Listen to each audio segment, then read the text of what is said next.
How we doing?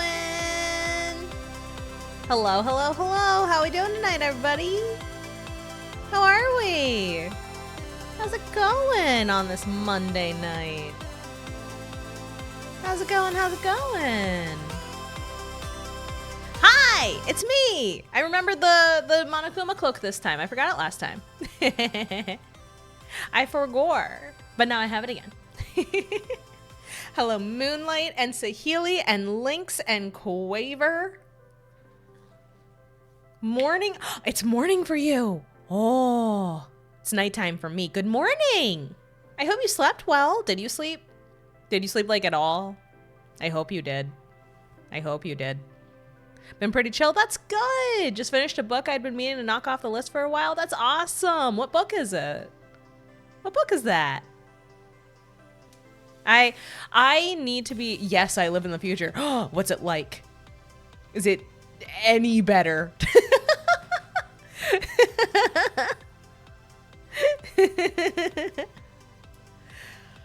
Oh man. Well, good morning and good evening for people who are my time zone.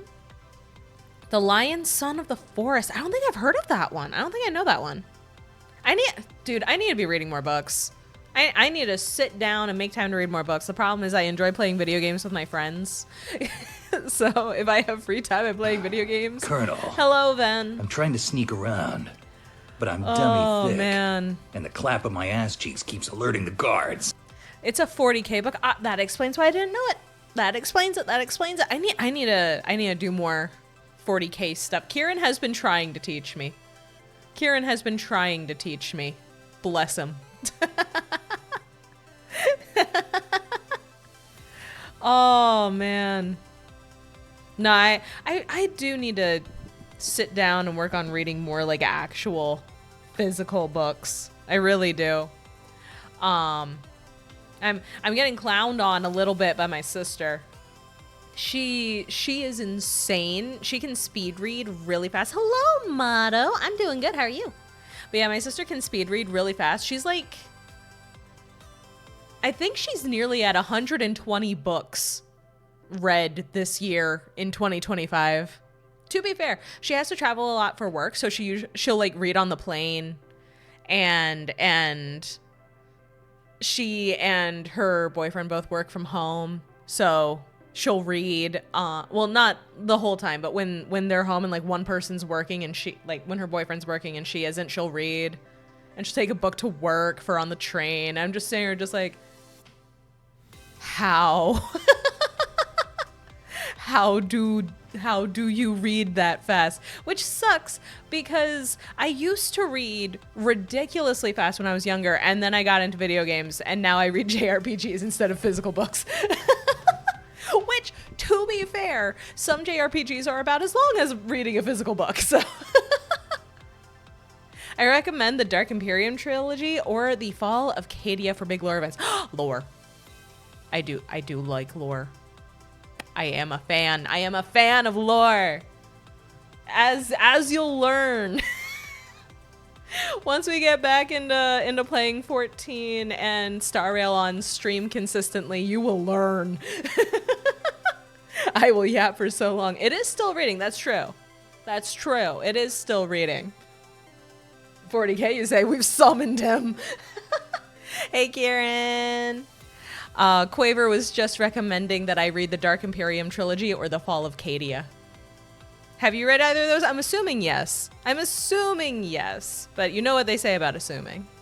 Hello, Cheese. Mama will return to 14 and HSR like it's a whole new world, genuinely. Oh, man. I'm going to get back to him just like, oh, man, trauma, but of a different kind. Trauma I am not already familiar with. Beautiful, lovely, delicious. How be Mama? Mama's all right. Mama is all right. I finished cleaning. I started cleaning over the weekend. I finished cleaning because I didn't want to sweep the floors because the packing stuff for the table was messy. A lot of styrofoam, a lot of stuff like that. So I was like, I'm going to wait to do the floors until after. And then I didn't finish building the table until like midnight. So congrats on building the 75 tables solo. Yeah, so I actually haven't read much 40K literature, mostly short stories for funsies. Fair. But yes, yeah, the way the table works, all of the weight pretty much was in the top, because the top of the table is essentially a full table folded in half. Oil and grease with the paper cloth gets rid of glue easily. I tried doing the isopropyl alcohol thing and it didn't work. So maybe I try some olive oil. Perhaps I attempt some olive oil. Perhaps. But yeah, so the way that the table works, as you probably saw in like the pictures and shit, I'm very proud of myself, is that you have the base of the table, like you have the legs, you have the little shelf, you have the drawers, and then you have the actual table top. And the way it works is that you can pull up the top to be like a desk or a table that's a little higher up. I use that to eat. I ate off of it today. I was very proud of myself. But it has a second form, or third actually, because base form is it's folded up and then you pull it up, excuse me, for form 2. And then there's a little tiny baby table kind of underneath the main tabletop that you pull up going the opposite way, and then you can unfold the main tabletop into a much larger square. And unfortunately, because of that, that first main tabletop is heavy as shit. Because that's a big bitch. And the problem is, because it's on hinges to go up and down, you have to screw those fuckers in. You got to get those brackets in there, which is difficult when you don't have a second person hold it. It literally says in the instructions, have another person to hold it. It said in the reviews, have another person to hold it. And I'm over here at this 10 o'clock on a Sunday night like I ain't got shit. I'm just doing it. So I just put on a cooking show and went for it. I was not happy. My back hurts. My back hurts because I was bending over this table for like 4 hours. So my back hurts. Mama's second person was herself. The second person was the voices in my head that tell me to yap.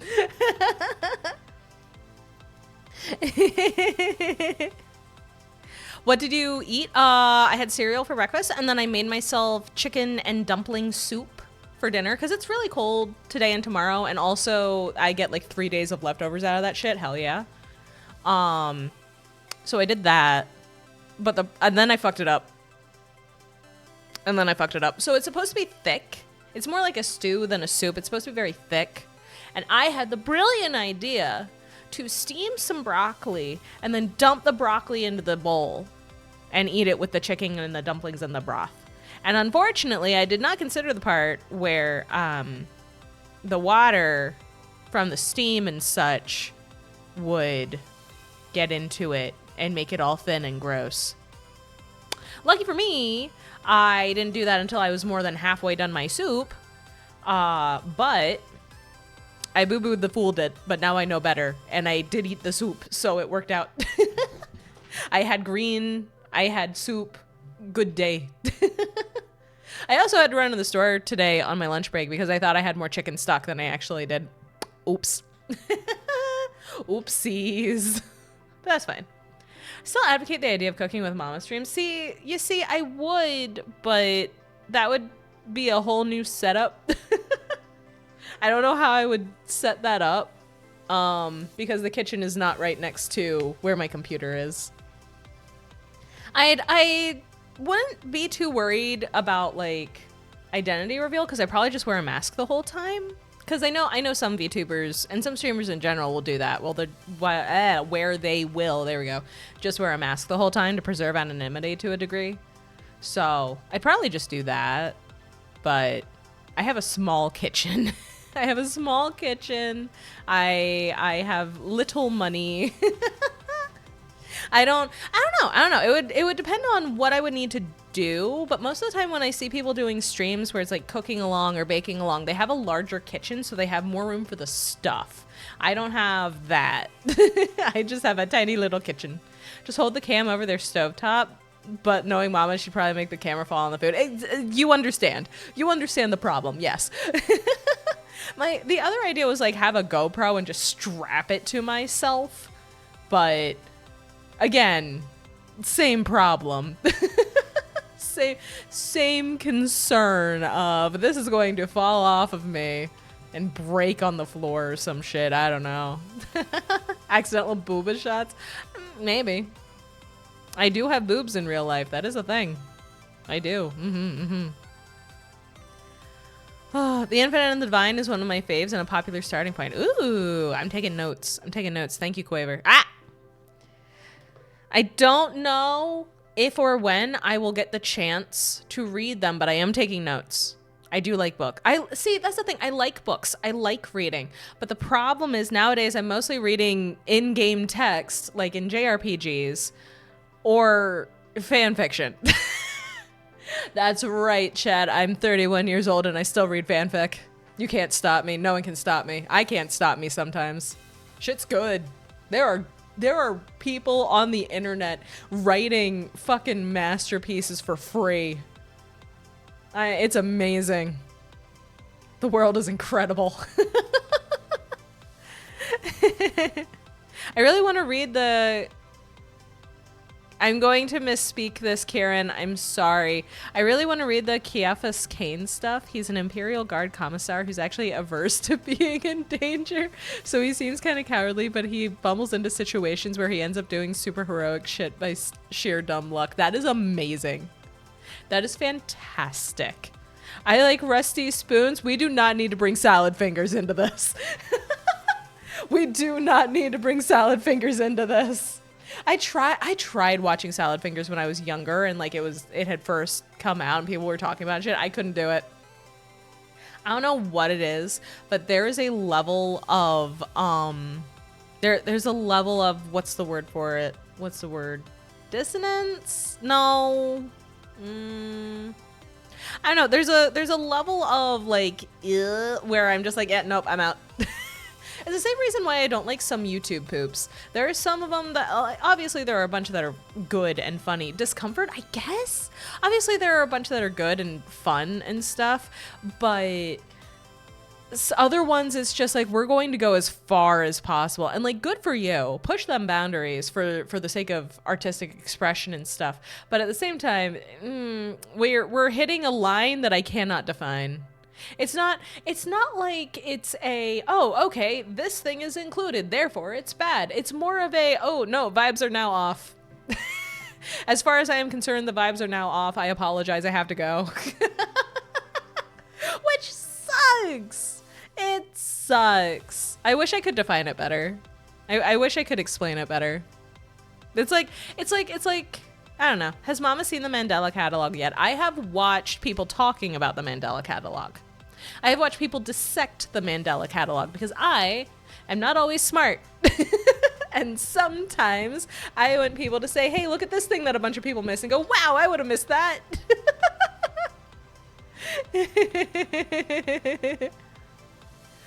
Oh, man. I sent the playlist to Auntie. I don't know if she ever watched it. I know I haven't. I don't know if Teeny has. I don't know. Cause I feel like, how do I feel like I don't know how I personally feel about reacting to stuff because I don't know how to do it right. I feel like Teeny knows how to do it right. I feel like a lot of people know how to do it right, where they're like adding to it and it's not just, I'm sitting here watching a thing. Watch me watch the thing instead of giving views to the original thing. You know, and like that's like an actual problem.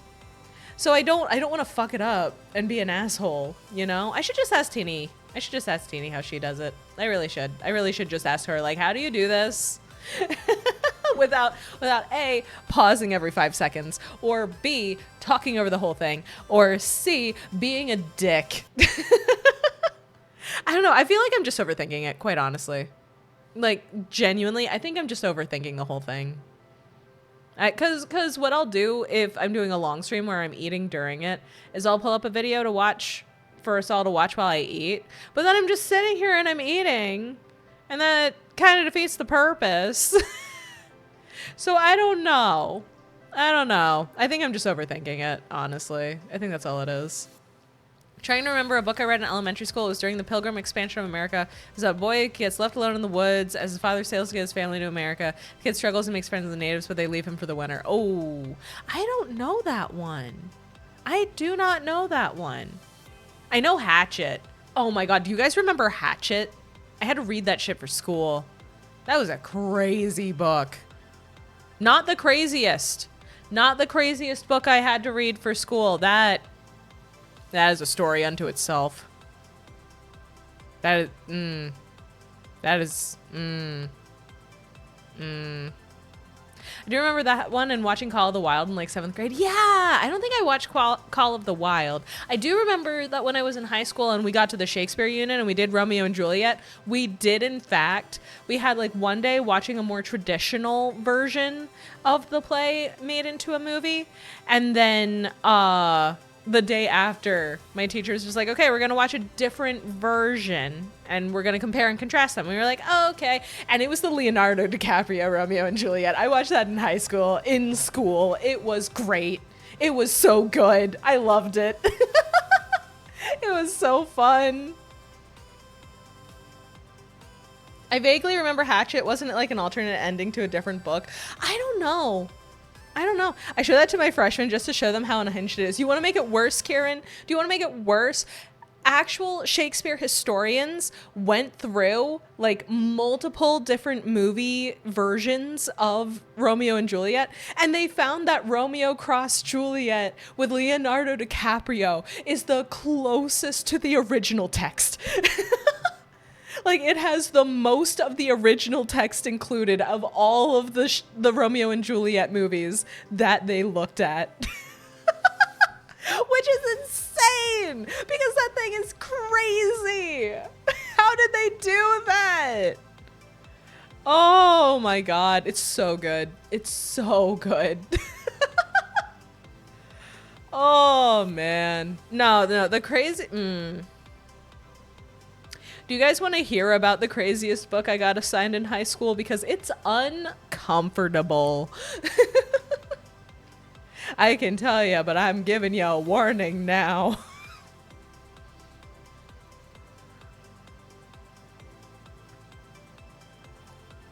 You don't need to respond to Healy. It's all good. I know you tend to lurk. It's okay. I just like seeing that you're here. I love you. All good, all good. Glad I could provide entertainment while doing chores. Sorry, I'm jamming because you guys aren't hearing it yet, but I'm just listening to the DanganRonpa title theme, and it's great. It's great. I love the music in the DanganRonpa games. It's not fair. It shouldn't be this good. Genuinely, there are so many things in the DanganRonpa games where I'm just sitting here just like, it shouldn't be this good. And yet. I remember the story, Something McGee. It was a blind kid during the segregation of America, but he was really fast, and he untied a comically large knotball from a pizza plaza. Interesting. Yo, Zephyr Blaze VT, welcome in, and thank you for the raid. Let me get a shout out for you guys. Let me get a shout out round for you guys. Thank you so much for stopping by. How are you doing? Kawaii... Tell me if I fuck this up. Tell me if I screw it up. Kawaii Me VT, thank you so much for the follow. I appreciate it. It's nice to have you here. Hi. And hello, Myro. How are we doing, guys? We're just chit-chatting before we begin the child murder. We're playing Danganronpa 2. For context, we are playing Danganronpa 2. But we're talking about books that we've read in school. And you got here at a good time because I was trying to figure out if I should talk about the most unhinged book I was assigned in high school, and it's bad. You got it? Yes! Yes! I feel so smart. Big brain. Look at the big brain on Maya. I can say a name. We should have hit up the library in the game for the book talk. You're right, except we're trapped in a fun house that we can't leave, and everyone is slowly starving to death. I can't. No one gets it right? I did my best. No one gets mine right either if it helps. I get called Mama Mia a lot, so anytime I like raid into someone or I'm like involved in any way and they're just like Mama Maya, I'm just like yes you got it, I'm so proud. Yo, Fox, how you doing? Zephyr Blaze VT is an interdimensional ALM VTuber, cool, who plays games like Digimon and Pokemon and the Trail series and Guilty Gear and Final Fantasy and Genshin Impact and Honkai Star Rail and Orange Juice. Those all sound so fun. I play a lot of the same. I've been playing a lot of Pokemon Legends ZA in my off time. And I haven't played the new Digimon game, and I need to fix that. But it came out around the same time I was moving, and I was like, I can't justify spending the money on a game that I don't even know when I'm going to be able to play it. While I'm paying for movers and all the stuff you need in a new apartment. She enjoys doing voice impressions. Hell yeah. Hell yeah. Doing fun voice stuff is fun. Play it? I want to. It looks so good. I've seen little bits and pieces, like mostly clips of people fighting stuff, nothing plot related. And it looks so good. It looks so good. I want to play it so bad. Man. Mamma Mia, not what I'm called, pretty much. Pretty much. Oh man, how are you guys all doing? I feel like I asked that, but I hope you're doing good. Love the cloak. Thank you. It's an asset I got off the internet. No, I'm kidding. It's by an artist called Kyoki Studio. They're on Twitter. They're on Ko-fi, I think. I believe they're on VGen as well, but they have a whole pack of fun Halloween stuff, and this is one of them. So I wear it whenever I play DanganRonpa, unless I forget. But thank you. Yeah, it moves around. I just didn't pin it to myself well, so it jiggles extra when I am small. So I take that to mean it's the same size as it is when I'm big, but I'm smaller now, so there's more room for it to wiggle around. That's how I'm going with it. That's my story. I'm sticking to it. Drying frills and folds on a cloak is a curveball. Oh, God. I'm big. I have been made big. Hello. I have been made large. Thank you for the unchibi quaver. The jiggles add to the fun. True. I agree. Thank you. Thank you for vindicating me. Thank you very much. I'm drawing Auntie as a peppermint girl, so she has a shoulder cloak and a skirt that's supposed to look like a candy wrapper. Ooh. Yeah, I've been seeing the updates you've been posting of that. It's looking cute so far. It's looking very cute so far. But yeah. Yeah. Oh man, I don't know how to do transitions. Should we play the game? Riz face. I have Riz? Mom has Riz? Really? I saw Mama Riz face. Ooh, I have no idea. I know Riz is short for charisma. 100%. Oh yeah. No. Yeah, no, that's more accurate. I understand. Make a D20 charisma saving throw. I got dice. I can go get them. Well, I can go get them, but then you wouldn't be able to see it. So I could fudge it and you would never know. We're playing a game? Probably. Far as I'm aware, I don't know. We'll see what happens. We will see where the wind takes us. Will the wind take us to chatting for another 3 hours, or will it take us to child murder? Who knows? I'm sure Mama wouldn't lie about her rolls, right? Fun fact, I think I've only fudged rolls like once or twice ever, and that was specifically when I was DMing. Because I didn't want to give the people playing a really bad time. It was like the one time my dice were nice to me and rolling high, and I'm just like, you need to stop. Everyone is about to die permanently. I don't know what it is. My dice roll higher when I am DMing than when I am playing. I don't appreciate it. It's not nice. It's not nice to me and my needs. DM's luck, I guess. Surely no one dies in this game, right? Well, no one's died yet in this chapter. It's more acceptable for DMs than players. No, I agree. I've never fudged it as a player. I've only ever fudged it as a DM. I'm still questioning how old you are. I'm 31. I'm an old lady, according to the internet. Considering yesterday we re-rolled you like 5 times. That's not fudging. That's begging God for help. That's not fudging a roll. That is praying that I will be released from my own curse. You're not too far behind from me in age? Hell yeah. Hell yeah.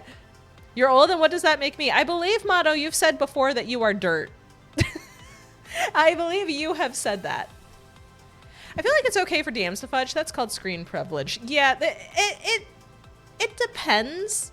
If you are fudging to make things more difficult because everybody's just steamrolling things, okay. If you are fudging to make things die a little sooner because we're having a really good moment and this would be a good thematic time for something to die, okay.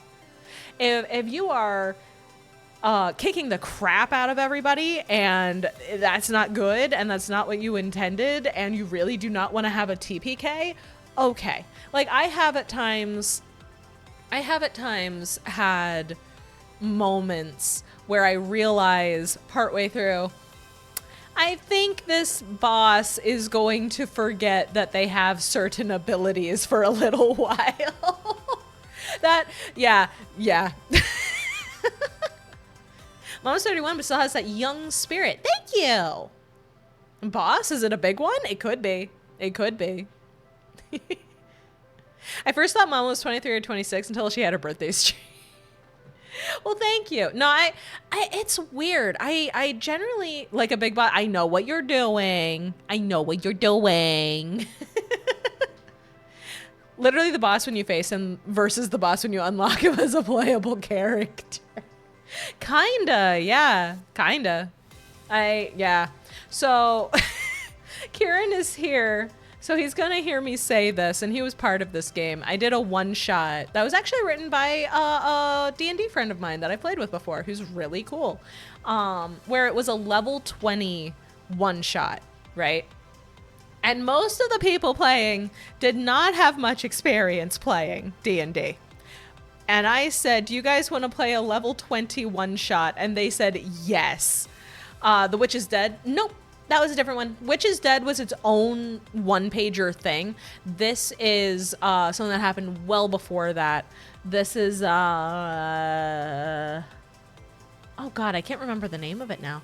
The Tower? Yeah, the Tower. The Tower with a giant necro guy trying to become a god at the top. And the problem was, not everybody knew what they could do. And they had to fight a dragon. And it almost made very, very bad things happen. Was it the one where Ven made a cameo? Yes. And Ven made a cameo because the character that Ven was cameoing as is canonically a little shit.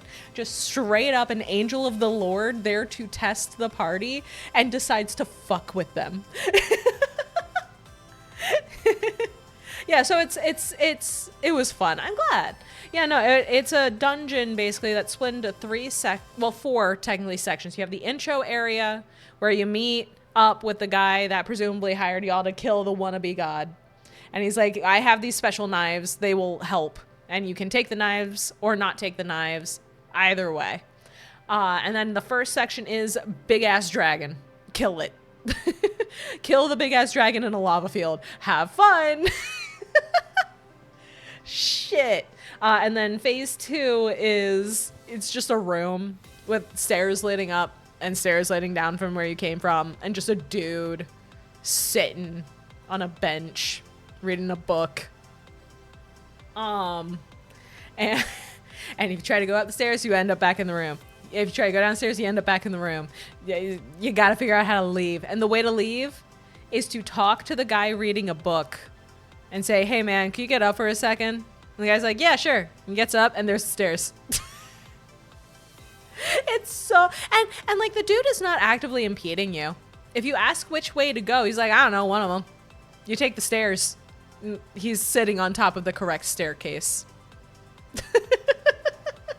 He's personally blocking the correct staircase. The bench is stairs. It's like a weird magic things aren't going the way that they probably should sort of thing. So like the bench is on top of a trapdoor. You open the trapdoor, it's the stairs. And then you walk down the stairs, but you're actually walking up somehow because magic is stupid.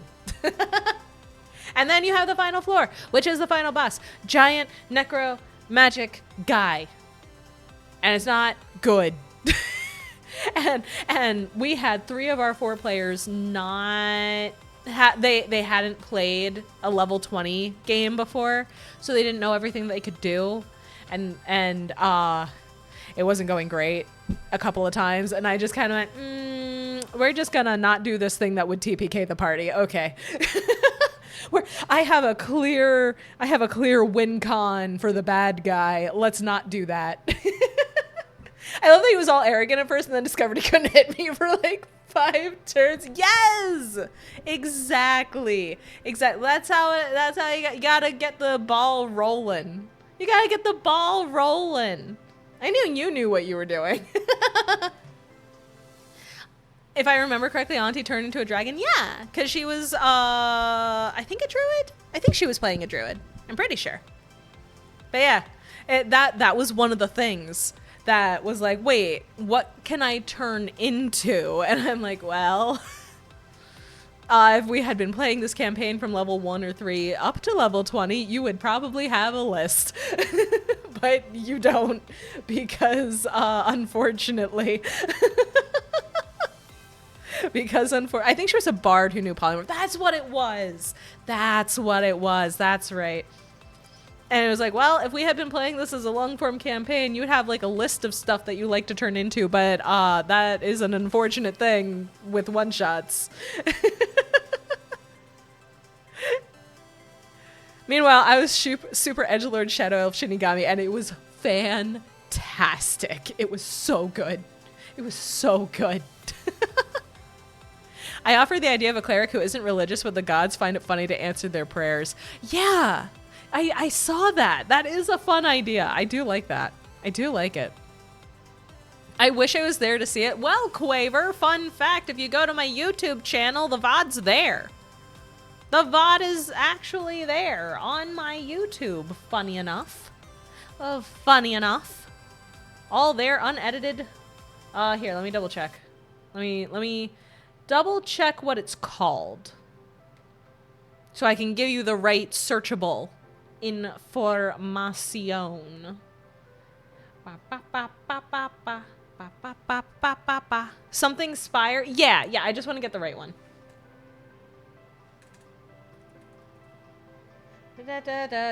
Okay, there we go. Cool. So it's called... The name of the video is Killing a God for the Kids. So if you go to my channel and you just search Killing a God, you'll find it. It's called The Mortal Ascended. The game is called The Mortal Ascended. You'll know it's that because you will see the thumbnail isn't actually a thumbnail, because this happened back in, oh God, when was it? 2024. This happened June of last year.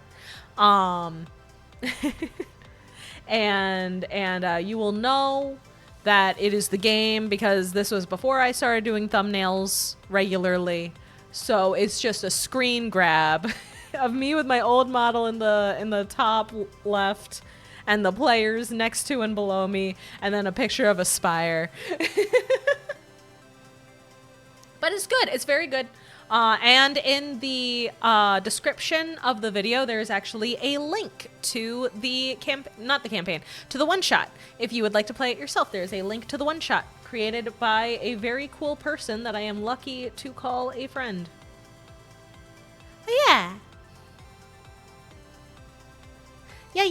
If you are interested. It's a screenshot of Mama being a cutie and DMing a party of hooligans. I mean, has Mama cooked up lore to explain the 1.0 to 2.0 transition? I need to redo my lore. Honestly, I need to ground up it, because I have the basic framework of I am a star that was in the Pleiades constellation, and then I wanted to help out people and hang out and stuff, so I fell from the sky and now I'm a people. And that is a very basic framework. I want to do more with it. As far as explaining how I went from 1.0 to 2.0, literally the easiest explanation is I took on my power. But yeah. I saw humanity despair, so I became the ultimate hope. I single-handedly stopped Junko and Hashima.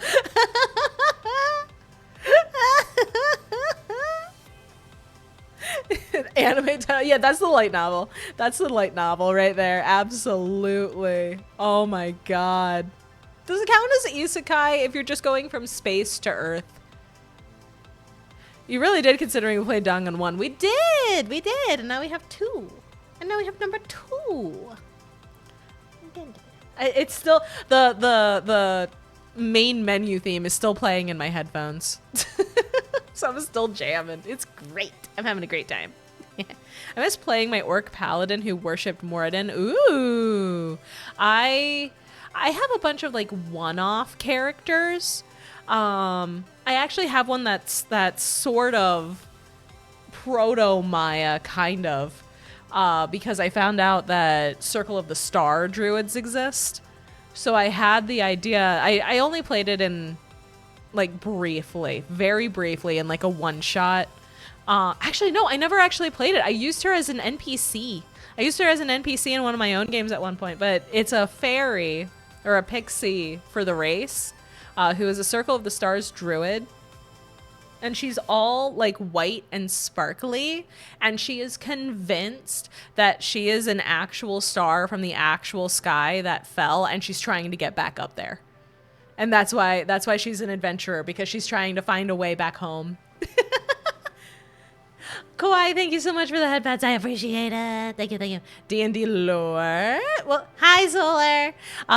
D&D lore about an old D&D character idea I came up with and then never got to play. I have another one that I am playing right now, which is great because I've been trying to for ages, but that's my wild magic barbarian minotaur. Every time he rages, something weird happens. I have the list because me and a couple of my friends, well, no, not me and a couple of my friends. I was given this list by one of my friends with his blessing to use it. So now I use it. And I've worked with him to update it where it was a little too vague to like give set roles and stuff. Didn't take 10 years for it to work or anything. Yeah, it takes a little bit. There's a little bit of a lag with the redeems. I don't know why, but I was doing that when I was testing the sound earlier too. So it's not just you, if nothing else. If nothing else. But yeah, I have my wild magic barbarian minotaur. His name's Durin. He's a guy. Twitch is bugging. True. True. Yeah, Durin's just a big old himbo. He's just a big cow, and he's based on Highland cows, so he's very fluffy. And he has a big old maul that he hits things with. And every time he rages, something weird happens. He's just a silly little guy. Or a silly big guy. He is a big boy. D&D bard for a mermaid and naga, but she's both human sides. That is awesome. I love that. I have my green dragonborn I'm playing in a campaign at the moment. He's a researcher whose ultimate goal is to learn every single bit of magical lore and ultimately attune himself to the inner workings of the multiverse. Ooh, I like that. I think my favorite, one of my top 2 favorite D&D characters I've ever played as is my old tiefling. He's purple because I just decided I wanted him to be purple. I just decided I wanted him to be purple. And his horns like corkscrew out the side of his head, so getting dressed in the morning is a problem. But he's a great old ones warlock. And his whole thing is that, you know how people will look at a cat and be like, yeah, this cat is causing untold amounts of destruction, but it's fine. It's just a little kitty guy. It's all good. That's how my boy looked at the great old ones. His name was Anzik Vendrashrir. And he was a very good boy, and my dice hated him, so he had anxiety. He was just constantly thinking that everything was about to go horribly wrong. And he worshipped Dendar, the night serpent. He's just a silly little dude. Just very goofy. I loved playing him. I need to bring him back for a campaign at some point. He's a good boy. He's a goodie. And then another one that I really enjoyed was... my child. Also a warlock, coincidentally. But yeah, tiny little child, fiend patron warlock. Her name was Ella Thorne. And her patron was essentially Urtu, just hanging out in her doll. So she called the doll Airy. And the demon doll was actively grooming her to be a good champion and kill and destroy in their name. And she was like 6 at most. And Can I get off? thank you, Motto. Thank you. Oh yeah, but I don't like talking over it because it's so fun. But yeah, so she was a tiny child who would never ever think that her warlock patron in her doll, who was her bestest friend in the whole wide world, would ever lie to her. So she, when the doll said, that person you just hit with Eldritch Blast, that's not what happened. What happened is you guys were playing tag and now they're tired, so they're taking a nap. And Ella said, okay. Okie dokie, they're tired and they're taking a nap. I believe anything you tell me, creepy haunted doll. Oh, she was fun. Also the implications, very interesting. But that was a long form campaign that she was part of. So when it came time for the party to decide on a team name, because it was just Ella and all of these actual adults, they were just like, yeah, we're the babysitters. We're the babysitters club now. We're all just trying to keep this tiny child from A, not dying, and B, not killing anybody. Like, sleepy time, aka Eldritch Blast, literally. Literally. We fought an evil wizard at one point who was gonna sacrifice us to become a lich, and Ella decided we're playing tag, yay, shot an Eldritch Blast, and he put up like a shield or something. And Ella got mad because as far as she could tell, she was playing tag with this guy and he was saying, nuh-uh, you didn't get me. Nuh-uh. You know how kids do on the playground sometimes where they're just like, nuh-uh, you can't get me. I'm not out because I actually have a super cool shield that protects me from getting tagged. So I'm not out. I'm not it. That's basically how Ella was taking it. So she put him in timeout, by which I mean she brutally murdered this man. I actually got the final hit on that. So he was brutally murdered and like fell in a pit that our bodies were gonna get tossed in. And Ella's just like, he's in timeout now for cheating at the game. And all the grown-ups were just like, sure, let's leave. The kid that won't lose because they don't like losing. Literally. There was another time in the demi-plane or whatever you want to call it that Aerie actually lived in, that Ella would go to when she would sleep to have tea parties and witness the horrors. They had the demon had a what I can only describe as a mound of people mushed together in endless pain and suffering, where they're conscious the whole time and they know what's happening and it's genuinely horrific. And Ella did a hostile mosh pit, pretty much, except you can't move. You're just stuck where you are in horrifying pain. The Dark Eldar called that a couch. Yeah, pretty much. Ella called it the pile.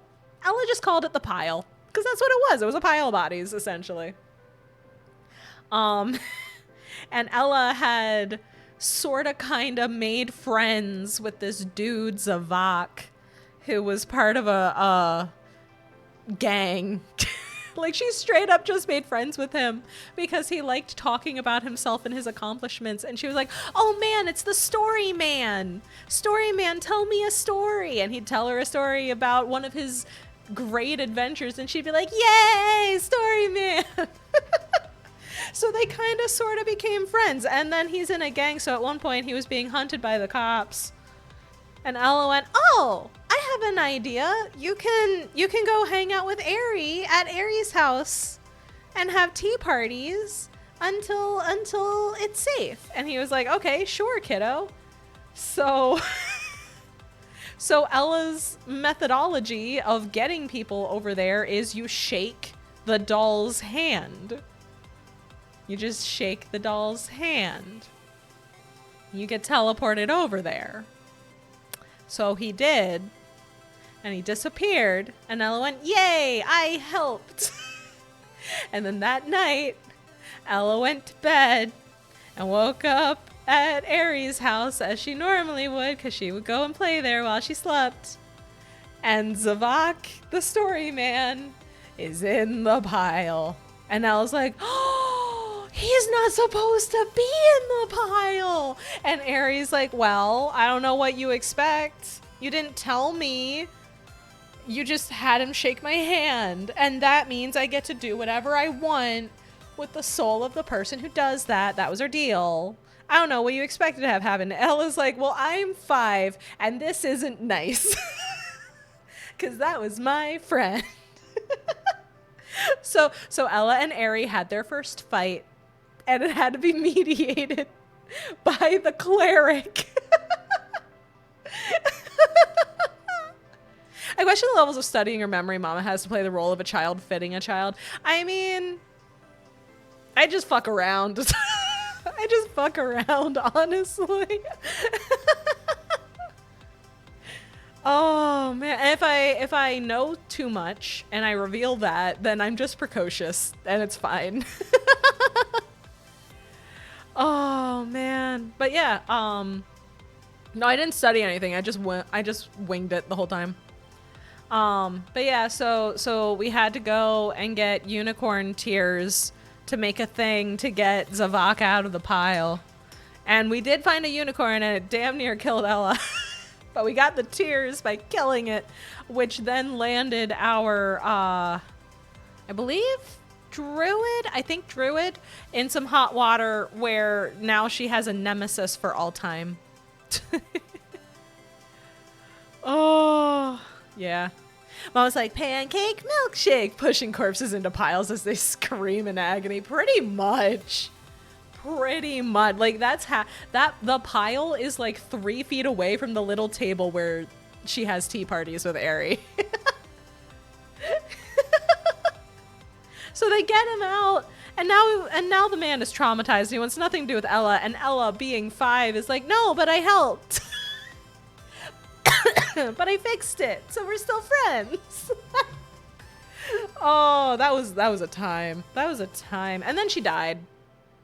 And she came back with a Revivify, but my DM was like, hey, I'm kind of sick of the whole kid thing. How about we give you a time skip while you're dead? I'm like, yeah, okay, that's fair. There's only so much you can do with a literal 5-year-old. That's fair.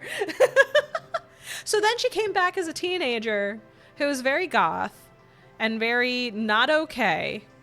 They made her 12. No, she was like 16 or 17 or something. And immediately started getting into politics. I found out there was a shadow government in our home base city, and immediately said, I want in on that shit. So she's like 16, rubbing elbows with important people, trying to join the shadow government. And unfortunately, the game had to end just due to the life stuff. But yeah, no. And it was fun. It was fun while it lasted.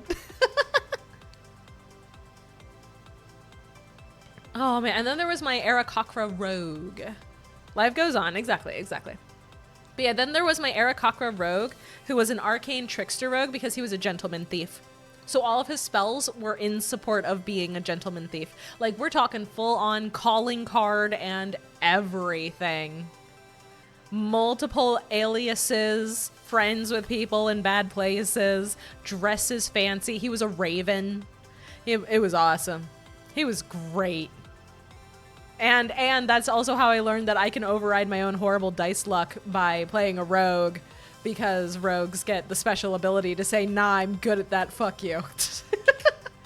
Yeah, and I'm not kidding. There is a rogue ability later down the line where if you have proficiency in something and you roll under a 10, you can just say, nah, that's a 10 and move on.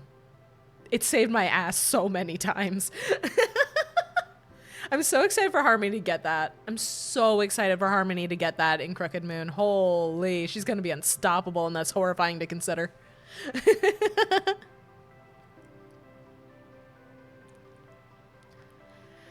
I like the idea of my first D&D character being human, because in the world of D&D, imagine saying dwarves, half-elves, and dragons, and literal undead, and then there's just this fleshy pink dude. So I like that. I like that way of thinking about it. It's like a long-standing discourse, I guess, thing in the D&D community about, oh, humans are boring. No!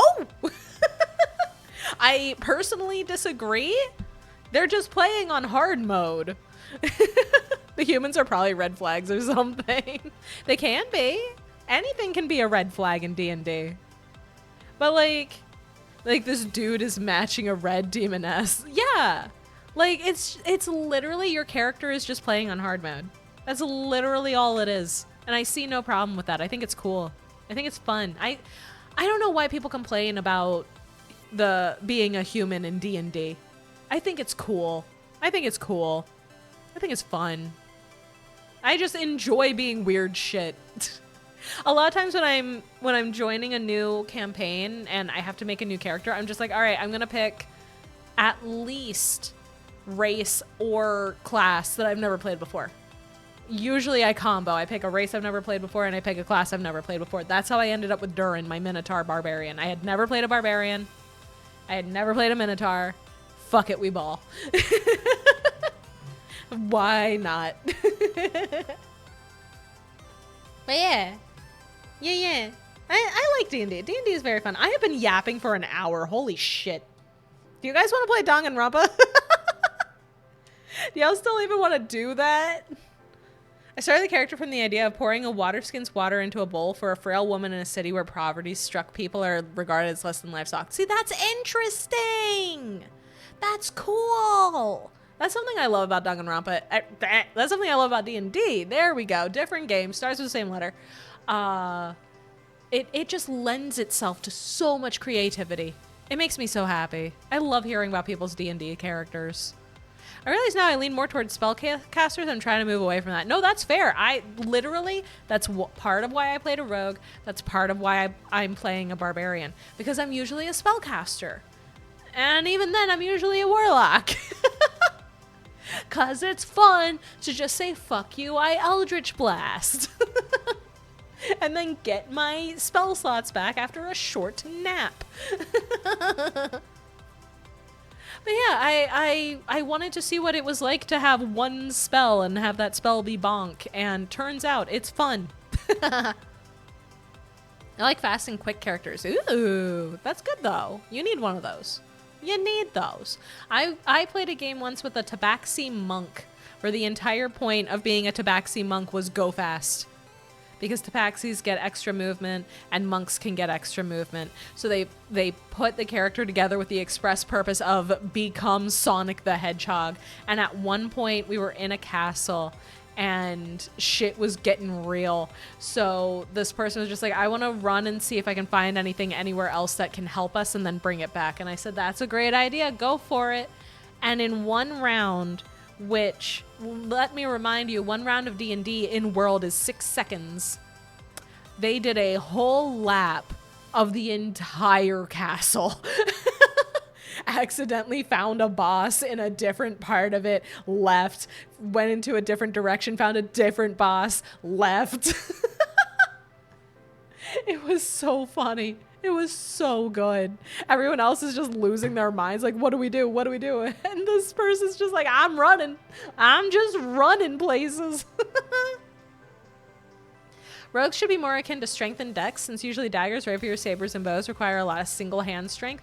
I agree with that. However, it's fun to have something that doesn't require strength. It's fun to have a weapon be dex based, because then you don't always have to go into strength. I took Investiture of Fire as my level 6 spell, and now I go Nuclear and Breathe Fire as an action. Good. Burn them. Okay, if I don't switch over to the game, we are never going to get to it. I swear to God. I'm just yapping. Today's a yap day, it seems. It seems that today is a yapping day. A day for yapping, as it were. Oh my goodness. I'm just having fun. I'm just having fun yapping with you guys. You know? Yeah, no, it's fun. Chit-chatting with y'all is fun. Oh yeah! So for anybody who wasn't here before, we're trapped in this fun house. We're starving to death. And we're trying to hang out with people to pass the time while we starve to death. But Akane won't hang out with us unless we have food. And Chiaki won't hang out with us because she's trying to figure out what the hell to do. So we have to pick somebody else to hang out with.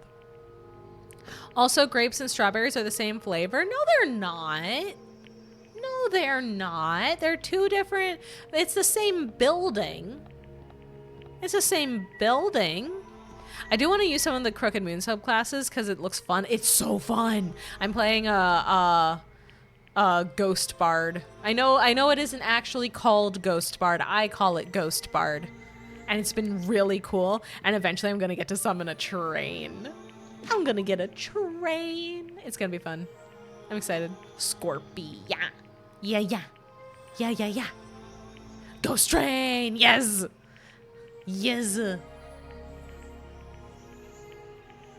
I'm also thinking of new character ideas in the event something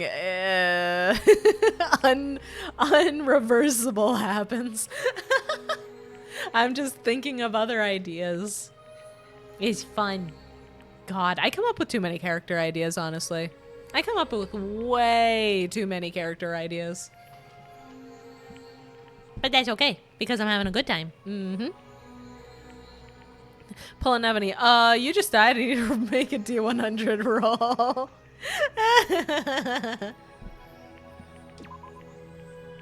Oh, man. Okay, who do we want to hang out with? Who do we want to hang out with that is not Chiaki or Akane? Because they both just tell us to... Excuse me, go away. Oh, my gosh.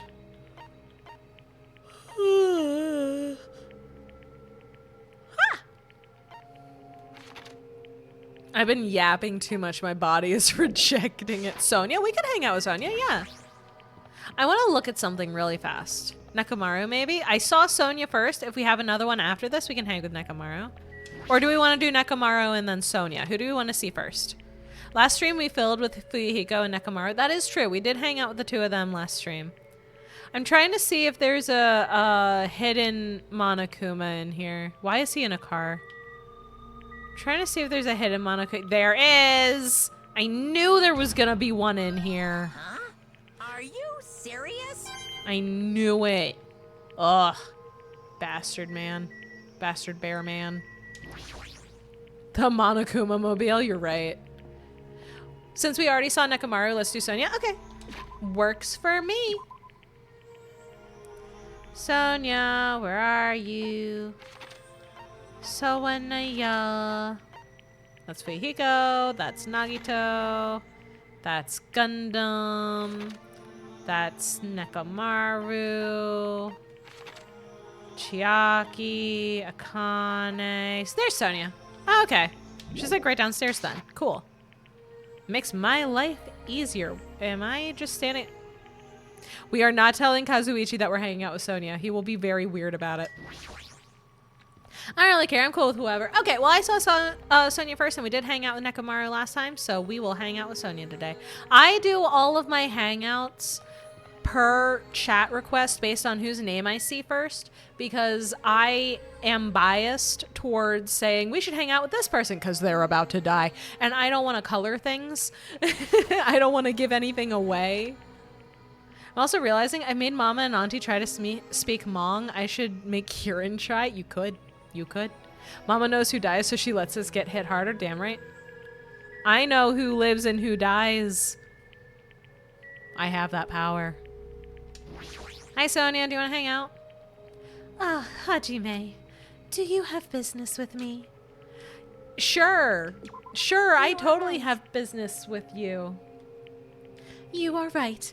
It might be good to talk, so I can get my mind off things. I'm looking up what she likes because I don't want to waste gifts doing the wrong thing. I probably don't deserve it, but it looks like Sonia and I grew a little closer, bro. Bro. Yes, I want to give her a present. I want to give present because she's a good girl. She's a sweetie. Word, yes. Let's see. There's a lot of things that she likes, which makes sense. All of them have a bunch of things that they like.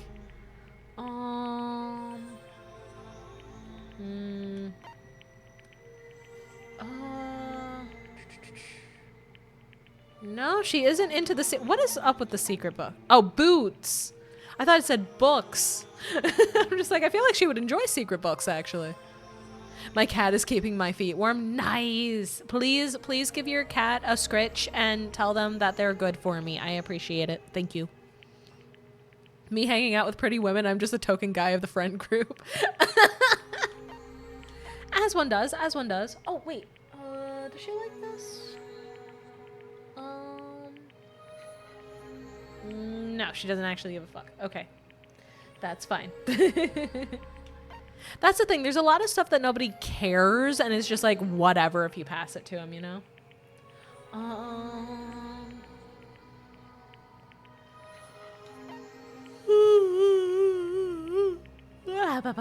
Excuse me. Why is one of the options on this list just Mesopotamia? What? Anyway. Oh, flash suppressor. Oh, she likes the flash suppressor. It isn't like her favorite thing in the world, but she likes it, so we'll do that. We'll do that. I had so many female friends contrast to male that they would joke they joked I should be gay. Oh no. And I was bi-curious at the time. Nothing wrong with that. Nothing wrong with that. It's the woman potion. Oh, no, that was its own thing. That's just called the measuring flask. No, I'm saying that there is a gift that you can get to give to people, and it's just called Mesopotamia. And I don't know what that entails. You are giving me this? All right. What a wonderful item. Then I shall accept it without any reservations. I must say, this island is truly a wonderful place. Can you tell that this dialogue line was supposed to happen earlier in the game? Most tight. The weather is calm and the sea is blue. Truly a perfect resort setting. That might be true, but... Oh my. Oh, did I say something strange? No, I was just thinking that you're strangely calm right now. Sonia, are you really not worried about our current situation? Of course I am worried, and I am also angry. Jeez, this is not something to joke about. Who's joking? However, what happens next depends on us. As long as we do not kill anyone, this will all be fine. This conversation was meant to happen during the prologue. That's the right attitude, but... Besides, I have come here to learn about your country. I would understand if this were my homeland, but in this case, this land is foreign to me. Well? I do not intend to kill anyone, and I do not intend to be killed easily either. The way she said that sounded a little dangerous. I'm strapped, Hajime. Don't try shit. If this were my homeland, so would this be okay in your country? Anyway, let us forget about killings and cooperate with one another so we can return home quickly. If you have any good ideas, feel free to let me know. I shall also do my best to think of something too.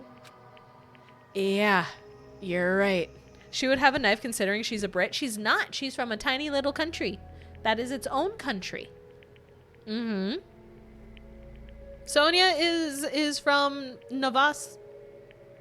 Yeah, she's from the country of Novoselec. Mm-hmm, mm-hmm. Mama saying strapped is something I didn't know I needed. You're welcome. I thought she was inspired by British royalty. I mean, she might be inspired by, but in world, she is the princess of the kingdom of Navasilik. When I speak to Sonia, I somehow feel really positive and optimistic. Yes, child murder is perfectly okay in my country. I mean, it might be. Such an honor. Raise your head. There is no need to worry. What she's saying sounds odd, but she certainly looks the part. Typical of a princess, I guess. That reminds me. What's the name of your country? As I recall, the country's name was... Oh, I just said it. It's Navasilik. Because she is like 3 to 5 Nirvana references rolled into one character. It was the Navasilik kingdom, right? Sounds as though you finally remember. Well, it's not a country I've ever heard of. Yes, that is understandable. It is often overlooked by cartographers. Our Navasilik kingdom is an extremely small country and governed by an absolute monarchy. Though the population is small, our economy is thriving, so we are not in dire straits at all. For generations, the royal family has protected the kingdom and its people from its neighboring countries. Thanks to that, the people still have complete trust in toward the royal family. There we go. I'm now realizing Sonia Gundam makes sense because he's a self-proclaimed Lord of Darkness and Sonia is a princess of actual royalty. Yeah!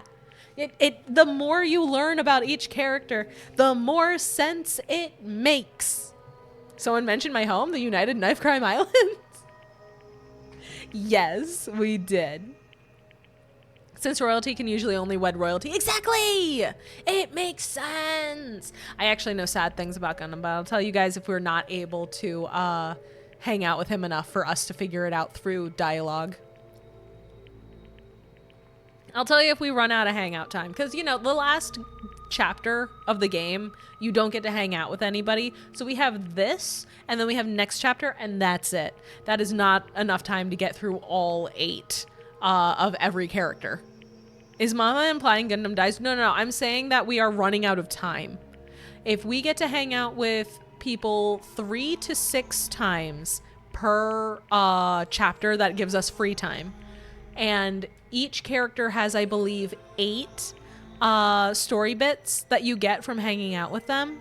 There's no possible way. We've hung out with Gundam a couple times, but I don't know if we've hung out with him enough to just steamroll it. And as we're seeing, characters can just say, nah, I'm not hanging out with anybody right now.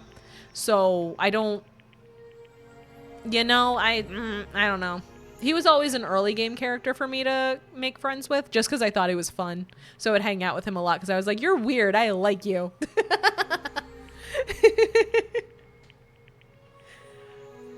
Kate Middleton is a peasant that existed and married to a prince. That's true. That's true. Also, thank you for the bald kawaii. I appreciate it. So we're actually approaching the end. Yeah. Oh, yeah. This is chapter 4 of 6 that we are in right now. 4 of 6. We're on the second half. Well, And also, wine and chocolate is one of our country's hidden specialties. I see. It really does sound like a kingdom. So since you're the princess of that kingdom, does that mean you live in a castle or something? yes. Of course, the royal family has been living in the royal castle for over 1,000 years. Shino! Hello, how are you doing? Though it may be old and small, the castle is truly a wonderful historic building. Of course. Of course, it's easy to get lost in our subterranean labyrinth, and our barracks are fully equipped as well. So, castles really do have those. Anyway, is it all right if I ask you something as well? So Sonia is more French, Italian than British. Yeah, she would be somewhere in like main continent Europe, but just not on a map. Just not on a map because the country is so small it's not put on a map. Which is funny because Liechtenstein exists. If I can answer it, it's fine. Who did you have your heart set on initially, and who do you intend to switch to later? Huh? The situation is truly similar to the story of 7 men and women. I believe it is a standard tactic to start wavering and swapping partners. Or they want to play something. That's Wales, jeez. That is in Wales. Hold on. What are you talking about? Do you really have no idea? It is Japan's legendary drama. Well, It starts off really upbeat, but then it gets really serious. I never expected that to happen. I was all like, seriously, what is going to happen? I just could not take my eyes off the screen. Momoko's feelings at the time were, oh my goodness, so intense. Wales is part of Knife Crime Island, is part of the Knife Crime Archipelago. I say as an Irish person, and the Irish really don't want to be part of Knife Crime Archipelago. Oh, I thought you were saying that in let's her. give it everything we've got. I'm gonna be punished by the Irish punishment for my crimes. time. Does she mean 7 brides for 7 brothers? Oh, it's from Japan? Never mind. Yeah, it sounds like it's a drama. It's like a drama series that she likes. Potato Island. Yeah! Thought she was saying that her country let people slide to other people. I mean, that's just being a swinger. You can do that. I don't think it's illegal. I continued to listen to Sonia extensively talk about Japanese dramas. At least now I totally understand that she's a major J-drama fangirl. Not only is she a true crime girl, she's a weeb. Yay! We got a whole fragment. We hung out with Sonia. Yay! After politely excusing myself from my long conversation with Sonia, I left the area. She's literally just a nerd. That's why I think she would work so well with Gundam. Because they're just dorks. They're both dorks. And, like, Gundam's doing his chuny bullshit, and Sonia's over here like, oh wow, tell me more. I want to learn how to summon creatures from the netherworld. And Gundam, the second she says anything nice to him, just turns into a little blushy puddle. It's adorable. She complimented how well he looks after his hamsters, and his entire head went red as a beet. It was so cute. It was so cute. Ireland have done their best to avoid being part of Knife Crime Island. They lost the northern half to Knife Crime and refused to give it back despite political tension. Yep. Oh, don't worry. I know lots about the Troubles. Considering. The classic foreigner weeb trope. Yeah. Yeah.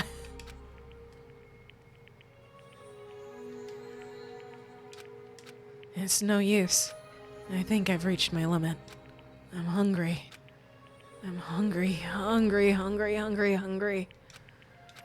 If this keeps going until I die. What am I thinking? No, if I stay locked up in this place any longer, I'm seriously going to go crazy. Exit. I need to find the exit. Where is it? Where's the exit? Damn it, where the fuck is the exit? The final dead room is a challenge given to you by Headmaster Monokuma. Only those who win the life-threatening game that occurs in this room will be able to reach the Octagon, the fabled Holy Land where the ultimate weapon sleeps. And now then, if you're feeling heroic and you're willing to risk your life to continue living, you should challenge the final dead room. We have Chihuahua, Eepy, Protein, Bones, Chuny, Photographer, Alt, Gooner, Dumbass, Chihuahua 2, and Rage Bait. Well, let's see. Let's count. 1, 2, 3. Oh, I did actually. Emo and sad. 1, 2, 3, 4, 5, 6, 7, 8, 9, 10, 11, 12, 13. You're missing a few. You're missing 3. Don't forget Rich. He died quickly, but don't forget Rich. The Blushing Puddle Gundam is a really good sketch idea, and I can't get it out of my head. It's such a cute sprite. Hang on, I'm gonna get the sprite. I'm pulling up the sprite. Hang on. I'm pulling up the sprite. It's so fucking cute. I love it so much. It makes me happy. He died so fast I forgot he existed. He was literally in the first game. He's the only one of the characters, as far as we know, to be in 2 separate games. That's so mean.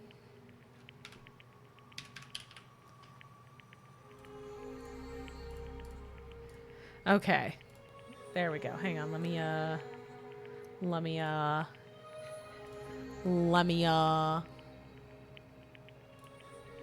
where is he? There he is. Look at him. Look at this boy. Look at this sweet little blushy baby. Look at this little sweetie pie. All that happened was a cute girl told him he takes good care of his hamsters. He's such a sweetheart. I will admit I'm weak for the secretly a little baby sweetie pie characters. I really am. So cute. Never change, Gundam. Yeah. I'm talking making him into a literal blushing puddle. No, I understand and I appreciate it and I want to see it when it's done, pretty please. True to life guy gets a compliment core memory unlocked. I mean, yeah, especially what you learn about Gundam if you hang out with him enough times. He's got, let's just say he has a reason for the Chuny bullshit.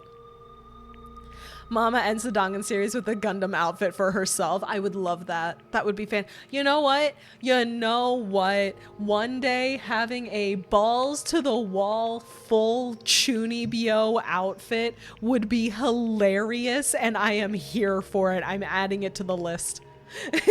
I have a list of outfits I want to get at some point in my VTubing career.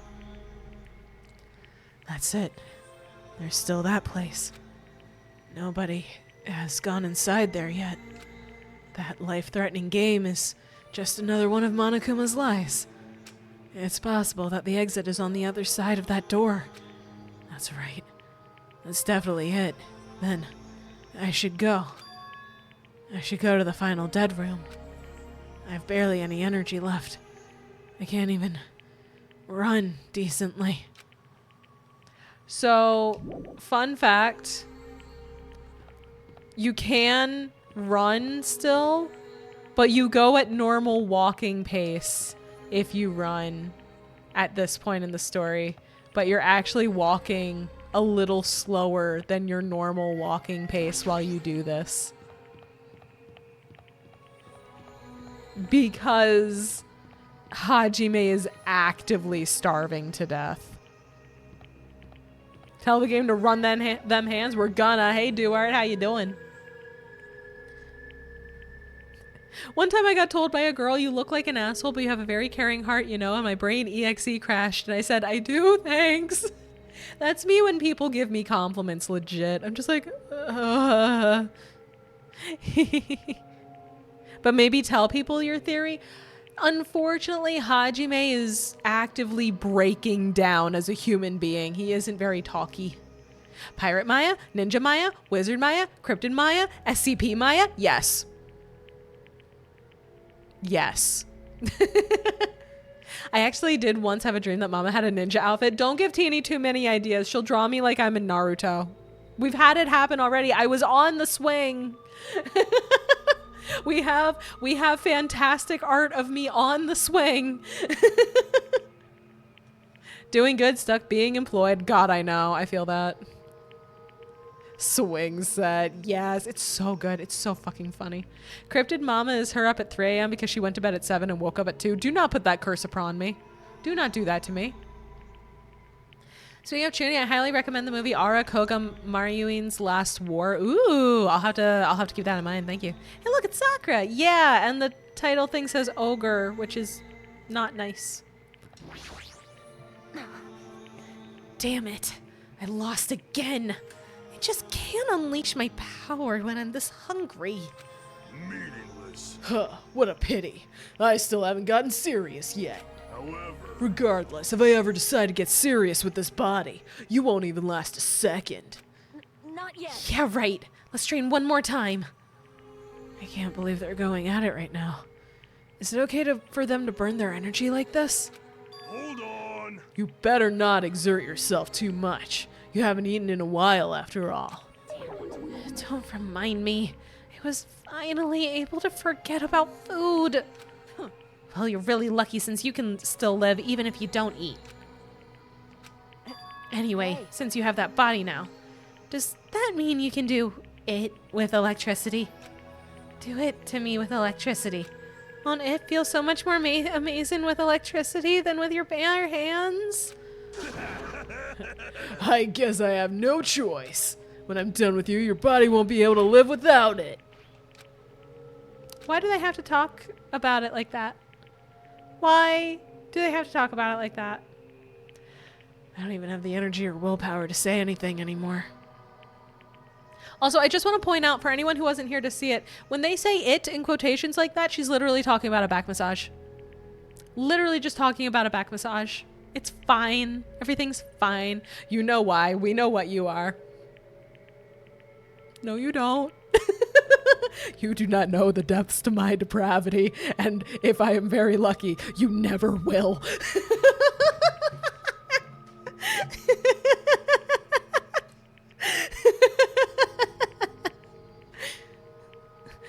Oh, God. I feel like Akane would unironically gnaw on her forearms. I hope not.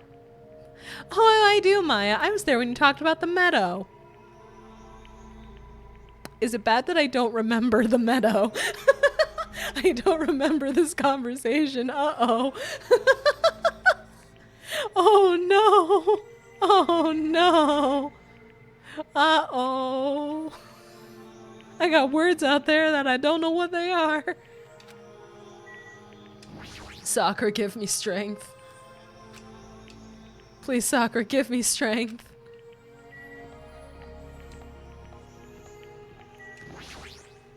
The one with the clouds? Am I stupid? Electricity tightens and relaxes your muscles and makes the massage feel amazing. Oh yeah, for sure. For sure. Oh! Oh! Right. Yes. Yeah, I remember now. I remember now. I haven't played it. I just want to put that out there. I haven't played it. I think I had just been told about it. But I haven't played it. As I wobbled and tripped over my own feet, there we go. I couldn't help placing both hands on the wall to brace myself. If I win the life-threatening game here, I'll be able to go to that octagon place, right? The conversation was you trying to play it on your old laptop? Okay, well, if I have played it, I don't remember it at all, so I don't think I ever got it to work then. Past me was doing some shit, it seems. You got game on your phone? I do got games on my phone. I got too many games on my phone, actually. That's where the exit should be. I did it. I finally did it. I finally figured out where the exit is. I can get out. With this, I can finally get out. Hold it, You can't do that. 'cause it's bad. You shouldn't go in there. You won't find what you're looking for. I was half listening and had to click to make sure I heard you correctly. Well, I believe you. I believe you completely, Solar. There is a clip somewhere. Okay, I'll have to go back and listen to it because I don't remember this happening at all. I got a goldfish brain. I don't remember this at all. That's not true, Chiaki. The exit's going to be here. There is no exit. I love that character, Chiaki. She's so good. I love her too. All that's there is the life-threatening game. Even if you clear it, you'll only obtain the weapon that Monokuma prepared. I have a shirt with her on it. Hell yeah. I want to cosplay her one day. I remember the one time Mom made a dirty joke and I didn't know because it was an inside joke. Yeah. It happens. Same. Hell yeah. Do you want the weapon? What are you planning to do once you obtain it? Do you need it? Oh. You had this intense, worried look on your face while you were walking, so I followed you. It looks like I made the right choice.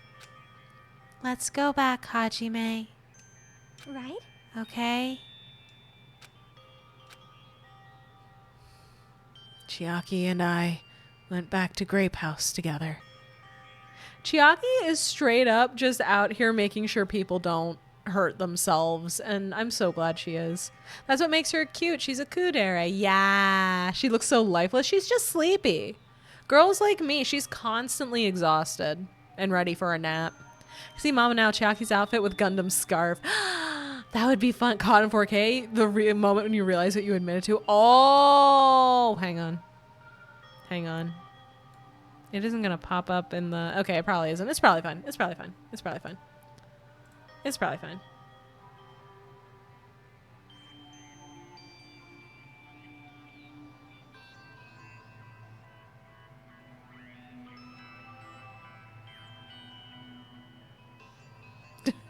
Okay. Yeah, I know what's happening. I was agreeing to it taking a long time to load. I don't think I realized what Cloud Meadow was, and then I was like, oh, I get stuff for looking at tutorials.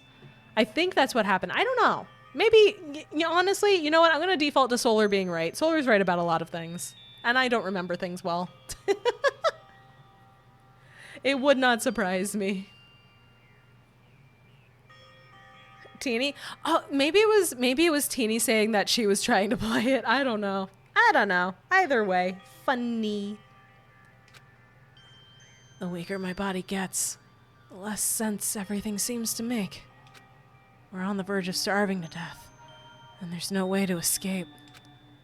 Is it really okay to just lay here and take it, or...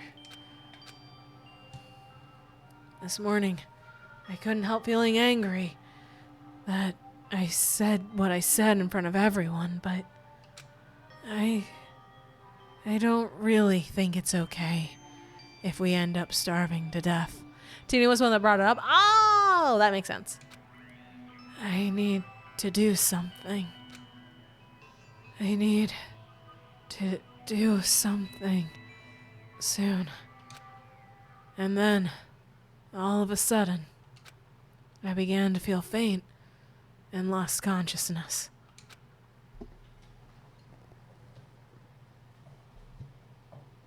Oh, sorry. There we go. Okay, we're good.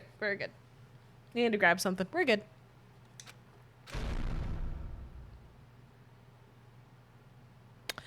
Someone has obtained a bomb.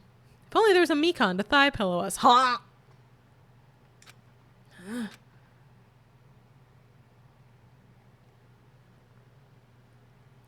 How long was I asleep? Maybe it's me being paranoid, but the way Chiaki was talking about there being no exit with absolute certainty set off the alarm bells. Ooh, in what way? I regained my consciousness a little after hearing a faint rumble in the distance. What was that sound just now? Was it an earthquake? But I didn't feel the ground move.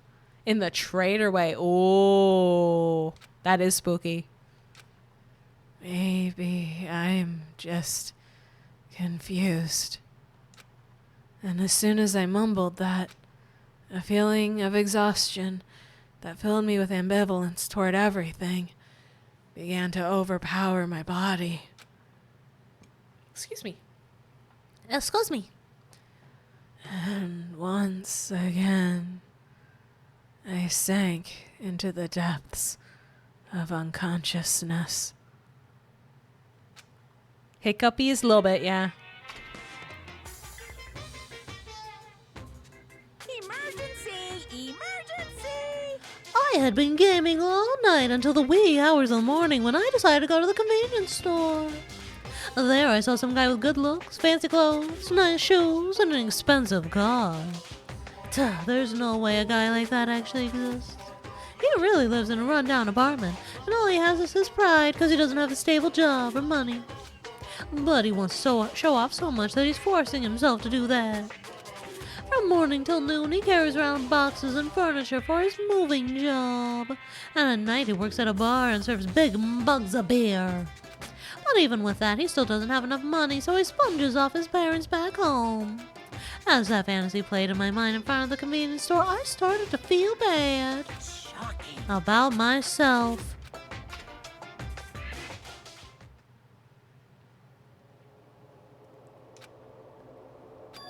My body won't move. This has never happened to me before. Oh, Bobcat, thank you for the posture check. Thank you. Ugh, I do need to sit up straight because building that table hurt my back because I was bending over for so long. Thank you for the ball as well as the hydrate. And cheese, thank you for the stretch. Oh, unlike Hajime, Mama's body can move. I can. I'm awake, but my body feels so heavy that I can't move. Also, it's really cold. Fiercely cold. As if the core of my body is getting numb. But I need to go to Grape Tower. If I don't go to Monokuma Tai Chi, everyone will suffer. Somehow I managed to muster what little strength I had left and crawled out of bed. Thank you for the rip, Quaver. You're right. What time is it? Though I felt incredibly weak from hunger, I managed to drag my heavy body to the lounge. Hope you're doing well, Mama. I'm doing all right. How you doing, Bobcat?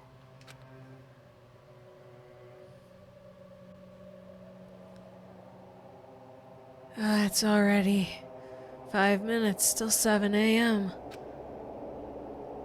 I really don't want to waste my energy participating in that activity. But if I ignore Monokuma's rule, everyone will get in trouble. Not just me. And I don't even have the energy to complain. Let's go to Grape Tower. Would Mama like to hear a relatively fun story? Sure. I like fun stories.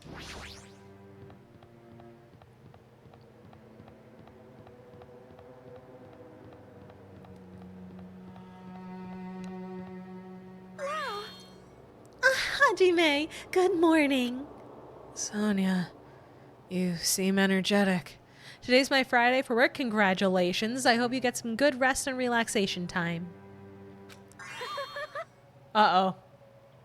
What's so funny? Amazing! My goodness, Hajime. When did your face become Mont Blanc all of a sudden? She's not energetic. She's extremely dangerous. Just the corner is fine, so may I take a bite out of you? You get a stomach ache. No! Oh my, now there's an adorable shortcake. That's wrong. I'm not a shortcake. I'm Chiaki. Chiaki, you too. Are you about to head over to Grape Tower? Yep. It's almost time. Come on, if you're too slow, we'll be late. Yeah, you're right. Well, I'm scared of Sonia now. She's gonna eat me. I guess we better go to Tai Chi. When I was around 6, I didn't eat a lot, and I was the average skinny kid. And many times I would be left alone in the house because I woke up early. Oh no, where is this going? Then I'll press the button. When I pressed the button, the door in front of me instantly opened. I woke up one day super weak and crawling, raspy, struggling to breathe. Excuse me, and my mom caught me on the floor, cooked breakfast, and I downed half a jug of soda to get sugar in my system. Yeah, no, make sure you eat and keep your blood sugar up. That's not good. That's not good. That's not good. It's happened twice? Jeez, no! Learn from the mistakes, please. It was very sudden. That's right. It's always sudden. The door to despair always opens suddenly.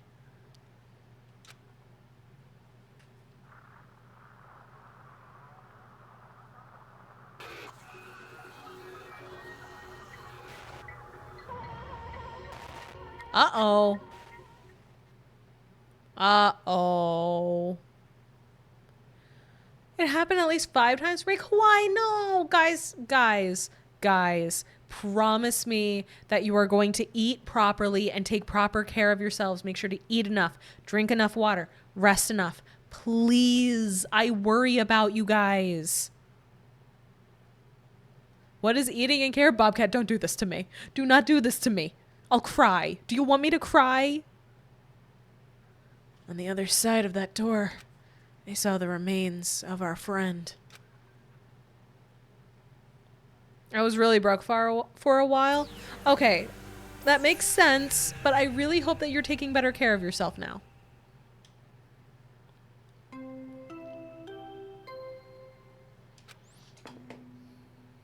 No, my free Coke tears. Horrifying. Now then, after a certain amount of time has passed, the class trial will begin. A violent shiver coursed through my body. My heart began to pound faster and faster, and I could feel the blood in my head pounding, pulsating intensely. My teeth were chattering with horror. I swear to God, if Soda is innocent and Chiaki is the killer, who knows? What the hell is this? When I was finally able to speak, my voice sounded so small I could barely hear it myself. If it helps, Maya, I make sure to eat regularly even when I have no appetite. Good. Good. I'm glad, Solar. I understand that you also resist a rest, but I understand. Why? Why is this happening? It's so strange. He finally came back to us. If this is a nightmare, please just let me wake up. I couldn't think of any other way to describe it. Nekomaru? No, this is a lie, right? This is just... Based on our situation and the body discovery announcement, it's unfortunate, but there's no doubt that another killing has happened. Killing. I can't deny this truth, but why? As usual, that was the only word I could squeeze out. Hey, what happened? Akane, move. Move it. Nekomaru Death 2 Electric Boogaloo. Yes. Akane pushed me aside and ran straight over to Nekomaru. Why? Why is Nekomaru? Why did he have to die again? Damn it. I never paid you back. I never paid you back. For your help last time.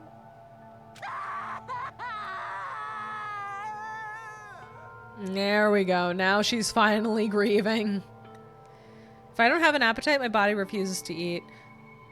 Understandable, but please make sure that you eat when you're hungry. And if you have been not hungry for an extended period, please eat anyway if you can. Anything is fine, even if it's only a little bit. Despair disease is back? No, she's just grieving. Her person just died. Which, again, if we're talking about ships in this game, I do ship Nekomaru and Akane. I think they're cute. Damn it. How cruel. This is just too much. Why? Why did Nekomaru have to die?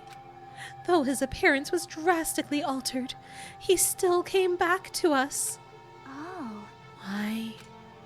Why does this always happen? No matter how much I try to stop it, this is always the result. Is this something I can't stop? Damn it. Hey, Nekomaru got killed, right? That announcement means what I think it means, right? I won't forgive you. Hey, who did it? Who killed Nekomaru? Maya! Looks like someone is finally pumped up. You. Hey, you know who did it, right? Who killed Nekomaru? Don't get mad at me all of a sudden. In fact, I'm the one who should be mad. I went to a lot of trouble to bring Nekomaru back from the dead, and he already let the killer break him. How disappointingly foolish. Maybe he had a few screws loose. Nekomaru's all tied up. It's not Shibari. You know, 'cause he's a robot. You talking about Nekomaru? Akane, calm down. Use those powers that your anger has awoken for the investigation. Monokuma, is there any way you can fix Nekomaru? I could have fixed him if his head was still attached, but since he's like this, it's impossible. Oh, plus, last time this happened, it was my fault, but this time the killer's one of you guys. Yep. I'm under no obligation to fix him for you. I guess it was a waste of time to ask him. In other words, A life that dies once will never return twice. That's reality for you. so Even though it's getting a little boring, let's get on with the usual routine. the Monokuma file. Also, this is a gift from me to you. Red bean bread and milk. Oh, hey. Food. Kuma killed Nekomaru the first time? Yeah, Monokuma was going to fire a missile at Akane, but Nekomaru jumped in the way and took the hit and should have died, but Monokuma put him in a robot body so as to not break the rules. I brought you guys a present since the killing went off without a hitch. Oh, besides, if I don't beat you, you guys probably won't last long enough for a class trial. Damn it. I'll definitely find out who killed Coach Nekomaru. But killing Akane was okay? Yes, because Akane had attacked Monokuma. So if you attack Monokuma, he's allowed to respond with deadly force. But Nekomaru wasn't a part of that. So because Nekomaru took the hit instead of Akane, it would break the rules for Monokuma to hurt him. I'll definitely find out who killed Coach Nekomaru. I won't forgive you. And after I kill that guy, you're next. I'll definitely destroy you. Would Mama, if we had the tech, want to be revived in a mechanical way? Probably not, but you never know. I don't think so. I don't think so. No. I don't like the idea of fucking with the cycle of life and death like that. So even though it sucks, I'm gonna eat first. If I don't get some food in me, I can't unleash my full power. You're right. If we're gonna avenge Nekomaru, we gotta regain as much energy as we can. Damn it. I'm gonna eat. See? Come on, Hajime. You too. Yeah, you're right. I've been waiting to eat something for so long. Damn it.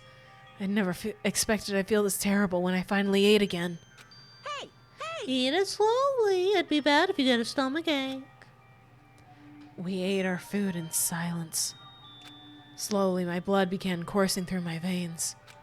I started to slowly regain feeling in my numb body. Maybe it would be cool in a Ghost in the Shell kind of way. Maybe. I don't know. I feel like it's something that... Yo, Mr. Demo! Hello! Hi! How are you? Thank you for the follow. How are you doing? It's good to see you. I'm sorry I missed the last one of yours. I gotta pay better attention. Thank you for the magic deck suggestion. I know nothing about Magic the Gathering other than there's a lot going on and I'm kind of scared of it, but I'm looking forward to winning through pure stubbornness alone. But how are you? As soon as I realized the weakness of my flesh, it disgusted me. But food is yummy, sofa is soft, and I'll exercise later. Exactly! I'm right there with you, Solar. Hell yeah.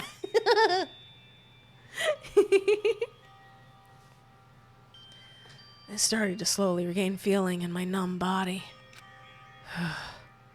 Hi, Jaden! How you doing? Praise be the Omnissiah. Yes! I am learning a bit about Warhammer, which is also a bit daunting, but I've been having fun. I've been playing in a Dark Heresy game with some of my friends, and I've been having a great time being a psychic zealot.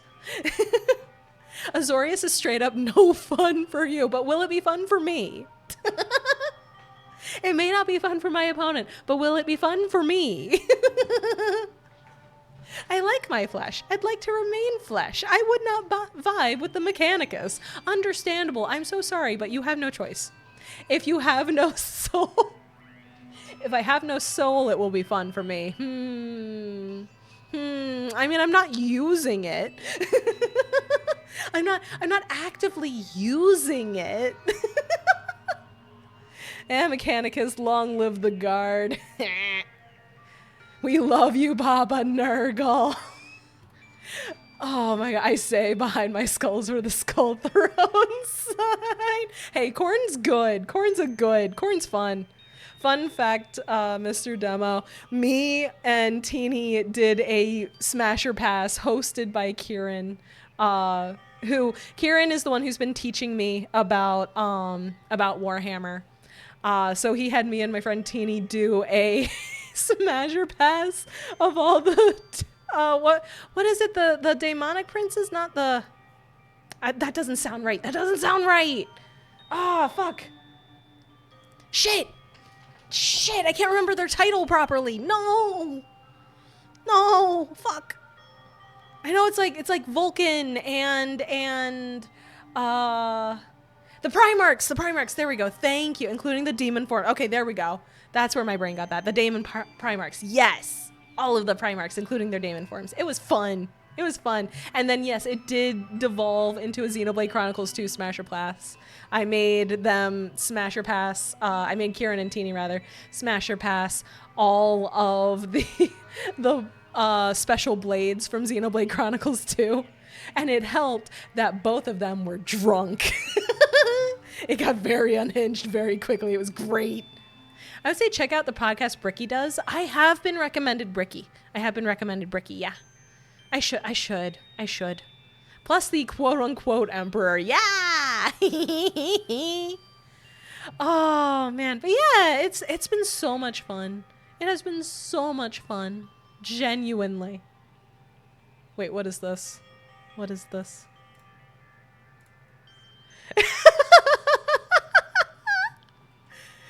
What is this? Oh, thank you so much, Mr. Demo. Thank you so much. Oh my god, I'm gonna watch that later. Hell yeah, I needed something to watch during work tomorrow. Thank you, Mr. Demo. I appreciate it. Oh wait, hang on a second. I gotta do a thing. I gotta do something important, you guys. I gotta do something important. There we go. Had to hit the subscribe button. It's very important.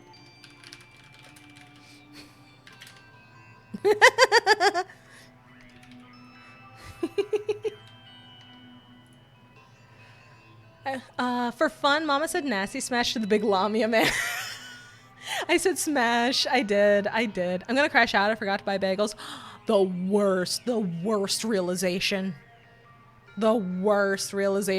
Is there a place to link YouTube stuff to your Discord? Yes, put up it in Clips and Vids. We have a channel called Clips and Vids. Pop it on in there. I'll grab it. I'll watch it at an undetermined time in the future. At some point.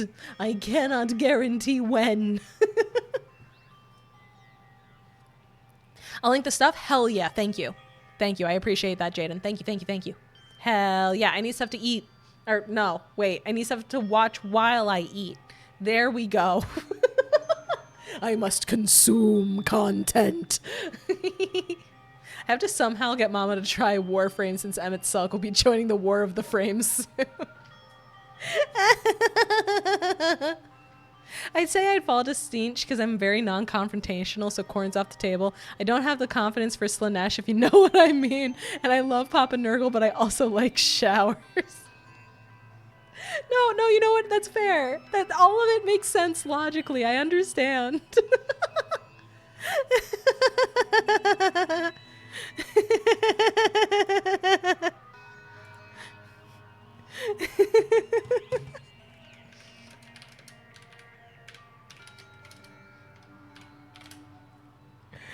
Oh my goodness. I'd probably fall with the towel. Oh, I accidentally a button. Hang on. Nope, that wasn't right. There we go. Fun fact, this cloak has multiple forms, including...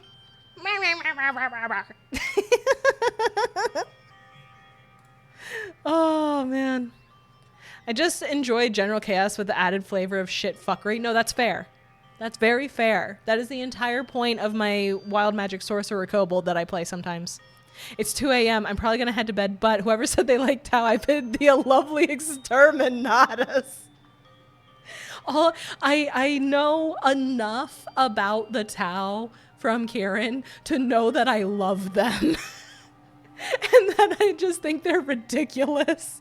I play a Wild Magic Druid Warforged. Hell yeah, Wild Magic Crew. I have 2 games that I play on Saturdays. It's an every other week thing. It's basically the same time, but on and off. So one of them, I play a Wild Magic Sorcerer Kobold who is constantly getting into shenanigans. And I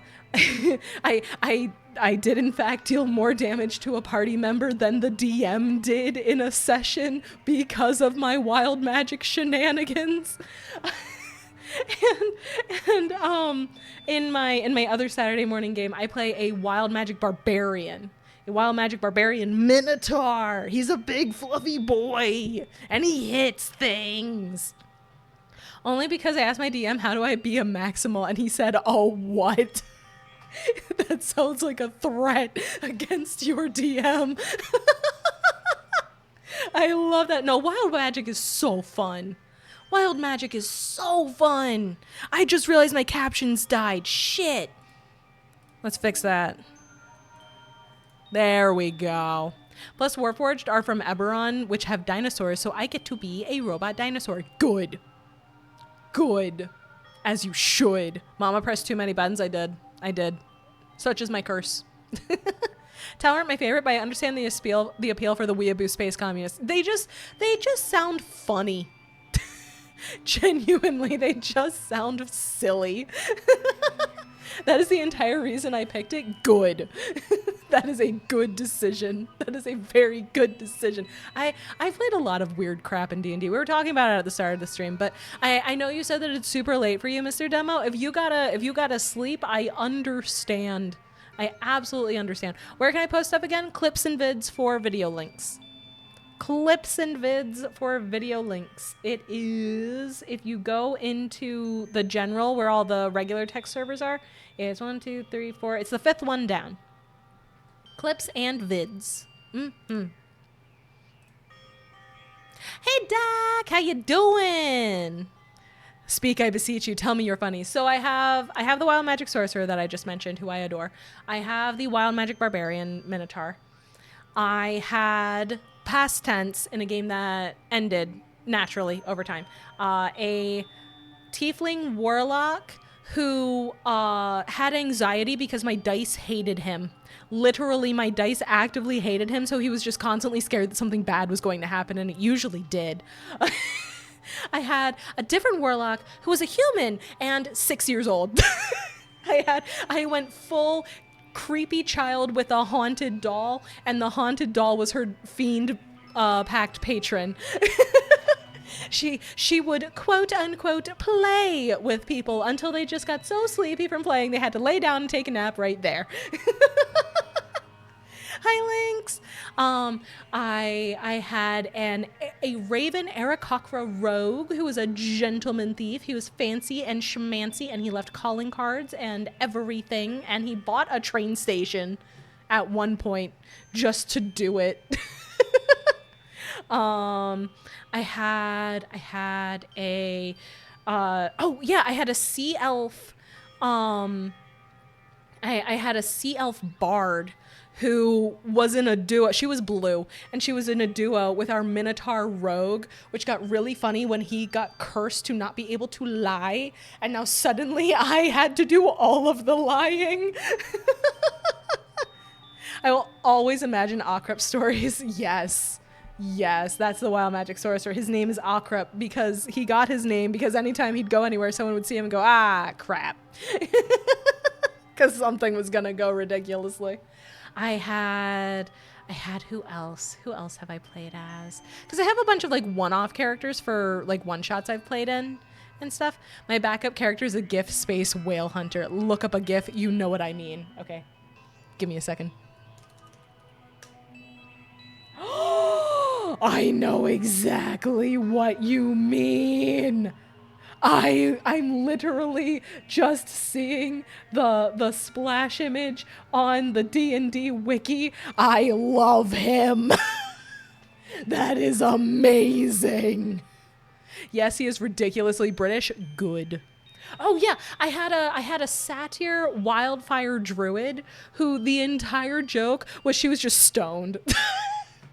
The entire joke is that she just had a lot of drugs and she grew them herself. Hippo man, yes. Yes. Oh my god, I love him. Oh my god. Oh, who else? Who else have I created? Who else have I created? I ended up using her as a DMPC in a one-shot that I ran, but I had a fairy star, like Circle of Stars druid who was convinced that she was actually a star in the sky that fell, and her entire reason for going on an adventure was to get back home. Oh yeah, I have my Harengon rogue. I have my Harengon ranger. She's a swarm keeper ranger. She uses the pure power of the prey drive because she's scared of literally everything to essentially call other prey animals to her, and then they do horrific violence and she's terrified because she's scared of everything. But my dice really like her, so she keeps one-shotting shit and it's really funny.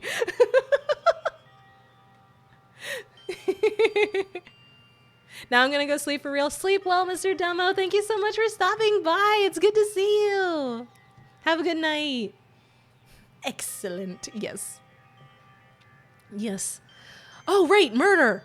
Oh, no. I got so excited talking about D&D. I forgot. Murder is happening. Oopsies. Looks like you've gotten your energy back. Then let's hurry and start already. I'm gonna do it! Yeah. The killer. And you. I'm gonna beat the shit out of both of you with my bare hands. However, Regardless of whether we start or not, what has happened to the others? They appear to be extremely late. Thank you for the ball deck. I take that to mean the Eagles are doing well. That voice is annoying. Good, it's supposed to be. It's Monokuma voice. It's supposed to be annoying. I mentioned my backup character already, but I have a very traumatized half-elf bard who hates religion due to having to watch his brother and partner in crime be brutally sacrificed by a cult. Ooh. That's some good PC trauma. Hell yeah, I love that. They aren't? Fuck you.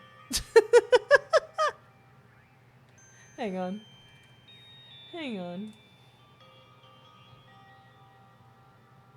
Fuck, they aren't doing well. Shit.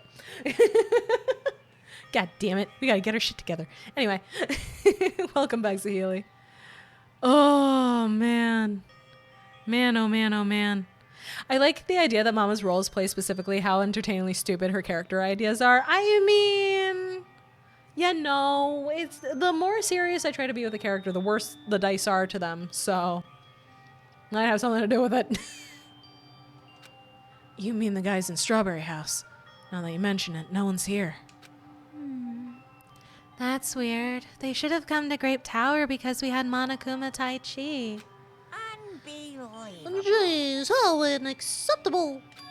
I never expected all of you to ditch Monokuma Tai Chi. Honestly, it was way beyond my expectations. What are you gonna do? Well, since it happened anyway, I guess it is what it is. Everyone ditched? Does everyone include us too? Do your best. Now do your best to investigate. I'll see you again at the class trial. Huh? I hear something. Huh? What do you hear? Could it be Nekomaru? Damn it. Blind nun, rolls negatives and low stats, almost all strain. Become gremlin and short, and suddenly her rolls hit 25s and 20s. Yeah! Of course not. He's already dead. Yo, Oh well, now's not the time to worry about that sound. That sound? What are you talking about? I don't know anything. I don't hear anything even. And what about Gundam and the others? Notice who I named first. Is it all right that we have not summoned them here? They're gonna come here soon anyway. Now's not the time to worry about them. Oh, actually, yeah, she's right. Fuyuhiko's gone. Oh no, Fuyuhiko lives on the other side with the other guys. Hinata is or rather Hajime, Hinata's his last name. Hajime is the only one staying on the grape house side. And that's literally because the guys ran out of beds and the girls were like, nah, it's okay. We're chill with you. You can sleep on our end of things. It's fine. And he was like, thank God. You're right. They should have heard the body discovery announcement already. They'll probably come soon. Maybe. Yep. Then we should start the investigation soon. Yeah, you're right. I gotta do it. I have to do it. First, I need to look at the Monokuma file.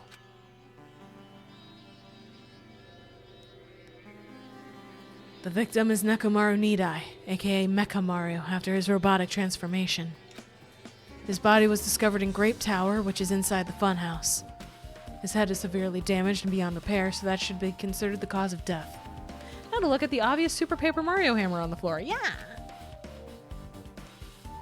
Despite the fact that his arms and legs are dismembered, the limbs were actually designed to be detachable, and seems they separated due to a severe impact. Aside from that, several other areas of his body are damaged.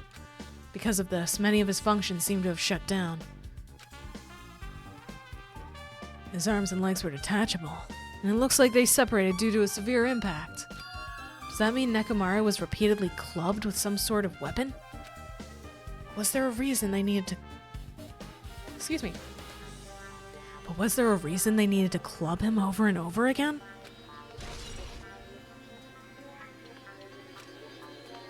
Alright, real quick before we start investigating, I am gonna run and grab some water, so I'll be right back.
Alright, I'm back.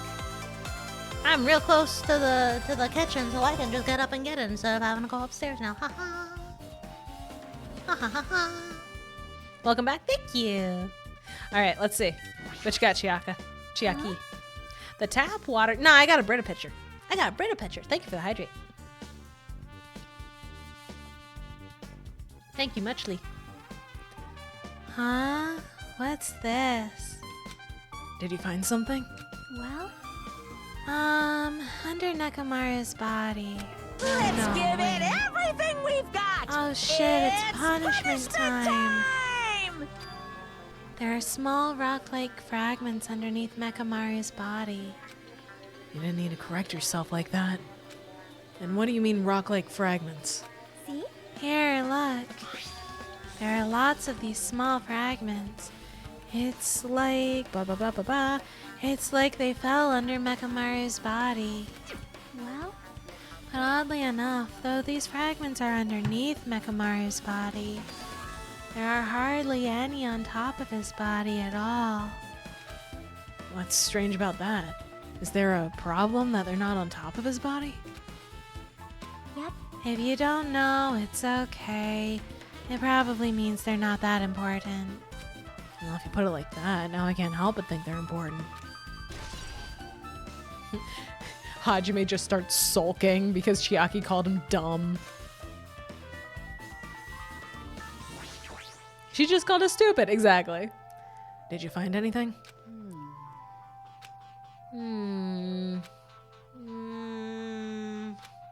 Looks like you haven't found anything yet. Leave it to me. We need clues, right? I'll remember something, so just wait for it. Looks like that's gonna be a little hard. Yo. Oh, I remember. There is something I thought was weird. It happened early in the morning. Thank you for the headpad stack. Also fun to see how he has blue blood since the game said he ran on electricity. I know, it's silly. It happened earlier in the morning. You're going back that far? Like, Come on, you noticed it too, right? You heard that rumbling sound? What the fuck is with Chiaki setting up the alarm bells in my brain right now? She's being really sus all of a sudden. Oh. If only we could have seen cola and tea spill from his head. Yeah, they could have done that instead of the blood.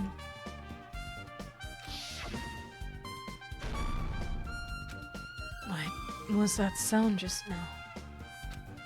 Was it an earthquake?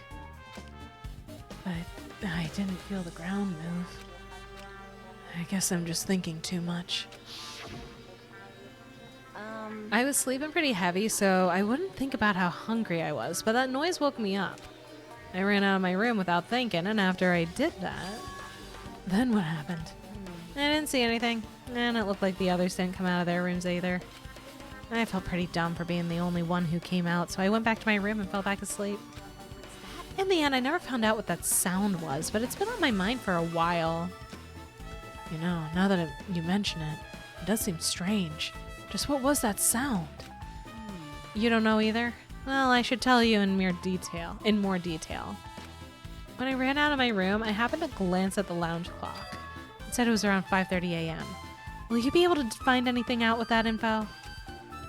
I didn't think that rumbling noise happened that early in the morning, but I'm not really sure if that noise pertains to the incident or not. why? What the hell? I went to the trouble of remembering that and you got nothing? Jeez, you're so damn useless. She seems agitated. Well, it's understandable. Oh, dang, Kawaii! Get some tissues. Are you alright?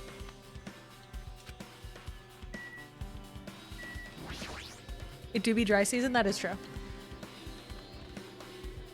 An enormous hammer has been carelessly left on the floor. Yeah, you're okay? Okay, good. Good, I'm glad. It's suspicious because it stands out so much. How cruel. Perhaps that hammer is the weapon that broke Nekomaru. I do believe a weapon of that size is capable of damaging Nekomaru. This hammer is the weapon? But it looks a little too clean. It's almost like it's new or something. It's suspicious because it's a flat image. Yes. Also, where did the killer obtain this hammer? Prior to now, I do not believe I have ever seen an object like this. Was it hidden somewhere? Good point. There's no supermarket in here. I wonder where they obtained it from.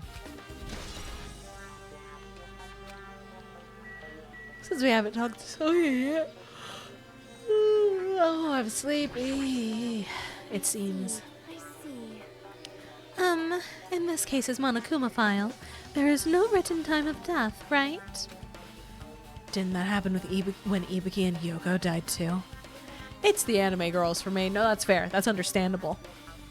The large and obvious Paper Mario hammer lying next to the body seems suspicious. It's a truth bullet now. Maya yawning means sleep time. Soon. Like in an hour, maybe. Oh, did it? But the reason the time of death wasn't mentioned when those two died was because the time of death was key to the mystery surrounding their murder. Could that be the case this time, too? By the way, I would like to confirm this just in case. Ultimately, is it safe to assume that Grape Tower and Strawberry Tower are the same building? Well, that's the only thing we can think of. Even when we experimented with Chiaki's handbook and left it in Grape Tower, it still showed up in Strawberry Tower. Which means The reason each tower's wall is different colors is because the floor lighting is changing the colors. The reason Usami's floor portrait is different in each tower is because it is merely a projection. Yeah, that should be the case. then Then it is decided the two towers are the same building. which means the scene of the crime is simultaneously Grape Tower and Strawberry Tower. Grape Tower and Strawberry Tower are the same building. How does that pertain to Nekomaru's murder? Well, idiot. Maybe it has something to do with that. Yes, Sonia, we solved that 2 days ago. These children are stupid.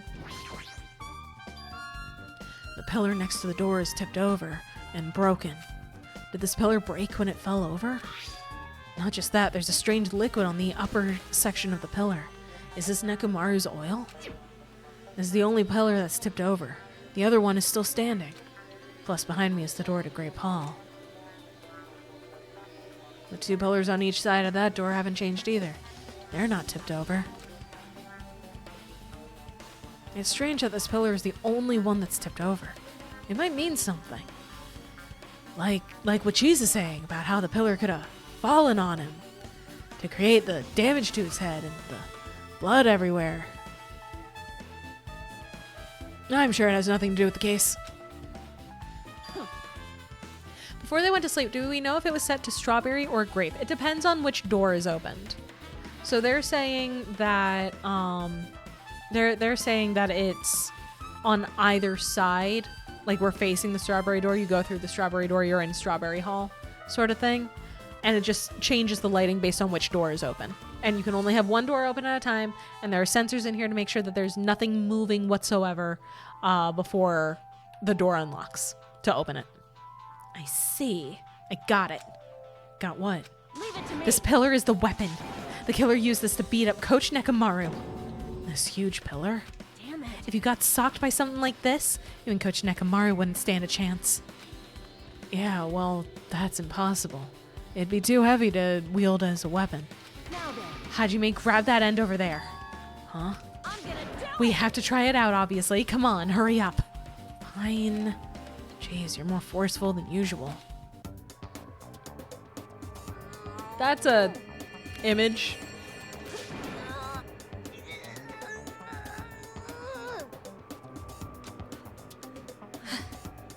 It's no use. It's barely budging. They pulled a Thorfell and used the pillar as a staff. Didn't I tell you? All right. If that's how it's gonna be, my body can take it. Power times 3. No, seriously, just give it up already. Why? It's no use. It won't even budge. If 2 people can't even move this pillar, then it's impossible to use as a bludgeoning weapon. Unless someone, I don't know, pushed it over. Well, there's only one person who could have lifted something like this. Robo Coach Nekomaru. He's definitely the only one. Datebayo Maya-san, thank you. I appreciate it. Alright, let's look at the body. Excuse me. It's Nekomaru's body. It's cruelly broken.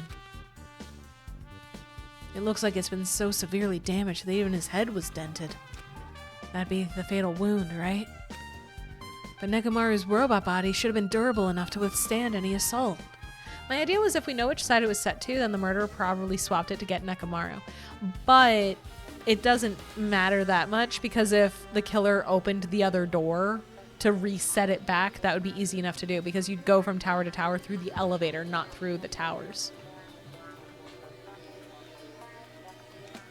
For Nekomaru to be this damaged, it can only mean whoever attacked Nekomaru didn't hold back. Now, it's probably not the best time to think this, but I guess Nekomaru was really transformed into a robot, huh? I was getting used to the idea, but now that I think about it, robots are definitely unusual. Well, it doesn't matter if he was a robot or not. Either way, Nekomaru was still killed. It's definitely strange, isn't it? Huh? What is? Well, If they wanted to kill him, they could have just destroyed his head. Why did they destroy his entire body, too? I've said it before and I'll say it again. Low button shirts are so good. I agree with you. I agree with you. You gotta let the chest breathe. Remember, this is the same guy who tanked a bazooka explosion. True. But that just hit him in the chest, so that might be different. The chesticles need their space, exactly. And I'm being gender neutral on it, because people without mammaries still have titties. If that makes sense, I feel it does. Maybe they didn't know how to kill a robot, so they damaged him all over. You! But they went against Coach Nekomaru. He ain't the type to die easily. They obviously didn't fight him head on, but even then he wouldn't leave himself open to attack. You're right. In fact, that's the biggest mystery. Nekomaru was even stronger after he became a robot. I can't think of anyone who'd be capable of killing him. Anyway, this alone isn't enough information. I should investigate a little more thoroughly. So you guys want to know a fun fact? Since he's dead and stuff, I can tell you a fun fact. If you hang out, it's size and gender neutral. It looks good on both genders and any size. True, I agree with you. So if you hang out with Nekomaru enough times, you find out the reason why he's a coach instead of an athlete himself is because he has a bad heart, or had when he was a human. He had a bad heart, like he was born with a heart defect. So when he was growing up, he was in the hospital a lot, and he just wanted to run around and do sports and shit, but he couldn't, because if he did too much, he could severely hurt himself, if not die. So instead, he wanted to support athletes instead, so he became the best coach ever. I wake up from my slumber, the siren song ends. Welcome, Teeny. What do you think? You came at a great time.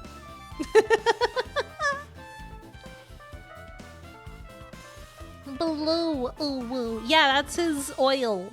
It's not blood because he's a robot. It's his oil. Huh? There's something protruding from behind Nekomaru's neck. Is this? That's right. It's a cutting-edge function that puts my other functions to sleep, even if I have insomnia. Just press the good night button on the back of my neck and I'll be forced to enter sleep mode. Maybe the killer pressed this button and made Nekomaru enter sleep mode. But still, it's hard to think the killer was able to easily press a button on the back of Nekomaru's head. Even if Nekomaru was ambushed, it still wouldn't be easy. My cousins have heart deficiencies that prevent them from playing or running in sports, which is why usually they like to play fight with me, because I can let them expend their energy pretty much. Yeah, that's where Nekomaru was at. He had a heart defect and he couldn't play sports, so he became the best coach in the world instead. Okay, I'm back. No, not Nekomaru. I'm so sorry. I'm so sorry, Shino. I'm so sorry to do this to you. The cover on his chest is open slightly, but it won't open much more because the corner's all messed up. Or the cover's all messed up, rather. If only Kazuichi was here, we might have been able to open it. Jeez, what the heck could he be doing right now? What else we got? We got leg. Wire. We got wire. There's a sturdy metal wire. Strudy. Uh-oh. We didn't spell check this. I already knew, but I played it up. No, I know that feel. There's a sturdy metal wire tied to Nekomaru's left leg. The same wire was tied to his arms. It's almost like he was bound or something. I'm loving the mental image of the killer pressing the sleep mode button, then proceeding to beat the ever-loving shit out of him. Literally. Strudy, yes. But even if they bound him up, the killer still had to deal with the robotic Nekomaru first. Who did this? And how were they able to bind Nekomaru? Also, the tip of this wire. It looks like it's been tied in a loop, but what was the point of this?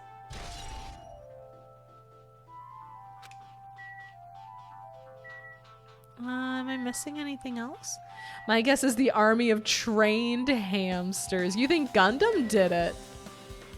Teeny thinks Gundam did it. This fluid flowing out of Nekomaru's body. Based on the smell, it seems like oil. Rocket boots? He might have rocket boots, I don't know. It seems to be flowing heaviest from Nekomaru's head, probably because that's where the fatal blow was dealt. This oil, For Nekomaru, this might be similar to normal blood in humans. Because oil is blue, yeah, in this case, to contrast with the pink blood. Which means all this oil is just a pool of robot blood. Anyway, that's a whole lot of oil. It's not going to be easy to clean up. No, now's not the time to even worry about that. Also, that contrasts his statement of being electric. I don't know, maybe it's both. Maybe he's a hybrid. Wire garrote? Maybe. I guess for now, this is all I can do to investigate Nekomaru's body. I should back off for now. If I remember correctly, the pink blood was an artistic choice. I believe so, yeah. What is this? The door at the far back has a chain wrapped around the doorknob. Looks like it's a sturdy metal chain. It's wrapped around the doorknob from every direction, and it even has a padlock on it. Why did they do something like this? Perhaps this was used as an alternative to locking the door with a key. If that's the case, you wouldn't be able to enter this tower from the Strawberry Hall side. To get past ratings, if I recall, I think so, but don't quote me on it. After all, this door should lead to Strawberry Hall. For 2026, we bring you the all-new hybrid Nidai, capable of off-road traversal and suitable for family trips. You know what? Good. He's a transformer now. If they barred this side of the door with a chain, it would be impossible to open it from Strawberry Hall. But still, why would they need to bar the door to Strawberry Hall? Mama's cute and her hands are gorgeous and her voice is VA top tier. Thank you. I'm blushing a lot, but thank you. I'm gonna do my best to accept a compliment. It's very difficult. Thank you. I guess for now I've checked out everything in this place that's caught my attention. What is it? You seem lost in thought. Oh, well, the final dead room. The final dead room? What the heck? Why are you bringing up that place all of a sudden? Well, the hammer on the floor, the chain wrapped around the door at the far back, and the wire that tied up Nekomaru. All the evidence at this crime scene consists of things we've never seen inside this building, doesn't it? But as long as we can't leave, then there's no doubt that they came from somewhere within this building. So that's why you mentioned the final dead room. Monokuma said beyond that room there's an ultimate weapon in a place called the Octagon. Yep. Yeah, so if we think of that place like an armory, then that's where the killer obtained their tools, right? If so, let us go confirm it. No, that's dangerous. If you go in there, you have to play the life-threatening game. Well, Excuse me, because the Pentagon is copyright infringement? No, MMA is the Octagon, I thought. I thought MMA is the Octagon. Then I'll be the one who tries to confirm it. Huh? What are you saying? You're the one who said that place is dangerous, right? Yeah. Man, it's noisy. I can't focus at all with all this noise. Sorry. it's not like Huh? that. It's not you guys. There's a sound that's been ringing since before the investigation started. A ringing sound. Since before the investigation? That reminds me, you've been mentioning that sound for a while, haven't you? Hey. Akane, what kind of sound is it? It's like this high-pitched alarm clock sound. It's probably ringing from upstairs. Could it be? Maybe it's better if we go check out that sound first. Can't copyright a shape. No. Not usually. Huh? Are you gonna go check it out? Then you guys go. I'll stay here. Then I shall wait here as well. Please be careful, you two. Sonia's okay, but how come you're not going, Akane? Well, Hey. that sound is annoying, and I don't really feel like leaving. hey. Hajime, it's okay if it's just the two of us. Come on, Akane says she wants to stay here. Huh? Oh, I get it. She doesn't want to leave Nekomaru's side. I don't know if she's actually aware of that or not. Yep. Let's go, Hajime. Yeah, if you say so. Off we go! to do an exploration. Now I'm also hearing the annoying sound. Oh yeah, I can run and walk at regular speed again. Yep. Now that we've come all the way here, I can definitely hear something. Yep, it sounds like it's coming from the floor above us. What could it be? Just the two of us, investigating a killing. Just the two of us, you and I. Anyway, horrible ringing sound. See? Jeez, it's so noisy. Looks like that phone is ringing. I don't know whether it's better Soda isn't here or if you were considering he could give an autopsy on Nekomaru. That would be so funny. You have 1 new message. Message deleted. End of messages. The phone, huh? Guess I'll answer it. Because the ringing is really fucking annoying. Jesus Christ. Let's see. Just pick up the receiver and press the strawberry button, right? Damn right. Oh, you finally answered. That voice. Is that you, Fuyahiko? Jeez. Jeez, do you know how long the phone was ringing? I was getting worried that no one would pick up. What are you guys doing? Are you all still in the Strawberry House? Like, Even if we wanted to go over there, we can't. Looks like someone broke the damn elevator. It's not moving at all. We can't enter the tower from Strawberry Hall because the door button there is broken too. So basically we're sitting ducks here. Not only is the elevator broken, but the Strawberry Hall door button is broken too. hey, bastard. Hey, are you listening? Yeah, I'm listening. Anyway, everyone in Strawberry House is safe, right? Well, We're safe, but we can't find Nekomaru anywhere. Do you know anything? Didn't you hear the body discovery announcement? Damn it. So that's what it was. Shit! Why did it have to be Nekomaru who just came back to us? Where was he killed? Grape Tower. When I went there this morning, he was already... I see. I see. Grape Tower. If the door to Strawberry Hall wasn't broken, we'd be able to enter the tower and... Holy shit, that's it! The killer broke the elevator and the Strawberry Hall door. So they could split everyone up and prevent us from doing a proper investigation. Dumbass. Damn it, that dirty bastard! What about another way? Is there any way you guys can come to this side? Well, yeah. I guess we just have to let Kazuichi handle it. He said he'd take care of the elevator. I guess he's our only hope right now. You're right. Besides, if he doesn't stand out now, then the hell will he, right? Like, Based on what Kazuichi said, it's gonna be hard for him to fix the Strawberry Hall door without parts. But he said he might be able to do something about the broken elevator. We'll be waiting. Are you guys going to be okay? damn right. Yeah, we'll head over there as soon as Kazuichi fixes the elevator. Until then, it's up to you bastards.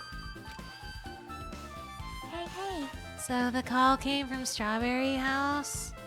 It wasn't a call from, like, the Coast Guard or something? Someone coming to get us? No? Shit. Not gonna be like, Hope? A captive audience? Apparently. The others can't come over here because the elevator is broken. Not pizza? No. But Teeny, because a murder happened, we did get food. We were all given red bean bread and milk. Specifically, red bean bread and milk. There's no doubt this is the killer's doing. They've prevented the others from coming to the crime scene. Wow. I know. We all got 1 red bean bread bun and 1 glass of milk. You got school breakfast, yeah. Uh-huh. Because it's Headmaster Monokuma. Good night, Solar. Get some rest. Oh! I have been chibied. I have hit the buttons in the wrong order and pissed it off. I'm here. Thank you for the chibi moonlight. I appreciate it. As long as the elevator is out of commission. I already said this part. Shit. But that's not all. For some reason, even the door button to Strawberry Hall is broken too. Except it's not. The door is just fucking chained up, I'm pretty sure. Huh? That's better than school breakfast? Well, it's Japan school breakfast. The door button to Strawberry Hall? And that door, is it blocked from both sides? There's a sturdy chain tied around it. Excuse me.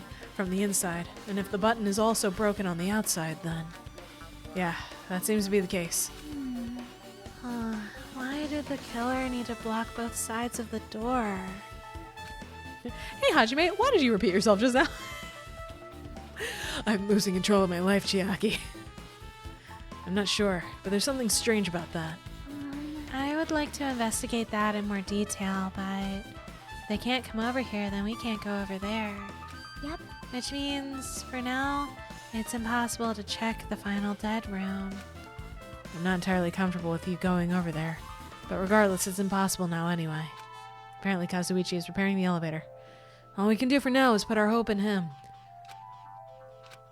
You're right. But Monokuma isn't going to wait. I doubt we have that much time before the class trial starts. I'm suddenly feeling Ibuki's presence. It's as if her ghost is here now. And dinner is done. So Healy, what are you having for dinner? I hope it's tasty. I hope Kazuichi can fix it soon. If not...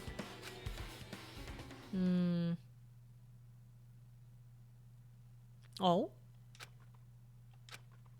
Hey, are you even listening? Hey, bastard. Hey, are you listening? Damn right. Nagito, I'm talking to you. We said the hope word too many times and now we're playing as Nagito. We have summoned him like Beetlejuice. We're now the hopeless, hopeful bastard himself. Yep. Huh? Jeez. Don't harm me. I figured you weren't even listening. Southern style chicken angel hair pasta steamed broccoli. That sounds so good. That sounds really tasty, Sahili. Sorry, I was just thinking. You'll probably think it is something messed up, won't you? But I have been listening to you. Nekomaru was killed, right? Then that body discovery announcement was referring to him. Damn it. Out of everyone, he had just had to be Nekomaru. Damn it. After what he went through to come back to us. Damn it! How pitiful. It's tantamount to being killed twice. Truly, he was a man burdened by terrible misfortune. Hey. Okay, so now that we know the situation over there, is it alright if I go ahead and fix the elevator? Is it alright if you wait a little bit? Before you do that, we should... Did you call for me? No, the Monokuma file, right? I wonder why we're playing as Nagito. Maybe we've already played as him before. We might have. We might have. Now It seems you guys have noticed that the incident has taken place, so this is for you. red bean bread and milk. There you go, Teeny. You get to see the red bean bread and milk. I'm trying to tilt myself out of the way. I think it just says, it should just say everyday milk. It just says everyday milk. It doesn't say anything silly. It's just everyday milk. Because you gotta drink your milk every day to grow up big and strong. Hey, breakfast! After who knows how long of no food whatsoever. And there's a bonus item. It's the Monokuma file. Is it whole milk? I have no idea. Do your best. Come on, satisfy your hunger with this and do your very best on the investigation. Why is the Monokuma file being treated like a bonus item? Whatever, man, let's just eat. Eating should come first right now. Damn right. You're right. It's okay if you guys eat, but can you hear me out while you're at it? What is it? Well, I was thinking about what we should do, and I wanted to discuss it. Even so. Thanks to the killer, we can't even go to the crime scene. We gotta wait till Kazuichi fixes the elevator. True, there's no doubt that the killer is responsible. But it seems as though they made a huge mistake. There's no way the symbols of hope will give up because of this little setback. There's no way everyone will just cross their arms and wait for the class trial to start and maybe experience the situation from a different person's point of view. That would be silly. Why would anybody do that? I love how after a few days of not eating, they get the bare fucking minimum. Yeah. We need to do everything we can on our end to prep for the class trial, right? Well, yeah. Fine. It seems that we too shall begin the investigation on our end, though it remains unclear how much we can do. Is this acceptable? If I show my serious side, things will not end with mere child's play. Does Mama know about Bible bread? I'm familiar with the Eucharist. I don't know past that, though. Oh, I'm so glad. I knew you guys were pumped up from the start. How beautiful. Even though you guys are suffering from despair, I can see that you guys are still fighting for hope. Ah, such beauty.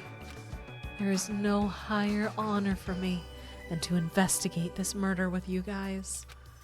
So, we need to be grateful towards Nekomaru for becoming the foundation of this hope.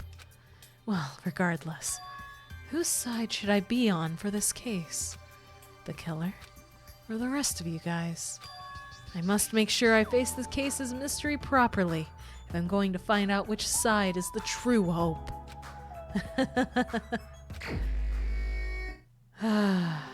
Hey, you guys, why don't we try arranging the sequence of events in this case?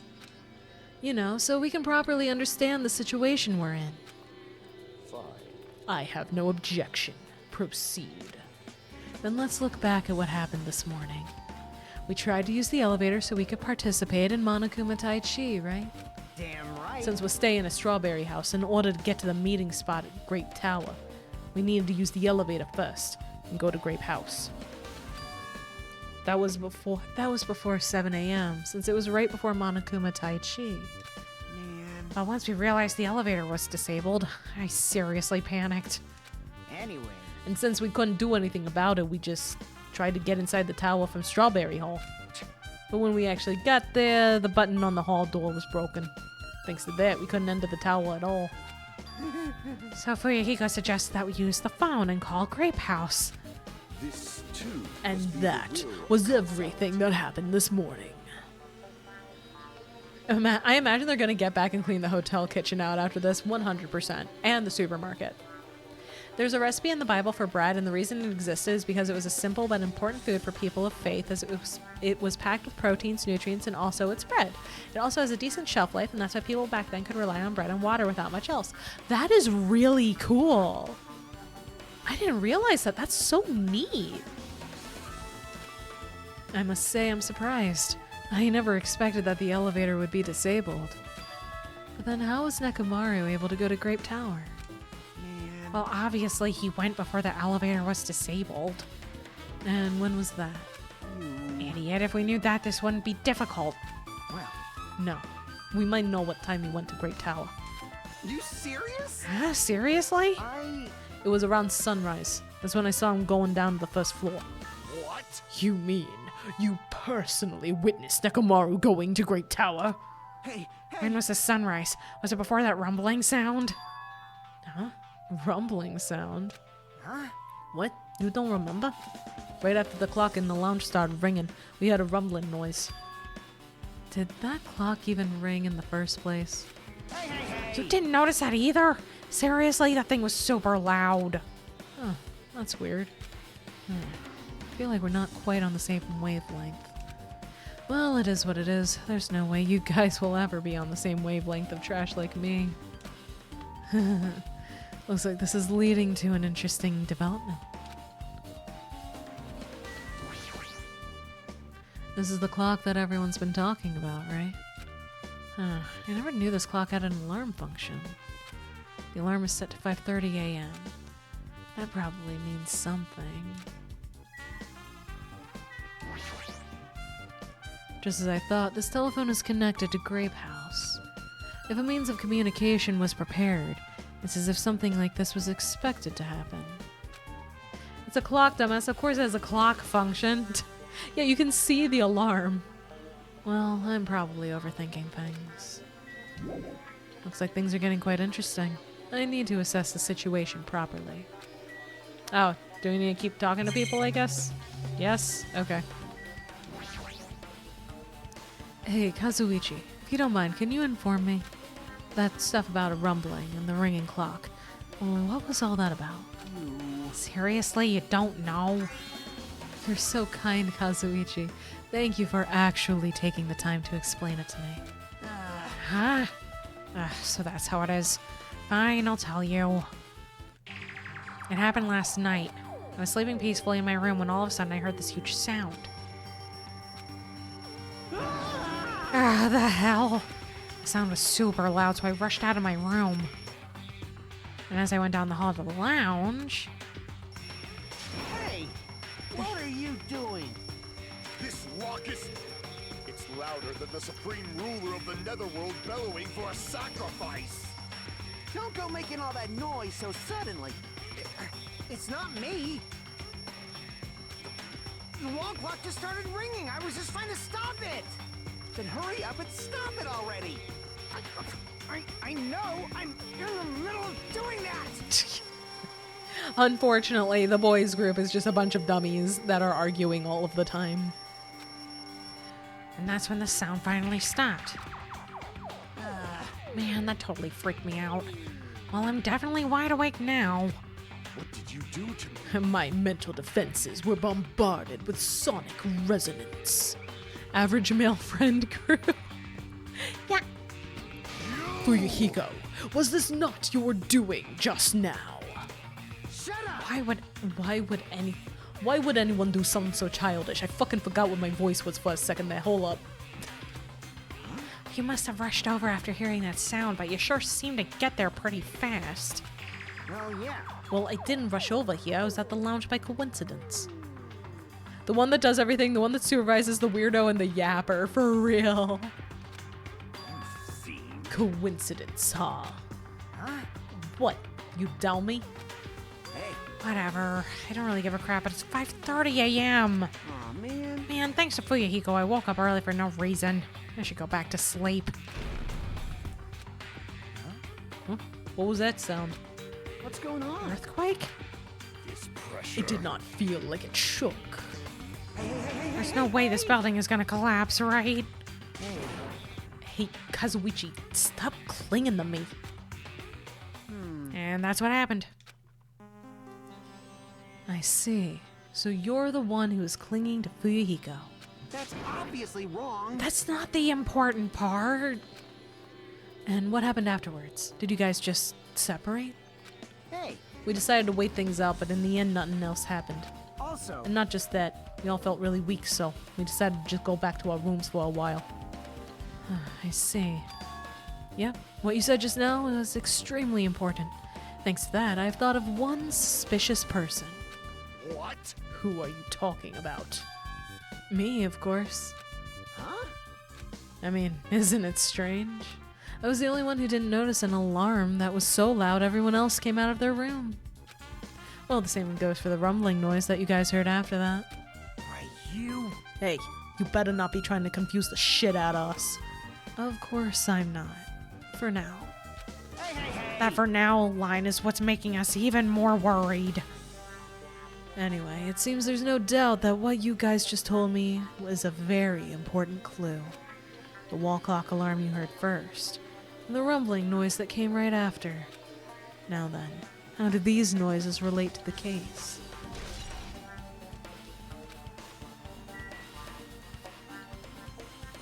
I will say Nagito is correct.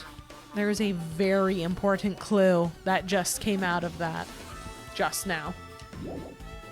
Looks like things are getting quite... Ah, we still gotta talk to people. Okay. Hey, you said you witnessed Nekomaru at sunrise, right? Can you explain that to me in a little more detail? Dude's very quick to blame himself. Oh yeah, that's his whole bit. I was so hungry yesterday that I couldn't sleep. I figured it was nearly morning, so I went to go check the clock in the lounge. Turns out I was totally off. It was still around 5 a.m. Hey. And that's when it happened.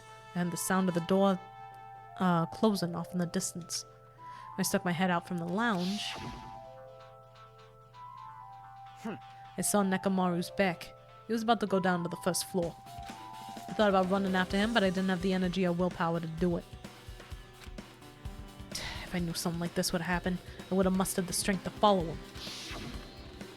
Hey. But why would Nekomaru wander off so early in the morning? I was wondering about that too. I mean, I already knew I wasn't gonna get any sleep. So I just sat in the lounge, stared off into space for no real reason, and waited for him to come back. Jeez. And that's when the clock in the lounge started ringing.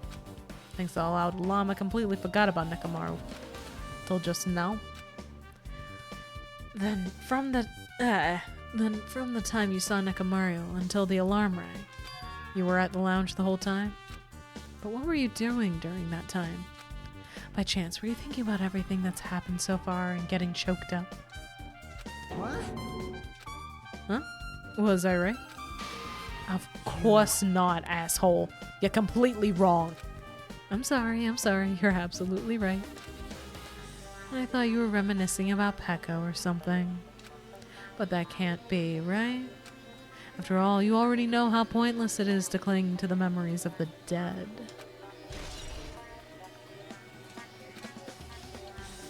Yep, I get it now. Thanks to everyone's detailed information, I'm slowly getting a grasp of the situation. If I put events in chronological order, Fuyuhiko witnessed Nekomaru at 5 a.m. That's the time Nekomaru apparently went down to the first floor. At 5:30 a.m., the alarm clock in the lounge started ringing. When that happened, you two woke up and left your rooms to go to the lounge, where Fuyuhiko was. Right after that, you heard a strange rumbling sound that didn't quite make sense. Let's make history. Now that I think about it, something might have happened to Nekomaru during that noise. If so, that must have been Nekomaru's final scream before he breathed his last. Hold on. Nekomaru died when we heard that sound. Doesn't that mean we have an alibi? Alibi?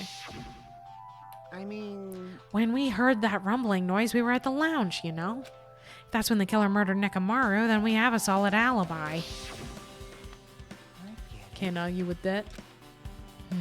It might be too soon to declare that just yet.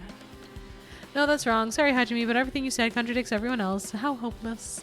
We're going to be getting a lot of clues as Nagito. We can't be certain unless we first clear up the mystery surrounding that rumbling noise. A rumbling noise, huh? Did something heavy fall over or something? Also, based on what everyone just told me, there's another thing I'm curious about. You all heard the alarm clock in the lounge go off just before the rumble. What do you suppose that means? Hey, haven't we talked enough? I really think I should repair the elevator soon. Oh my, you're still here? Once the elevator's fixed, I'm not gonna let you anywhere near it. And so Kazuichi ran down the stairs, complaining for some reason. I don't know why everyone's mad at me. I'm a delight. So what should we do now? There's something I wanted you to do. After the elevator is fixed, there's something I want you to investigate. huh? What is it? The clocks in the first floor lounges of both Grape House and Strawberry House. Right after that, you heard a strange rumbling sound that didn't quite make sense. Huh? Why? I'll tell you later. I asked you to do something, but the wrong text appeared. I'm asking Fuyuhiko to check the times on each clock and see if they're the same. Hey, bastard. Fine, but why are you asking me? You can investigate that yourself. I would investigate it myself, but by the time the elevator is fixed, there's a chance I might not be with you all anymore. Anyway, I'm counting on you. The bastard doesn't make any sense. Now then, here comes the main event. There's only one thing I can do for them. I can go to that place for everyone's sake. I can't let them face that danger. I must be the pariah who goes in their place. Oh, I guess Gundam left too. That's it. I should investigate one more time before I head over there. The elevator and the door at the far back of Strawberry Hall. Just in case, it might be good to check and make sure they're really blocked off. Ah yes, Nagito the pariah. It's his own fault, really. He's not well. If I press... Excuse me. If I press the button next to the elevator, the door should open so I can ride it. But nothing happens when I press it. Looks like it's definitely broken. Hey, what are you doing? You're getting in the way of my repairs. Hey, why did the elevator break in the first place? Oh, the killer malfunctioned the safety device. Look, you see that silver cover under the button? It looks like that's the elevator's control panel. They probably opened it up and messed with the settings. But the cover's locked, so they wouldn't have been able to open it unless they had some kind of tool. Are there any tools in this building?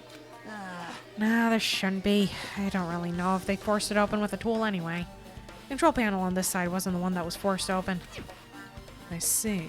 It's the control panel on the grape house side that's broken then. Yeah. If the one on this side isn't broken, that's the only thing I can think of. I'm pretty sure there should be a control panel over there too. Plus the elevator is stuck on the grape house side. Wouldn't that mean the last person who used this elevator went to Grape House? Yep, it's official. The elevator was disabled on the other side. Hey, I don't have time to talk to you. Hurry up and go away. Jeez, I'm trying to do repairs without any tools. No matter how much time I get, it won't be enough. If you don't have any tools, why don't you use this? Huh? Is that a multi-tool? Where'd you get something like this? I had it with me before I even arrived at the 4th island. If we're going to explore a new island, it's essential to bring this kind of equipment, right? You serious? A guy like you has been walking around with a dangerous tool this whole time. Huh? Is there something wrong? It's nothing. There's just a knife in this thing and you're scary. Then I'll let you have this. Your repairs might go faster now, right? But in exchange, I want you to do something. What? You know what? Good on you, Nagito. I agree. I agree. That multi-tool has a compass. After the elevator is fixed, I want you to ride the elevator and see how the compass reacts. He's hot? Which one? Which one, Kawaii? What the hell for? Well, to be honest, there's something I still don't understand regarding the structure of this building. So please, I really need this information to find out the relationship between the building and the elevator. I don't really get it, but, well, as long as I'm just checking a compass, I don't mind. Nagito, you aren't the only person to think that. There are many people who think that. But I agree with Cheese, he is a red flag. I'm glad. Then I'll leave the rest to you. No, don't count on multi-tool compasses. In this situation, we are pretending that multi-tool compasses are always accurate. I think that's his name. If you're talking about the guy we're playing as with the white hair and the ultimate lucky student title, yes, that is Nagito Komaeda.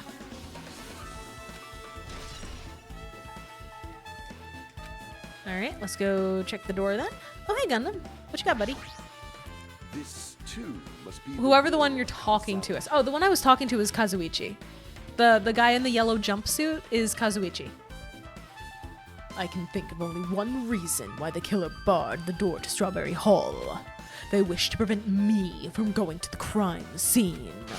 Which means the killer was afraid of the conclusion promised by my assumptions. Okay. Good on you, Gundam. You're still you. Oh shit, no, that is just straight up broke. He's so hot. I'm glad you think so, Kawaii. I'm happy for you. It's the Strawberry Hall door that leads to the tower. The button is broken. There's no way it'll open. As I recall, based on what Fuyuhiko told Hajime over the phone, the other side of this door is also barred with chains. They must have been really cautious to go through the trouble of barring the door from both sides. A multi-tool. Didn't you mention that a panel could be broken with a tool of some sort? Mm-hmm. Something about that seems a little suspicious. Let's make history. The killer's intent. I can think of only one explanation. Ah, Gundam. Perhaps they intended to keep me from entering the scene of the crime. Listen well. Which means the killer was afraid of the conclusion promised by my assumptions. Yeah, that was probably it.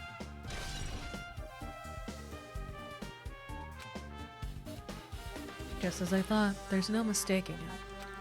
The elevator and the Strawberry Hall door look like they're completely broken.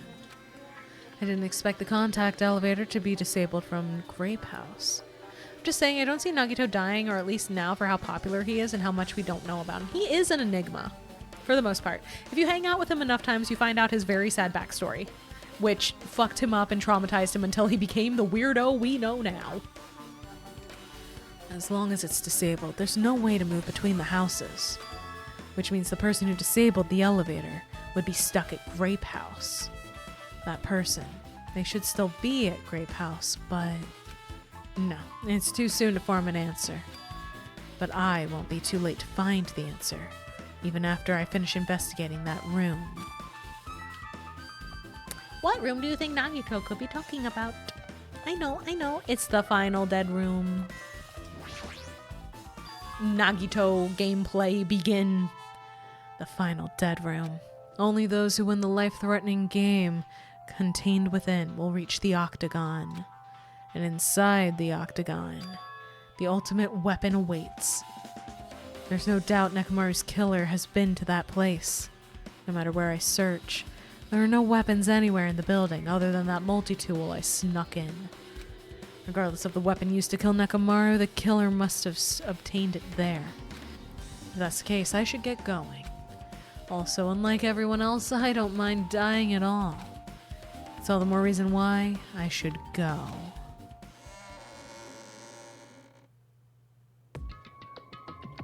Hey, do you guys like escape rooms? Because we're doing an escape room now. I see. So this is the final dead room. Feels a little eerie. Hope I don't get scared. Did the door just lock? I see. The door's designed to automatically lock. It's not like I would have turned back if it stayed unlocked. I thought the door finally opened. Now it's locked again. It's very funny that no one has killed Nagito. Yeah, honestly, yeah. I will confess, I'm probably thinking way too much about it, but at the same time, it's fun to think about. Quaver, that is my entire existence. You're right. I know he's the luckiest student, but luck only goes so far. True. I figured you'd turn up since I hadn't seen you in a while, but I never expected to see you here. Nagito? Huh? Why are you in such a dangerous place? Same to you. Why are you here? I heard the body discovery announcement.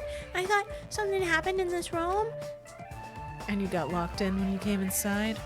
You're a fool from head to toe. I am truly ashamed. Well, not that I care. Just make sure you don't get in my way. Get in your way? The life-threatening game is going to start soon, right? It'd be annoying if you got in my way. Are you planning to do it? Well, if I don't, I can't get out of here, right? And besides, the only way trash like me can be useful is by risking my life for everyone's sake. That's wrong. You're wrong. Nagito is not trash at all. There's no such thing as a human being who doesn't deserve to live. I know I'm being heartwarming right now, but my heart is super scared and pounding like crazy. Are you sure you're not just excited? You know, isn't it exciting to think that I can finally be useful for the sake of those who shoulder hope? Now then, about this so-called life-threatening game. Escape room time, here we go. I had a really weird experience in an escape room, so I don't like escape rooms. I have done a couple. No, actually, no, I've only done the one. And I really enjoyed it. I like puzzles, so I want to do another one sometime. You have to win a game of League. Oh, fuck, we're gonna die in here. And just saw Theme Escape Room? Nice. Nagito, if there's anything you don't get, just ask me. We all need to help you and make sure you get out of here. Bring it on, escape game. That sounds like something a teacher would say, but I shouldn't expect too much from her. Oh, it is keyboard and mouse time. Oh boy. I can hear the game over. It's a laptop. Looks like it's on, but it's locked, so I can't really access it. It doesn't look like you can input the password. Oh, how are we gonna turn it on? There's something written in blood on the wall. It's the number 6. These blood symbols alone don't make sense, but maybe if I combine them with something else. 6, 7, god damn it. Pliers, huh? This might be useful for something, so I should grab it. Welcome to the point and click adventure game section. It's locked and it won't open. This looks like some kind of password. The first letters of the days of the week are probably the password. I doubt it's that simple. Also with that line, it could be a 9. True. This television looks broken. That's the bars letting us out. Nagito, we have a problem. These iron bars are completely blocking the door. As long as we don't do something about these bars, we won't be able to escape from this room. Yep, there is a 7. There's something written in blood on the wall. I can see the number 7. These blood symbols alone don't make sense, but maybe if I combine them with something else. Oh good, a bed and a bear. It's Monokuma's plushie. You want me to punish you guys? It looks like this. It looks like this plushie talks when you squeeze the tummy. Chills! Chills! Kills! Life-size Monokuma, now for the special price of only... Holy shit. $10,000! An advertisement? Let's give it everything we've got! It's punishment time! There's something shining under the bed. I can't reach it. Looks like the bed is fixed to the floor. I can't even move it. Is there something thin and long? Maybe the pliers? Oh, okay, I guess I can't. I was gonna... Okay, never mind. Can I get a... Oh, yeah. It says, watch the news in blood.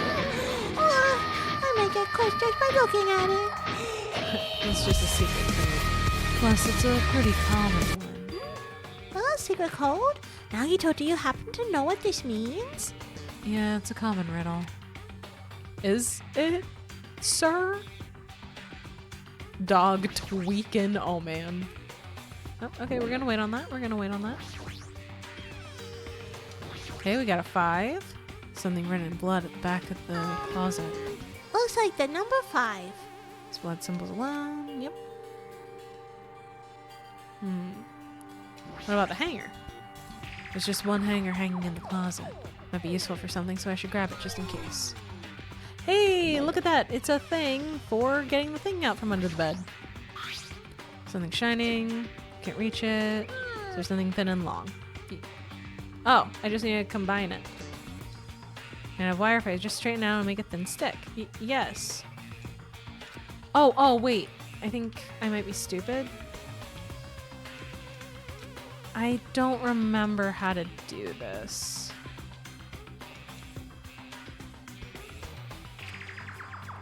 I don't remember how I... Oh, there we go. There we go. Now I remember. Use pliers on the hanger. Obtained wire. Use wire on the bed. Obtain desk key.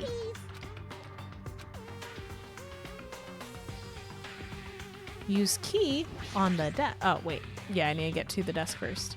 Use key on desk. Scissors. Scissors. If you use these to cut the iron bars? You're joking, right? Or is that supposed to be an indirect hint? I'm sorry. Damn. Alright, well, there's only one thing we can use scissors on. The bear.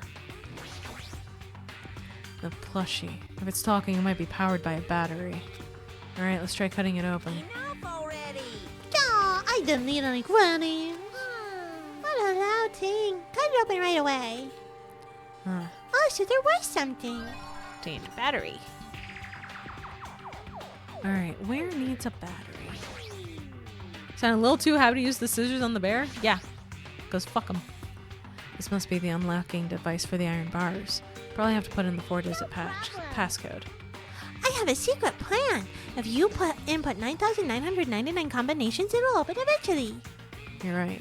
But there doesn't seem to be any buttons inputting a password. Uh-oh. Murder the plush bear because you can't murder the real one. True. Looks like it might be under this lid, but it doesn't seem to open. Not just that. What's this red light that's on top of it? Don't seem to be any buttons. Might be under the lid. Not just that. What's the red light? Okay, I can't investigate that further, it seems. Ugh. Ooh, I had an itch in my ear. That bear pisses me off, same. Which is the point. Alright, then maybe we can put the batteries in the TV? Television looks broken. Let's find out. Batteries in TV? Nope. Oh, there's a 4, I think.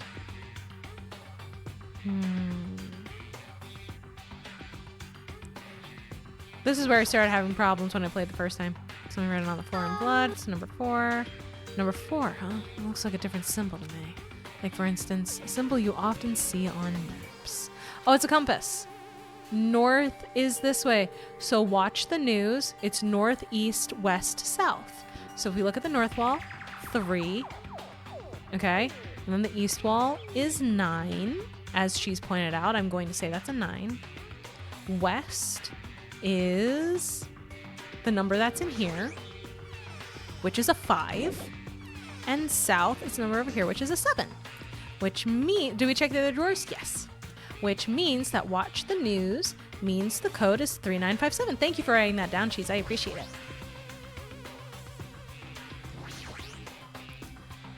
This was also a 4-digit code, huh?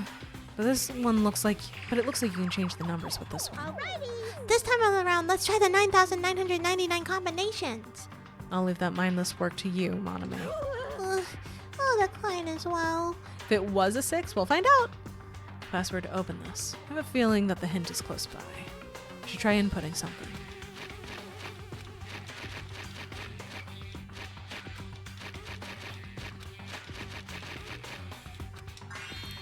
Yep, it was a 9. Huh, a digital camera and a USB stick, huh? And that's our inventory full up. Looks like there's no battery inside the digital camera. Well, we can fix that. Battery into camera. Use the battery on the digital camera. Now we can use the digital camera. I should check the picture that's inside. Looks like a photo of a space poster that's posted on a wall somewhere. I wonder what it means. I know what it means. I know what it means. I can show you what it means. See? See? We have no more business with this. That's not true. Because this is not the days of the week. It's the planets in the solar system. That's a laptop. Looks like it's on, but it's locked, so I can't really access it. Oh, I think I need to grab this first. Just as I thought. Looks like I was able to unlock the lock with this USB stick. Now I need to put in the password next. Maybe the memo that was inside the desk drawer might be the laptop's password. I got it. It's the first letters of the days of the week. Monday, Tuesday, Wednesday, meaning it's MTWTF. Huh? It was wrong. I doubt it's that simple. I know it though. So in the memo and the picture in the digital camera, the answer must be... Okay. So I'm guessing it's just the blacked out spots. So we have 0 through 6, starting with the sun, then Mercury, then Venus. Long way to get to the V. What? Mercury, Venus, Earth is E.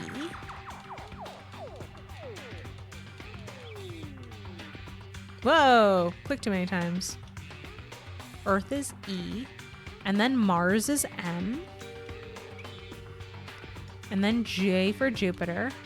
And then it's Saturn. Trying to type with the TV remote for real. Let's see if I got this right.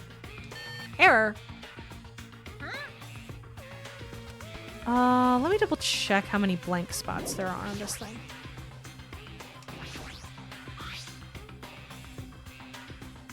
Yeah, it's only 4 of them. I think Saturn was here. Well, yeah, but you see the S at the end there, so I didn't think. Maybe I have to include the S, M, and S. If I gotta include them, I gotta include them.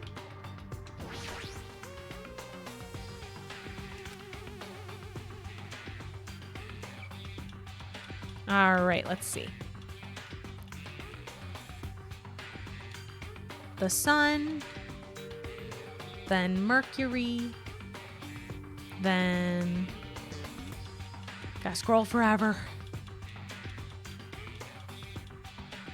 Whoops. Went too far. Sun, then Mercury, then Venus, then Earth.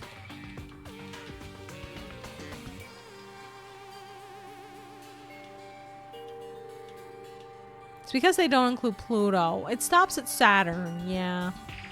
Then Earth, then Mars, then the asteroid belt, then Jupiter.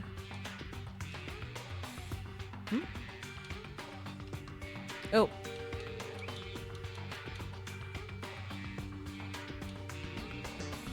Let's see. Sun, Mercury, Venus, Earth, Mars, Jupiter, Saturn.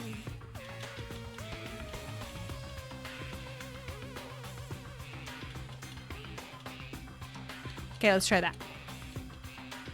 Let's try that. So my issue was I thought they just wanted the blanked out letters. They wanted all of them. Is this Othello? Is this Othello? Who here knows how to play Othello? Because I fucking don't. What is this? Looks like Othello. If you don't know something, don't overwork yourself. Feel free to ask me anytime. I think it has something to do with this. Could the lights on top of the unlocking device actually represent the number? I used the signal book on the laptop to decipher it. Even if you know the number, how will you be able to input it? There's only one thing in this room you can input a number into, right?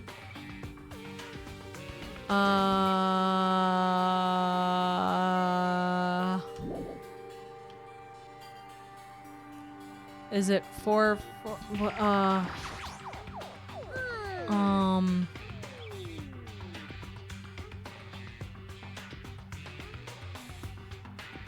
The number of flashes? I guess? I don't know. Oh wait, maybe because it's the 4, it's going vertical, but there's none that match one of the sequences.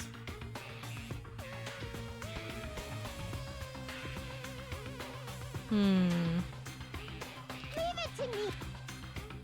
Because see, it's that one, and then that one, and then those 2. Let's assume the repeat is 0. Oh no, yeah, absolutely. The problem is I'm not seeing the 2 on the far end. Those 2 together. I'm seeing 3, but not the one on the far end. Like that one. You see my problem? 2, 3, 4. So it's obviously something. So, but I'm not seeing that one there, so I don't know. Okay. So, based on this, it doesn't have the first number either. It doesn't have the first number either. Because I wish I could move my cursor for this. I wish I could move my cursor to show you guys this. But 3 looks to be the last number. And 4 is the second. But there's not one that matches for anything else.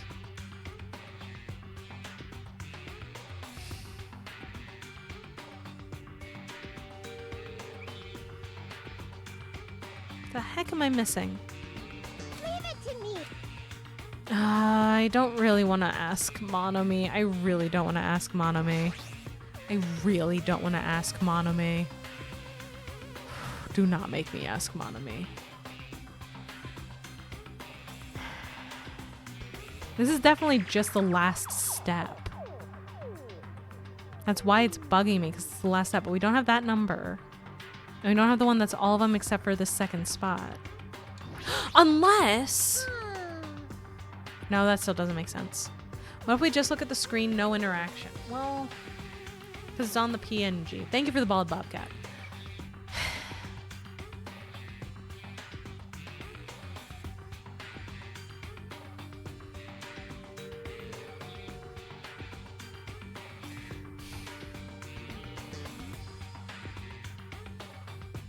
Because, like, thank you for the head pats, Mana. Because, like, the thing is, no matter if I look at it, count each flash, maybe, and then the total is the digit, but then what would be the point of the circles? Right? Mama's played these games before, but unfortunately she's played enough to forget this part. I've played the first game many more times than I played the second or third. Or Ultra Despair Girls. Mostly because I was trying to ground out achievements in the first game, but I was bad at this the first time I did it too, and I think for the exact same reason. But it's like, if I look at it from the perspective of the blacked out dots or the lights, okay, that gives me 2 of the ones that I'm seeing. If I look at the perspective of the empty dots are the lights, okay, that gives me 1, 2 of them again. That gives me 2 of them again. So I'm not sure.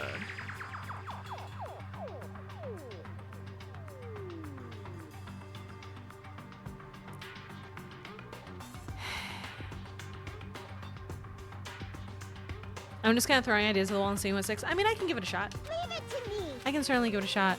Because it'll be, if that's the case, it'll be 3, 1, 2, 2.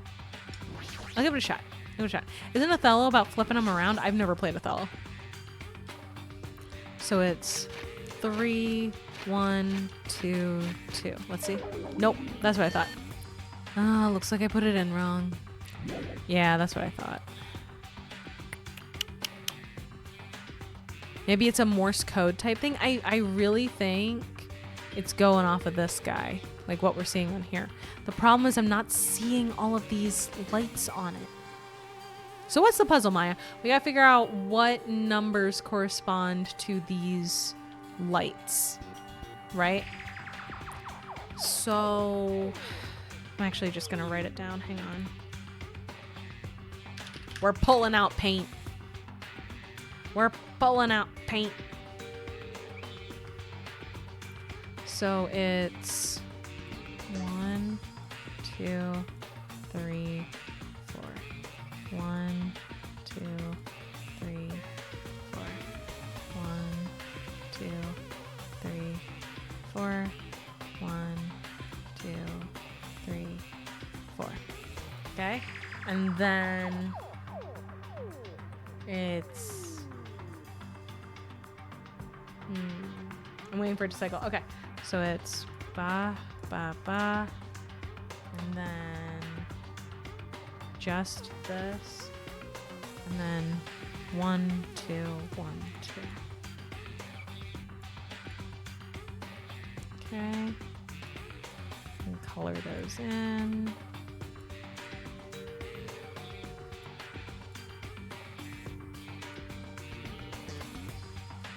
And then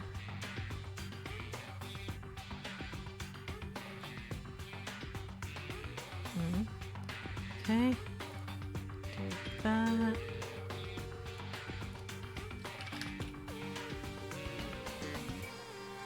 Okay, just let me see here.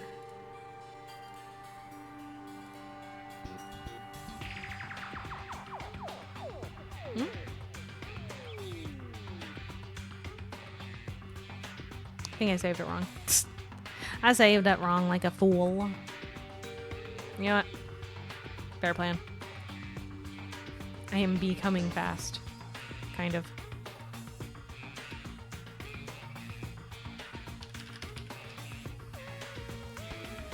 There we go. So here's the light sequence.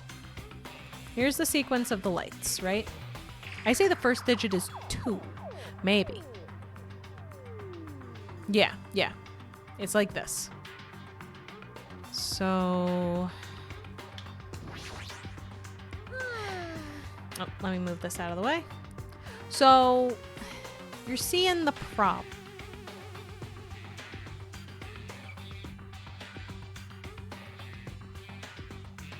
Wait a second.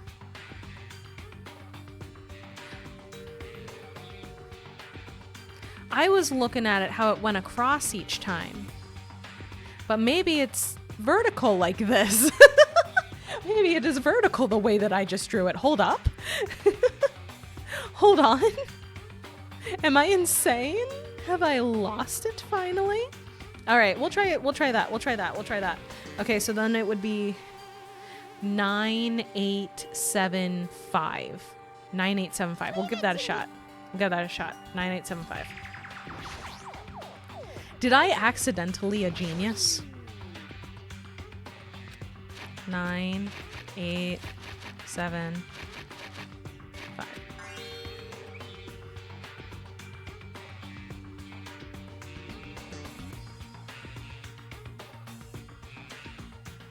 My impulse to draw it out in a column was correct, apparently. Oh my god. Huh? It's same Quaver. I'm there with you. What the hell? I don't know how that worked. I'm a little angry that worked. I don't feel like that should have worked. That was just to be a diagram to keep track of what lights were lit up when. Alright then. Let's give it everything we've got. It's punishment time. Oh, that was such bullshit. Did you hear something? I got it. So this is the unlocking device to the unlocking device? Using gimmicks that were already used does conserve energy. As initially that was how I thought it, but I couldn't keep track of it the whole duration. That's why you write things down. I was looking at your drawing the wrong way. I was too until I held it up and I realized, wait a second, now we finally have stuff that matches. Because I was looking at it horizontally.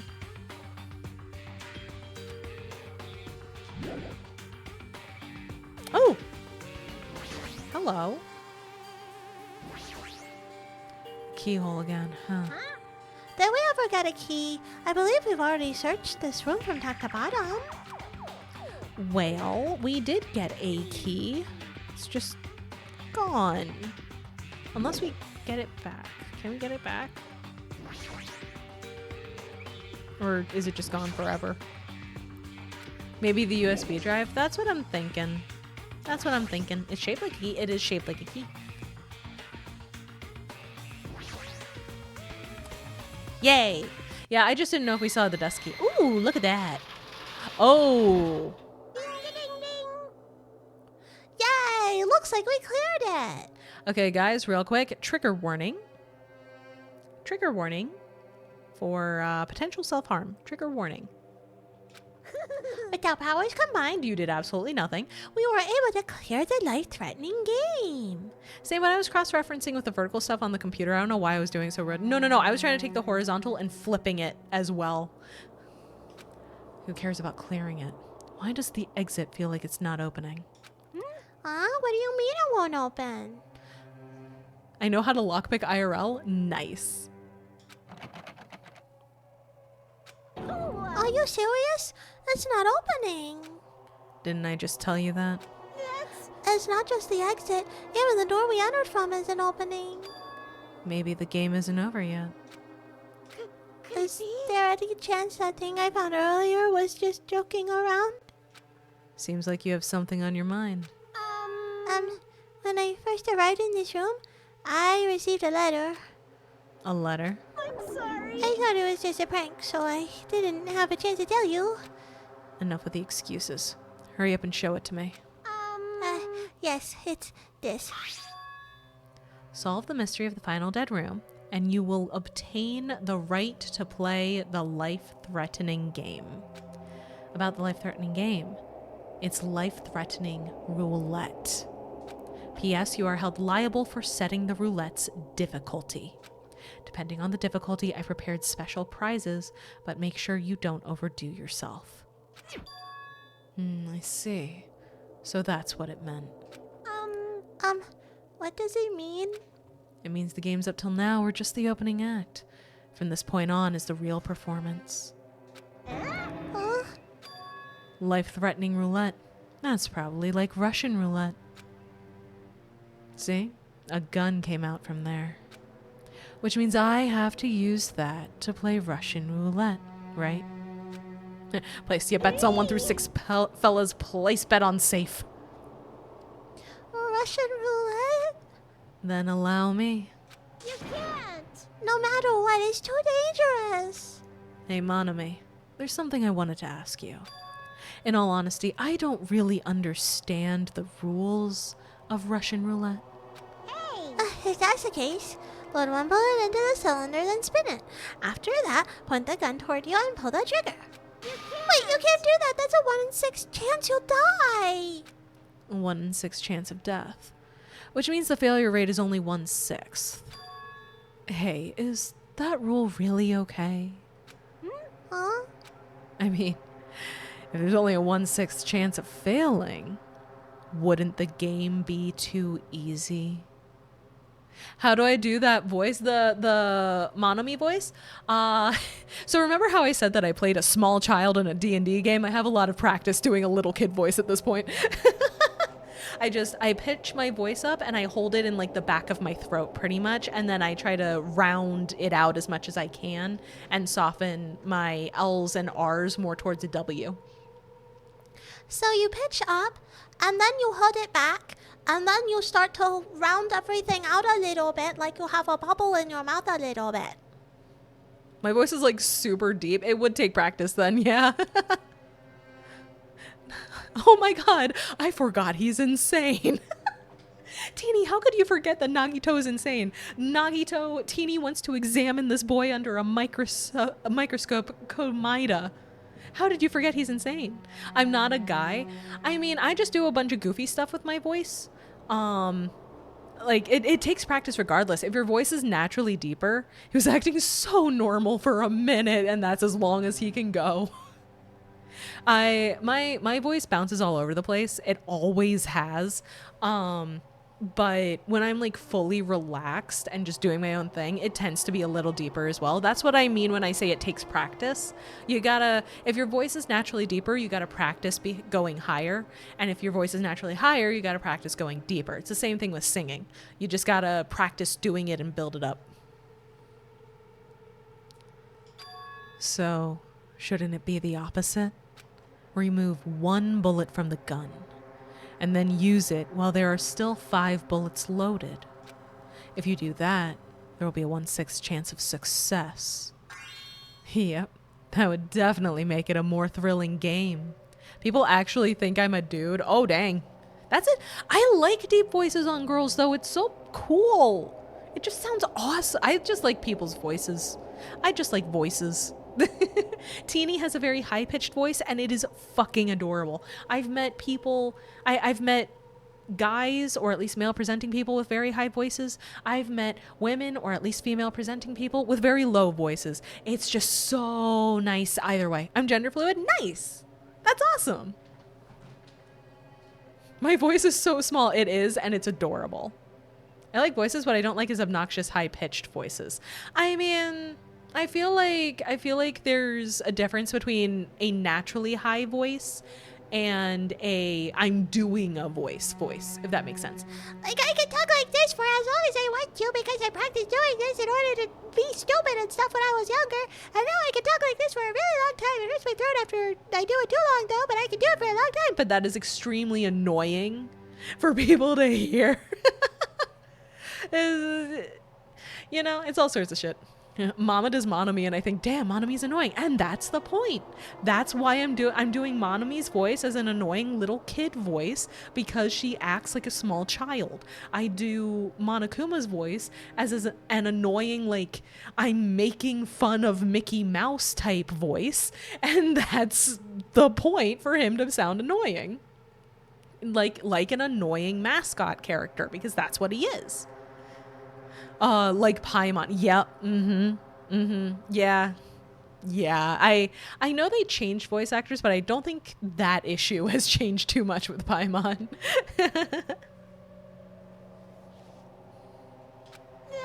What are you saying? I actually prefer the new voice. I've heard that. I've heard some people say they prefer the new voice. I've heard some people say they prefer the old voice. I haven't been playing the game, so I don't know. I can do a Mickey Mouse voice? That's awesome. That's awesome. Hi, Duck. Yes, we are referring to emergency food. I can do Shaggy, Alan Rickman, Professor Snape, and Stitch pretty well. It's part of the reason why I want to become a pro voice actor. Same. I just love messing with my voice and doing a bunch of different things. So that's why I really want to go into voice acting as well. I'm getting my foot in the door. I'm getting started. I'm doing projects. I should be able to do them more often once things chill the fuck out a little bit. I've already planned that at some point, once I get like library card and stuff sorted out, I'm gonna pick a day.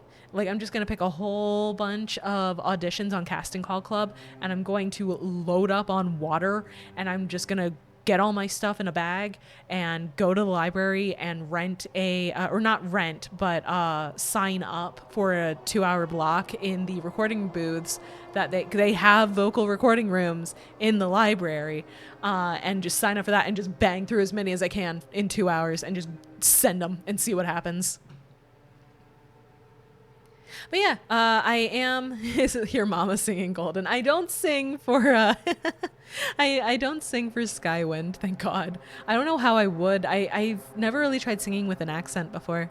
Trying to work out short-term career shit first, which is me doing the TA course. That is important. That is very important. Something that a lot of very successful voice actors have said in like interviews and stuff like that is very similar to things that I've seen popular content creators say, which is a lot of it is luck. Unfortunately, you can work super hard, but a lot of it is still luck. So it's good to have a fallback until you get there. It's good to have something that can pay the bills until you get there.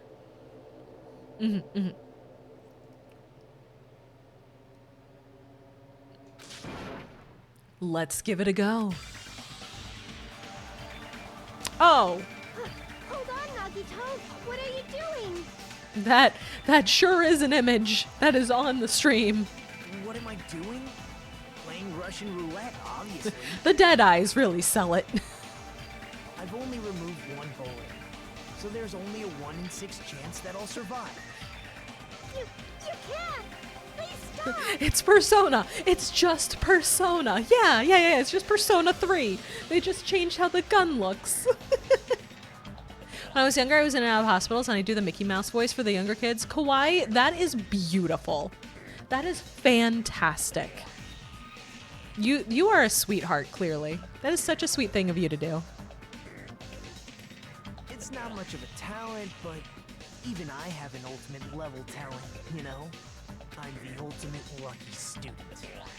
But if I can't win when there's only a 1 in 6 chance of success, then what kind of ultimate talent is that? I mean, if my luck gets me killed like this, there's no way you can really call that talent.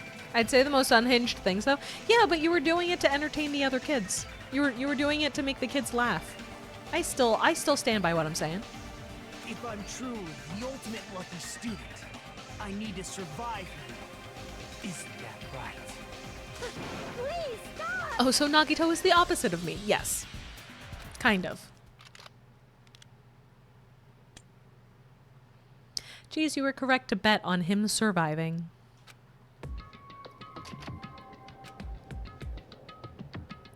Ah, that sound just now. That was the door unlocking, right?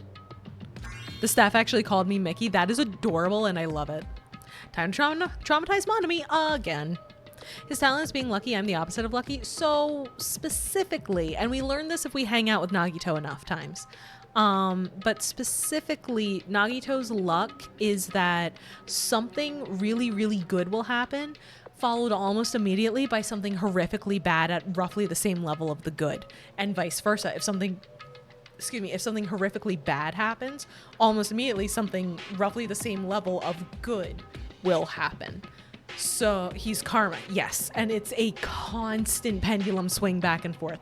Like, just as an idea for why it's not luck, it's karma, it isn't based on his own action. It isn't, oh, this is payback for a thing that you did, like karma. It's just shit that happens. So like, as a glimpse, when Nagito was a little kid, he was born to a rich family, right? So when Nagito was a little kid, he and his parents went on a trip. They went on a vacation. They were on a plane. The plane got hijacked. Very bad thing. The hijackers were stopped by a random meteorite crashing through the roof of the plane to kill the hijackers. Good thing. The plane crashes and his parents die. Bad thing. But Nagito survives. Good thing. But his parents are still dead. Bad thing. But he inherits all of their wealth and now he has true freedom despite being a child. Good thing, question mark. At one point, Nagito got kidnapped by a serial killer and stuffed in a garbage bag and held for ransom. Bad thing. He wasn't killed immediately. Good thing. Nobody was willing to pay the ransom. Bad thing. The serial killer let him go and he found a winning lottery ticket in the trash bag he was stuffed in. Good thing. This has been Nagito's entire life. Do you want to know what the bad thing is to offset him getting into Hope's Peak Academy? Hope's Peak Academy is a huge deal for him. He came up with this whole hope, despair obsession to make sense of the luck things that happen to him. So the hope and despair thing, getting into Hope's Peak, that's the big good thing. Something bad had to happen first. He got into Hope's Peak and now he's here. Yeah, that's the next down. Do you want to know what the down was before getting into Hope's Peak? Nagito has cancer and also frontal temporal dementia.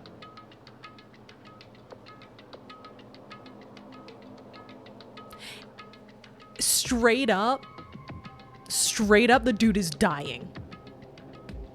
Actively. The doctors told him that he should not be alive right now. He has survived way longer than he was supposed to, according to medical science. Good thing.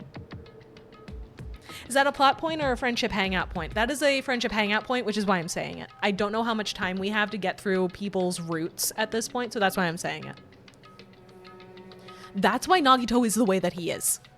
It's a combination of trying to find a way to mentally make sense of the shit that has happened to him his entire life, plus potentially intense amount of medication and also dementia. Like starting up. I suppose if you got cancer, you're not too concerned about a bullet in the head. Literally. He's horrifically lucky. Correct. That is why he's the ultimate lucky student. Makoto being the ultimate lucky student, for him, things are just going to go his way. In the end, things are going to go the way that they need to go for him to come out on top in the end. So he has a broken door in his bedroom. That's not great, but it directly leads to him not being found not guilty of murder. You know, stuff like that. Nagito's luck is a constant back and forth of horrific things happening and then really good things happening and then horrific things happening again. So anytime anything good happens to him, he knows for a fact something incredibly fucked up is just around the corner. Is Makoto times 2. Yep. It's not good. That's also, people theorize that is why Nagito has white hair. Because if you look closely, the tips of his hair have a little bit of like reddish brown color to them. A lot of people think that his hair went white because of the medication that he's on for his illness.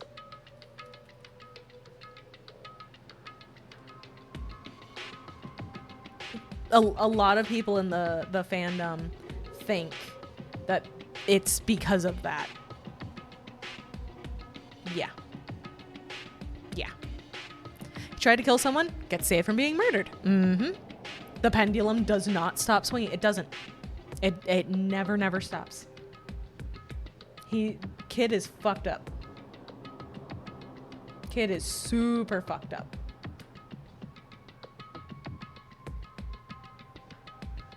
Low-key getting too comfy here. I understand.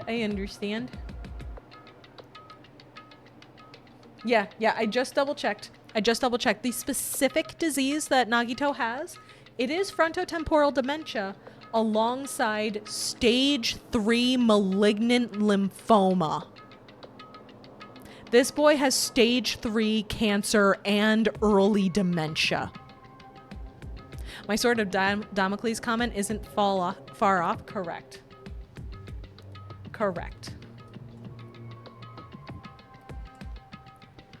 And lymphoma is cancer of the lymph nodes, actually. How the fuck is he walking? Good luck. The good luck is that he's alive. After his diagnosis, I'm checking the wiki right now. At his diagnosis, Nagito was told he had 6 months left to live. And then he got the acceptance letter to Hope's Peak Academy.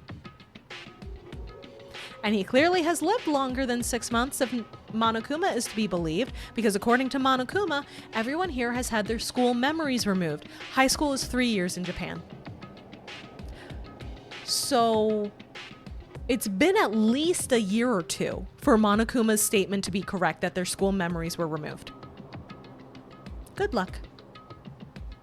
Nagito is fucked up for a reason, is all I'm saying. Nagito is fucked up for a very good reason. The boy is made out of trauma at this point. He's just a lot of trauma wrapped up in a shaking flesh suit. Looks like we finally cleared the final dead room. My Twitch be tweaking out. Oh, I'm sorry. Everything looks stable on my end, I think. Yeah, everything looks stable on my end for once. I'm scared of you, Nagito. Really? Oh, well, let's go. The octagon should be just beyond that door. Yeah, it's all good? Okay, cool. So this is the octagon, huh? What a distorted room. Congratulations, Nagito! He's here.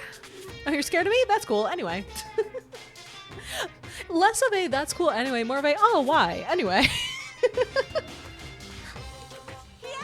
Congratulations on clearing the final dead room. Also, I just want to say, I'm not saying that I'm not saying all of this stuff because Nagito's gonna go bye-bye soon.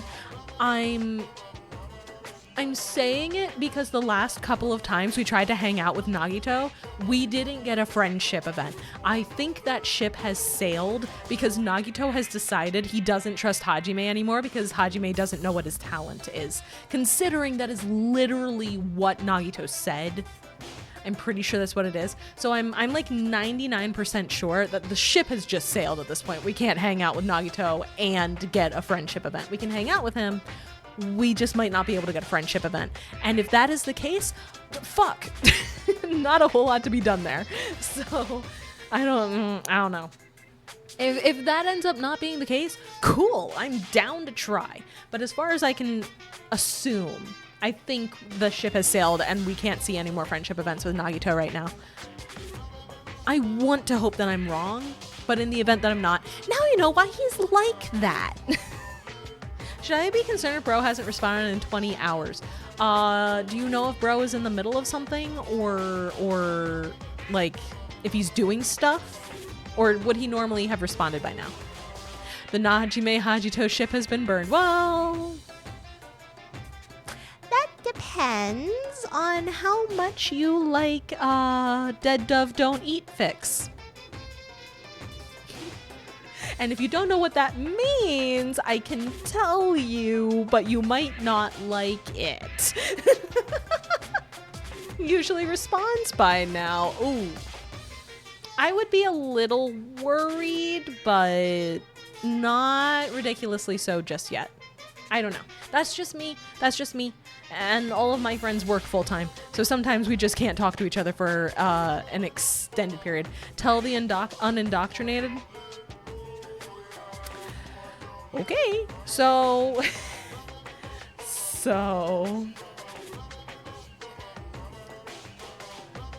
the way it works is that there is a, how do I phrase it? Well, let me double check where it came from. Okay. Probably for the best, I don't know. Google also exists. It's not crazy bad. So the idea of dead dove do not eat comes from an episode of Arrested Development, where one of the characters opens the fridge, sees a paper bag labeled dead dove do not eat, pulls it out, opens the bag, closes the bag, and says, I don't know what I expected. The idea is the label is on the tin. If you don't pay attention and you look anyway, you can't get mad. So what will happen is that people will put tags on their fan fictions talking about real messed up stuff, like real bad shit, and then add on there, dead dove do not eat, as a warning that, hey buddy, I'm being serious. This is definitely in here, and you are not, if you don't like it, you should not open this fan fiction. So that's what I mean when I say you have to be okay with dead dove do not eat style fics. There are a lot of people that ship Nagito and Hajime, and a lot of those ships are extremely toxic. It's an explicit warning, but for worse. It's a warning that gets put with the explicit warnings to say, hey, if you didn't read the explicit warnings, that's on you. It's straight up the, hey man, I tried. Of course, mom's aware of the toxic yaoi. So in my defense, when I was a younger mama, I didn't realize how bad it could get. And I thought, I feel like this could have some good, like, fix or hurt comfort or something. Yeah, no, that's not the majority. That's not the majority. There's actually one that is so bad that it is famous in the DanganRonpa fandom for being so fucked up. I'm not going to describe it. I have not read it because I have heard the tales.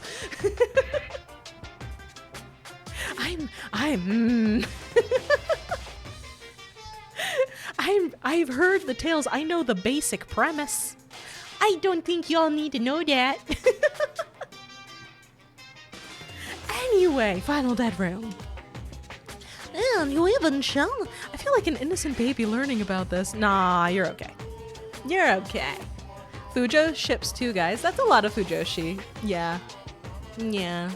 If you've heard of the anime Kiss Him, Not Me, the main character is a Fujoshi. Yes.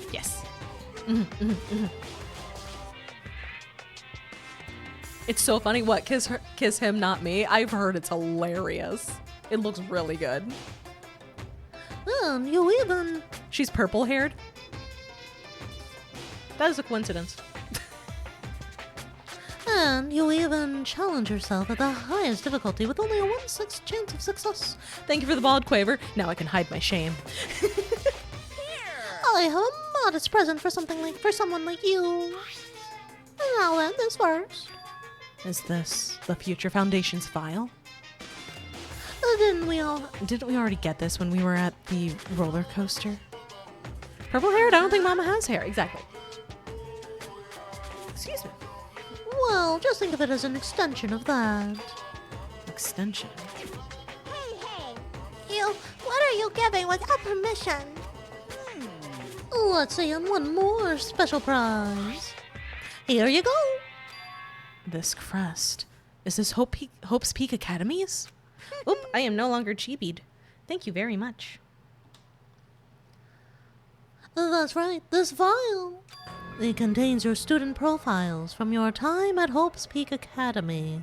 Thank you for giving me my hair back. Oh no! Meaning they're profiles that you guys don't even remember. Our time at Hope's Peak Academy, huh? But after all this time, I still can't believe it. You mean the matter concerning your stolen school memories? I mean, A no good person like me actually spent time with everyone else at Hope's Peak Academy? No, that's impossible. If that's true, how did I feel? Surely I would have spent my time feeling ashamed of myself for being in the presence of such greatness. Jeez, whether you're upbeat or depressed, I still don't understand you at all. Oh well, anyway, I'm passing this along to you. How you use it is up to you. Thanks. I'll take a long look at it later. So if I look at these profiles, I'll be able to find out what Hajime's hidden talent is too. He'll probably be happy about it. Yay! Ah, someone like me was finally useful. Look at that Hope. Boy literally went yay. Because, oh man, I can help. He has no lasting happiness in his life. What are you laughing about? So Monokuma only being an asshole with the shit parts rather than being a complete asshole. Yes. Well, I just thought it was ironic. Out of everyone here, someone like you was the one who obtained Hope's Peak Academy's school student profiles. I'm not sure if you're lucky or unlucky. What does that mean? Oh, but looks like things are gonna get interesting. Yes, Nagito, you might be the one who makes things much more interesting. I don't really know what you're talking about. Hey, what are you planning? What's written in there? Like... Anyway, Monami. No cheating. You haven't reached the end yet. Huh? I mean, you haven't played Russian roulette yet. But Nagito already did it. What are you No. No. Get over here. Revenge of the Final Dead Room. Jeez, they're gone. In the end, I still don't understand what Monokuma was talking about. But for now, I'll leave this file for later. Why is she sweating? She's a very high-tech stuffed animal. I don't know.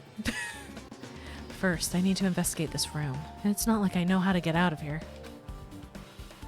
Do you guys see anything interesting that we have not seen since we got to the Funhouse? Do you guys see anything specific that we have not seen anywhere in the Funhouse?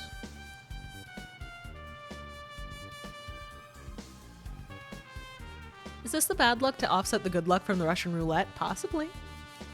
Unless the Russian roulette was a good luck to offset the bad luck of being trapped in here. A lot of things, actually. Well, yes, but there's something in specific. And Cheese is correct. It is the bright cyan rectangle. Because it's a window. We haven't been able to see outside this whole time. A window? His sunlight, his! Why is there only one window in a place like this? It looks like there's some kind of hidden meaning to it. But in actuality, what could it mean? In my mind, I entertained various possibilities as I walked slowly toward the window. And then, the moment I peeked out that window... Huh? This is what I actually saw outside that window. It was completely different from any possibility I had in mind.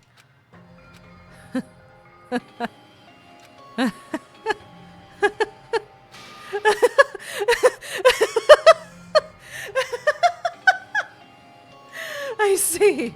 So that's what it was. What I saw outside this window. If I start piecing it together and think about it. Yeah, I see. It seems I'm finally starting to get a larger perspective of the Funhouse with this. So that's the important thing. That's the big deal important thing. For your viewing pleasure. Bro McFucking lost it. Yes. Mixing maniacal laughter and mama laughter is just mama laughing at how stupid Nagito is laughing. There's a door on the floor? Isn't this the first floor of Strawberry House? Could this door lead underground? Based on the sketch, there shouldn't have been a bunker. I should have looked at this first. No, maybe what lies beyond this door. Things are finally getting interesting. Oh, I have to look at more shit? Okay. Oh, thank you for the stretch moonlight. Oy, oy, oy. The bad luck is this knowledge that's making him freaking lose it. Oh, don't worry. He's gonna get worse. A refrigerator? Here? I wasn't expecting to find drinks in it. But when I opened the door and peeked inside, it's full of red bean bread and milk. Oh no, wait, it's poison. That's completely different. You could secretly kill everyone with poison. In a way, it could be considered the most powerful weapon. But in that case, you'd have to ignore the rules. Yeah, buddy, the rules are the thing we're concerned about.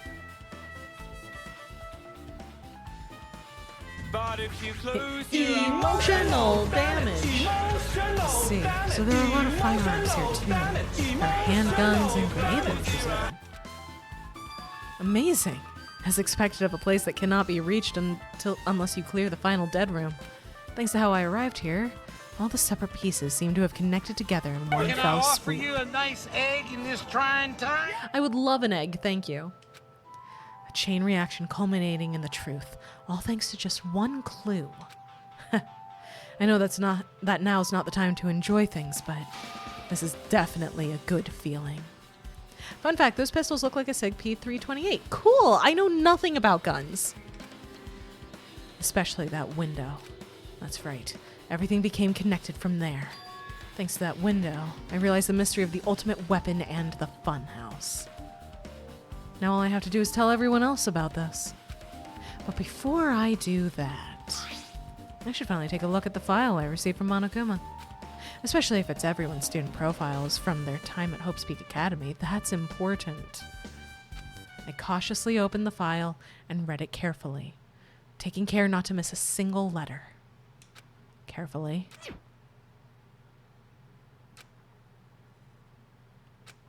Huh?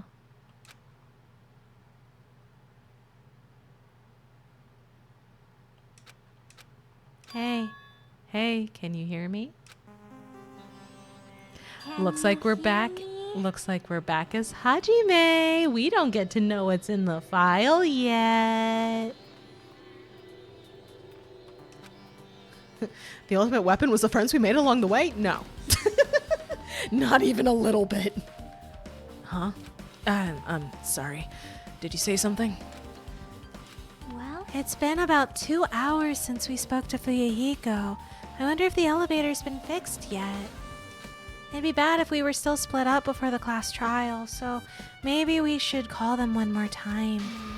Hey, are you even listening? I only brought that up because I'm really worried. Sorry. So what are you gonna do? You're right. I'm worried about them too. Let's try calling Strawberry House one more time. Yeah, that's a great idea, I think.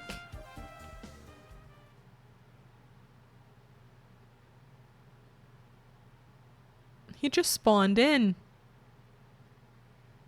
He just spawned in.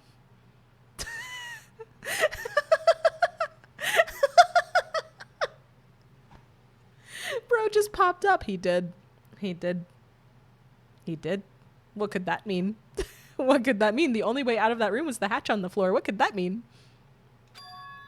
Huh? Oh, hi. Yeah.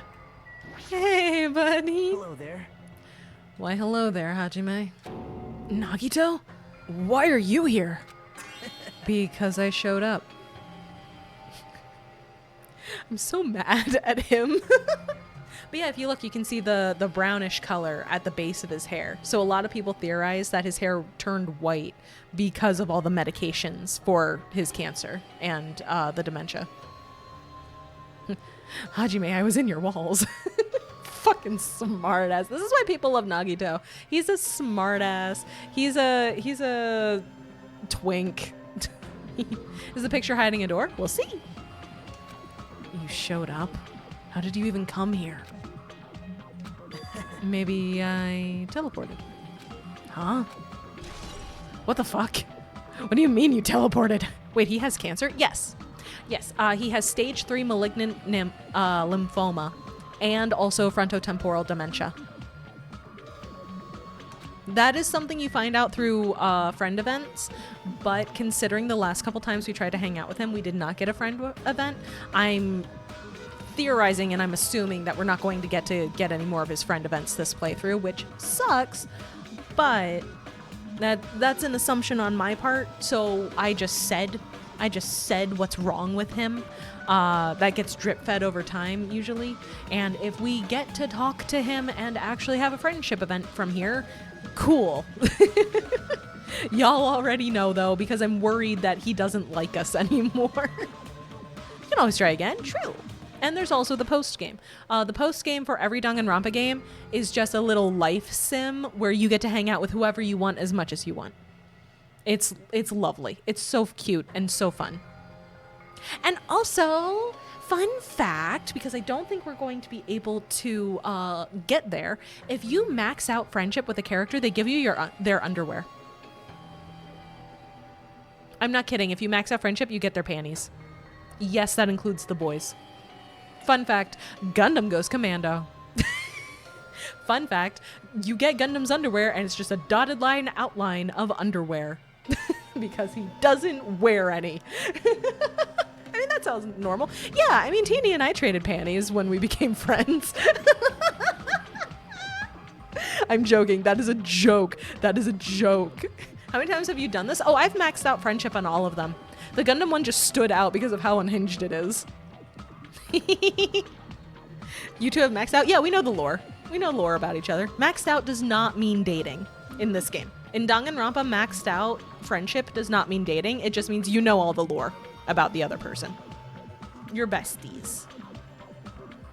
I still have to... Oh, joking, of course. Joking. Yeah.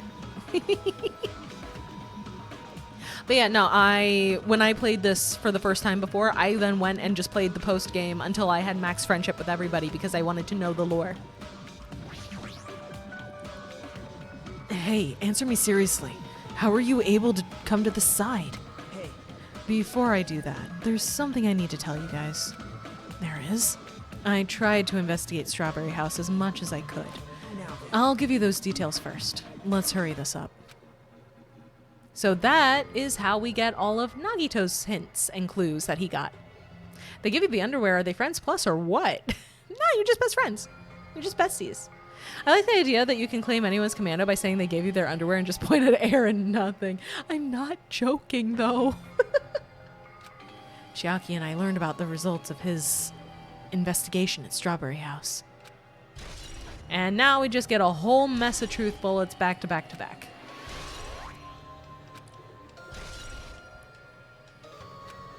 Well, I guess these were pretty important. Especially the fact that everyone in Strawberry House heard that rumbling noise too. But what was that about the wall clock's alarm going off before that happened? Do we get Kazuichi's matching swim trunks? No, you would get his underwear still. But in the spin-off game DanganRonpa S, where it is a board game and it is super cute and fun, you do get to see everybody in their own swimsuits. Because it's just a beach vacation, mostly. But it involves the cast of every game. Every single game. Everyone is here. It's great. It's fantastic. You can have Nagito and Makoto have a conversation. It can happen. But what about the wall clock's alarm going off before that happened?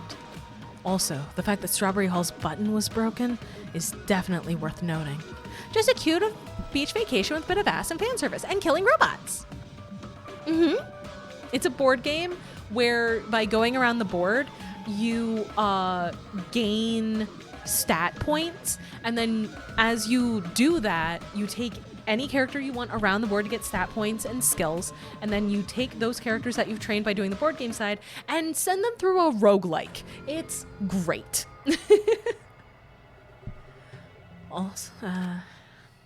Also, there's one more thing I need to tell you guys. I've cleared the final dead room. Huh? You did the life-threatening game? Is it more fun than the Monami Circle Space Jam Alakazam? Yes. It is genuinely enjoyable. Wow. It wasn't life-threatening at all. It was just a little escape game that ended with some Russian roulette. Russian roulette? It's a game where you load one bullet in a gun, spin the cylinder, point it toward you, and pull the trigger. So you really did it. So that's how you're supposed to play it. So it would have been fine if I'd only used one bullet, huh? I guess it was just as Monami said. Huh? Actually, I misunderstood and thought I had to take one bullet out of the cylinder. So that's how I did it. He's flexing, yes. That, you only had a 1 in 6 chance of surviving. But I'm still alive. After all, the only good thing about me is how lucky I am.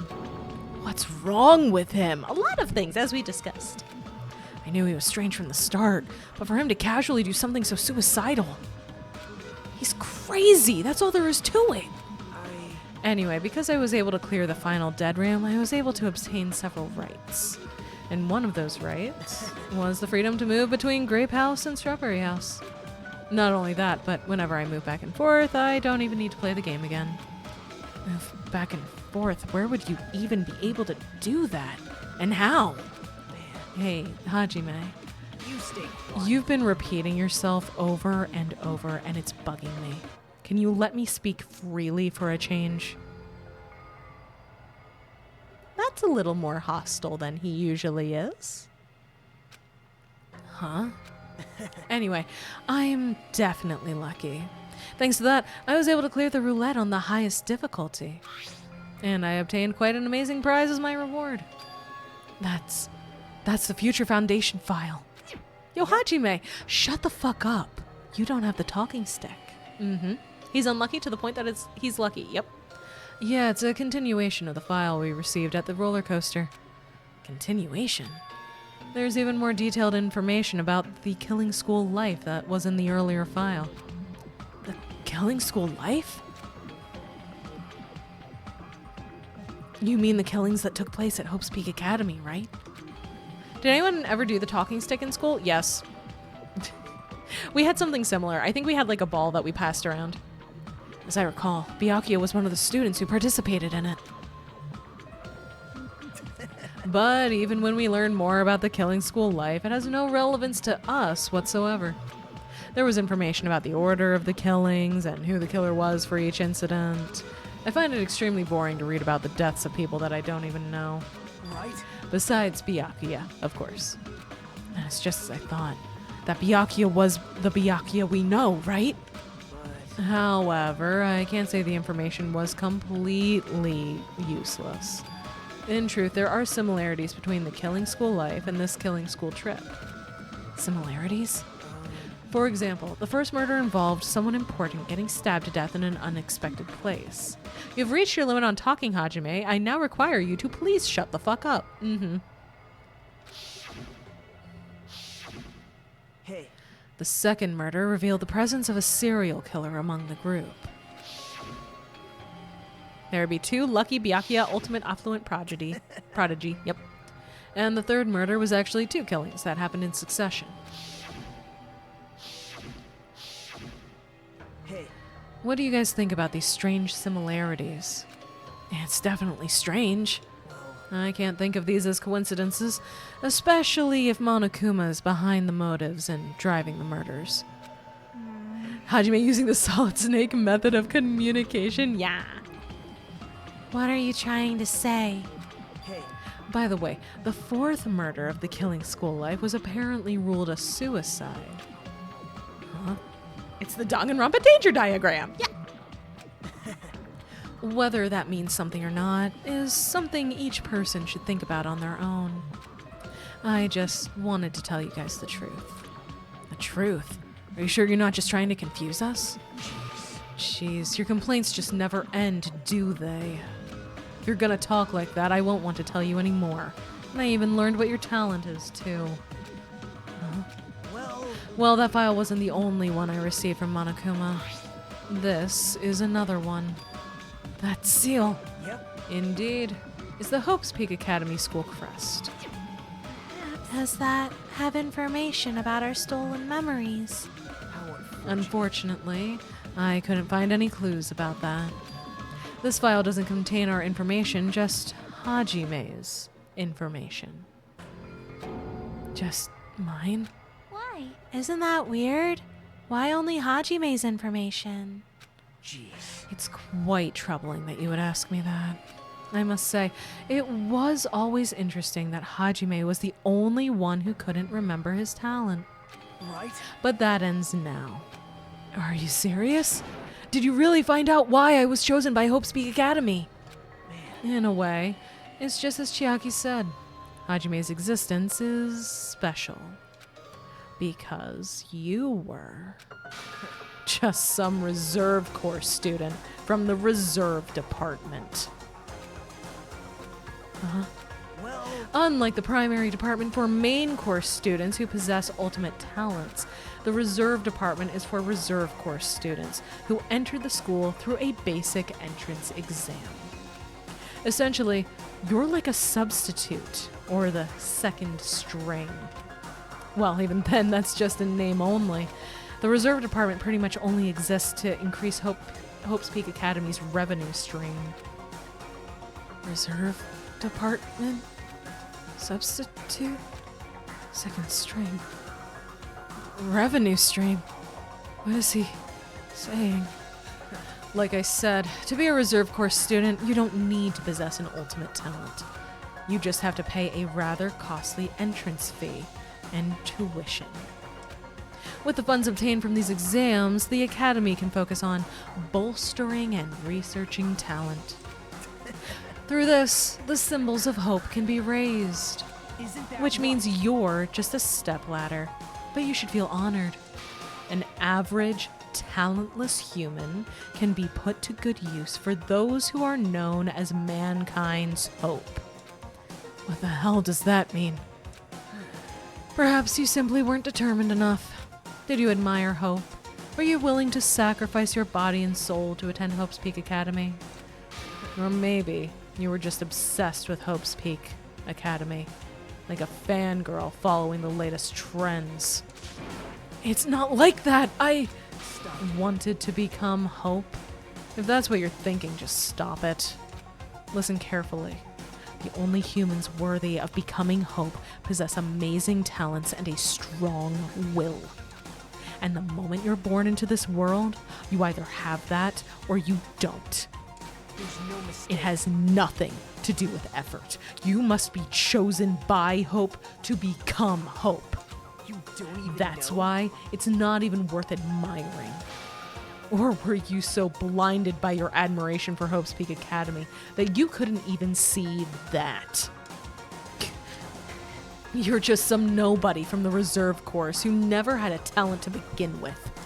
A nobody who forgot he was a nobody. That's all. Then I'm just... That's right. You were never an ultimate. You had no talent whatsoever. I don't have any talent. I'm just an ordinary high school student. Aw, I feel sorry for you. Are you shocked to learn that you were the only one who didn't have a talent? That's not it. But still, if you think about it positively, it looks like there's no more reason to doubt you. Now that we know who you are, a normal, average, utterly unremarkable high school student, there's no way you could be associated with the Future Foundation. But if it's not Hajime, then who in the world could the traitor be? The survivor of the previous killing school life, Byakuya would have been the most likely candidate. But no, that's probably impossible. Use a talentless, bitchless, broke-ass loser. Literally. That is why Nagito is being so hostile. He essentially was just told Hajime is a pretender to the throne. Nagito worships Hope, and he worships those with ultimate talents. Hajime rolled up and said, I definitely have an ultimate talent, I just don't remember what it is. And now, Nagito found out, no you don't. You're just some fucking weirdo. You're just some guy. You're just a regular dude. You are not worth my time. That's why he suddenly got so hostile and told Hajime to shut the fuck up. Because as of reading that, Hajime went from person of interest to less than the dirt stuck to Nagito's shoe in less than 5 minutes. And that's why I said I'm pretty sure we're not going to get any more friendship events with Nagito. He was so game with us in chapter 1. He was. And then over time, he got more and more fed up with us not knowing our talent. And the final nail just went in the coffin. And now he sees us as absolutely worthless as a human being. And frankly, we'd be better if we just died. Probably. I see why you said dead dove. This would be a fucking horrid yaoi relationship. Yes. Yes. It's not good. You gotta go hard on the alternate universe shit if you want this to not be horrific.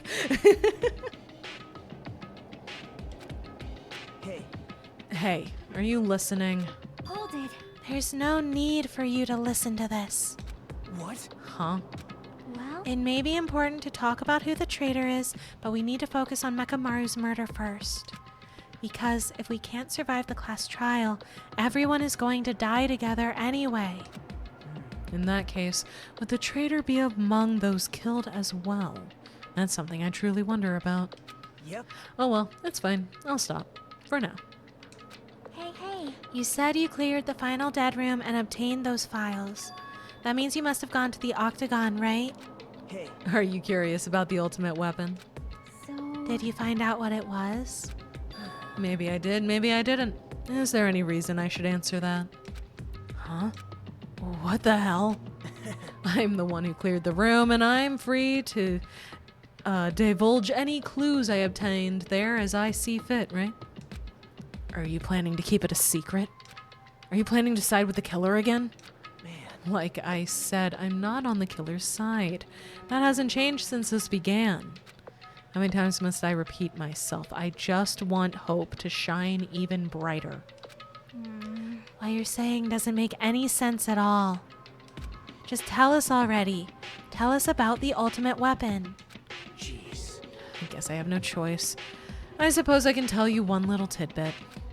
You're right. I did go to a place that seemed to be the Octagon, and I found many different weapons there. But I didn't find anything worthy of the name Ultimate Weapon. Don't lie, there's no way that's possible. Stop it. Coming from someone with no talent like yourself, that is truly offensive. What did you say? Oh. Hein, I understand. Now's not the time for us to be fighting anyway. If you won't tell us, we gotta do it ourselves. Now, shall we go back to investigating Mekamaru's case? We better hurry. The class trial is going to start soon. You're right. I haven't even seen the crime scene. Also, the guys in Strawberry House should be coming over to this side any moment now. Bye now. Then, while we're at it, I'll go on ahead. Hey, Hajime. It's okay. I already know. You want me to focus on Nekamaru's case right now, right? It's true that I'm shocked, but now's not the time for me to feel like that. Right now, I can't afford to be the only one who's depressed. I need to survive with everyone else and return home. That's what's most important. Isn't that right? Yep. Yeah, I'm relieved to hear that. We should get moving then. Yeah, you're right. I should just forget about it for now. I need to focus on Nekamaru's case. Good girl, Chiaki. She is. She is. She is such a good girl. Absolute bestest girl.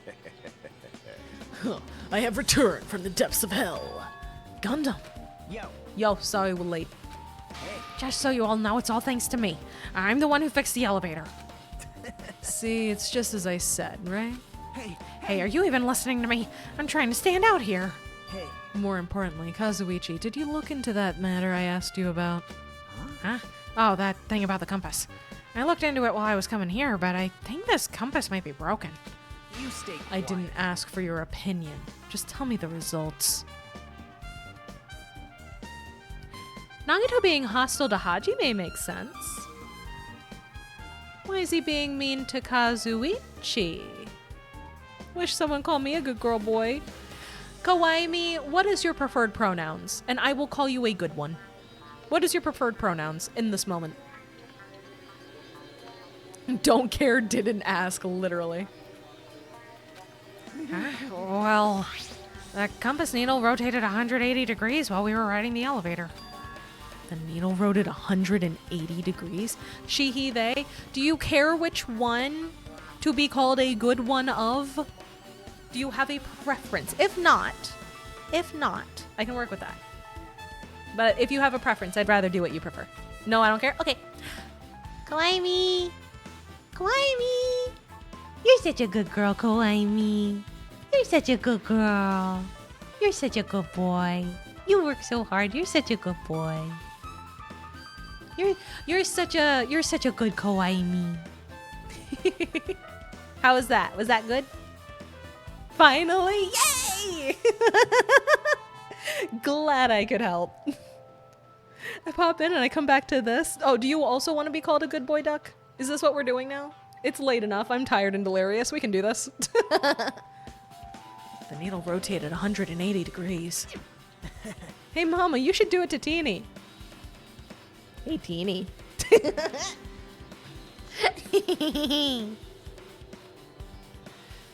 Yeah.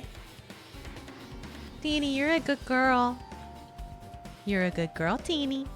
Yes, you are. You're a good girl. You work super hard. I know it. Damn right you do. Exactly. Exactly. Teeny can't get got. She knows her worth. Wait. Lol. And Mama called me a good boy. It's praise from a mom and a red flag because from a red flag, it's because she owns me. If it's from a red flag, you're wearing a collar while you're being called a good boy. Yeah. I see. It's just as I thought. Huh? Hey, what do you mean by that? Well, obviously, the elevator most likely rotated 180 degrees. And I'll wear that collar proudly. I know you will. The elevator rotated. Now then, I should go investigate Nekomaru's body. As if he were thumbing his nose at us, Nagito began making his way toward Grape Tower. Oh my. The hell is wrong with him? Doesn't he seem pissed off or something? Yay! I probably would have a similar reaction to Sheeny, but if y'all want, I can act up. Nice. Nagito, what do you know? How much do you know?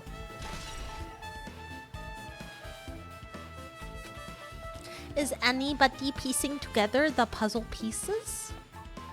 Is anybody else putting together the clues? I can stop being good, but not being good at things. Oh no, but you are good at things. You're good at a lot of things. You're good at art. You're good at streaming. You're good at hosting. You're good at being a friend. You're good at DMing. You're good at playing in tabletop games. You're good at being a good partner. You're good at being a professional. You're good at staying calm under pressure. I can keep going.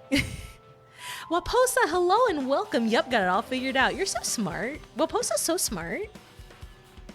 Auntie is a great aunt. She is. She's a good mod. She's a fantastic mod, honestly. You know what? I'll leave it up to Cheeseweather to do it, whether I should overreact. All I know is Nagito's mask is slipping. It sure is. God, Nekomaru, are you serious? Damn it. I don't know who did this. This is pretty fucked up. I love your Monokuma cloak, boss. Thanks, boss. I appreciate it. It's an asset. I didn't make it. It's an asset by Kiyoki Studio. They're very, very talented.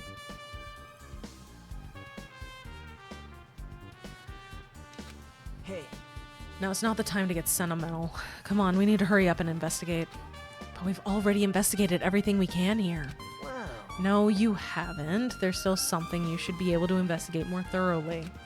Now that Mikan is no longer with us, we can't perform an autopsy. Right? But Kazuichi should be able to disassemble the body, right? Huh? It cannot Is that true? Are you going to disassemble Nekomaru's body? I won't forgive you. Don't screw with me. Hasn't Coach Nekomaru been through enough already? You don't know? Been through enough. We need to perform this investigation so we can find out who the killer is. Or perhaps you don't want to know, Akane. Maybe you don't care about what happened to Nekomaru. Why, you? If you suck at using your brain and you really want to know who the killer is, try not to interfere so much. Okay. Alright then. Fuck. Jeez. Come on, Kazuichi, what are you standing there for? Damn it, fine, I just have to do it right. You know I said I want to see his insides, but not like this. This is just too much. He's so aggro. He really is right now. Guy needs a shanking. He sure do. Well, maybe not actually. More murder probably won't help us. Well, Hi, Jaden, by the way. Hello again. Come on. Are you guys feeling okay too? Now's not the time to be staring into space. Nagito, there's definitely something wrong with you. More so than usual. I thought he was just treating me differently ever since he found out I have no talent, but it seems like that's not entirely the case. His attitude toward everyone else is strange now too. I actually did get praised by a VTuber. She said, "Thank you for following the rules. Cheese is doing a great job at following rules," to her friends, and I felt the image of a puppy being pointed at. I mean, you do a good job following the rules. You do very good. Is tonight an all-nighter? No, I have work in the morning. I just want to get to the end of the investigation so that next time we just do the trial. I'm trying. I'm regretting, but I'm trying. But why?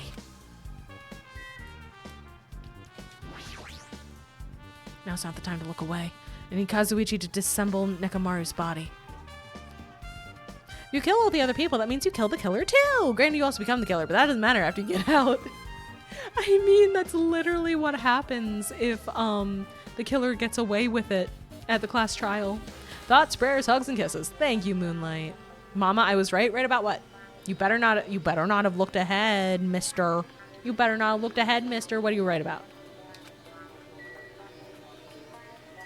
Kazuichi doing an autopsy. Ah, yes. Yes.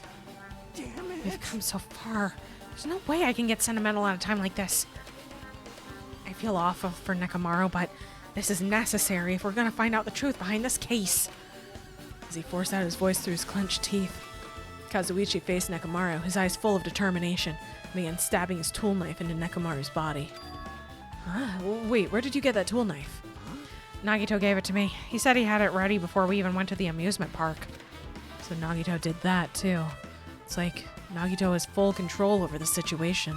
The long hair and the beanie though. Ah, is that your type? Maybe. Looks like the damage to his head is the reason. Huh? The reason Nekomaru died. I mean, stopped functioning. Yeah, do you like the earring? Do you like the piercings? Do you like the studs in his ears? Do you like the pointy teeth? Imagine him as a younger romance from K-pop Demon Hunters. Damn. But yeah. I'm glad we have found your type, Kawaii. His torso is covered in huge dents, and his parts are dislocated. Maybe a gear shaft broke too. Well, for now, I tried disassembling Nekomaru's chest. That should help us learn something, right? Kill him already? Which one? Which one?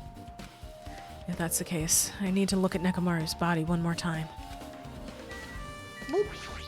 I should send you a picture of bro. Ooh.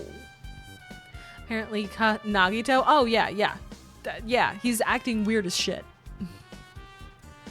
Apparently, Kazuichi's finished disassembling Nekomaru's body. I should probably check it out one more time. Oh, hey, it's the alarm clock.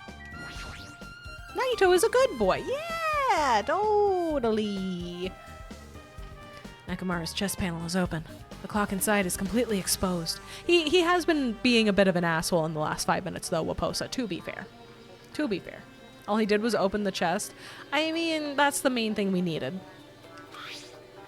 The hands of the clock look like they're pointing to 7:30.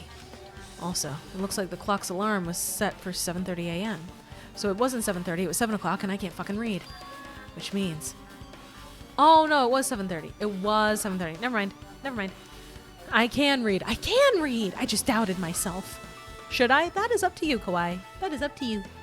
I don't know how much you want to be sharing a picture of someone you know IRL without their consent. That's up to you, though. Which means this clock broke the moment the alarm started ringing at 7:30 a.m. Nekomaru asleep on the job. Yup. Clock's alarm timer has been added. But 7:30 a.m. is strange, right? I mean, we should have arrived at Great Tower just before 7 a.m. for Monokuma Taichi. Well, Posa, thank you for the follow. I appreciate it. Enjoy your time here. Is this clock malfunctioning? No, wait. This is a highly efficient radio clock. Radio clock?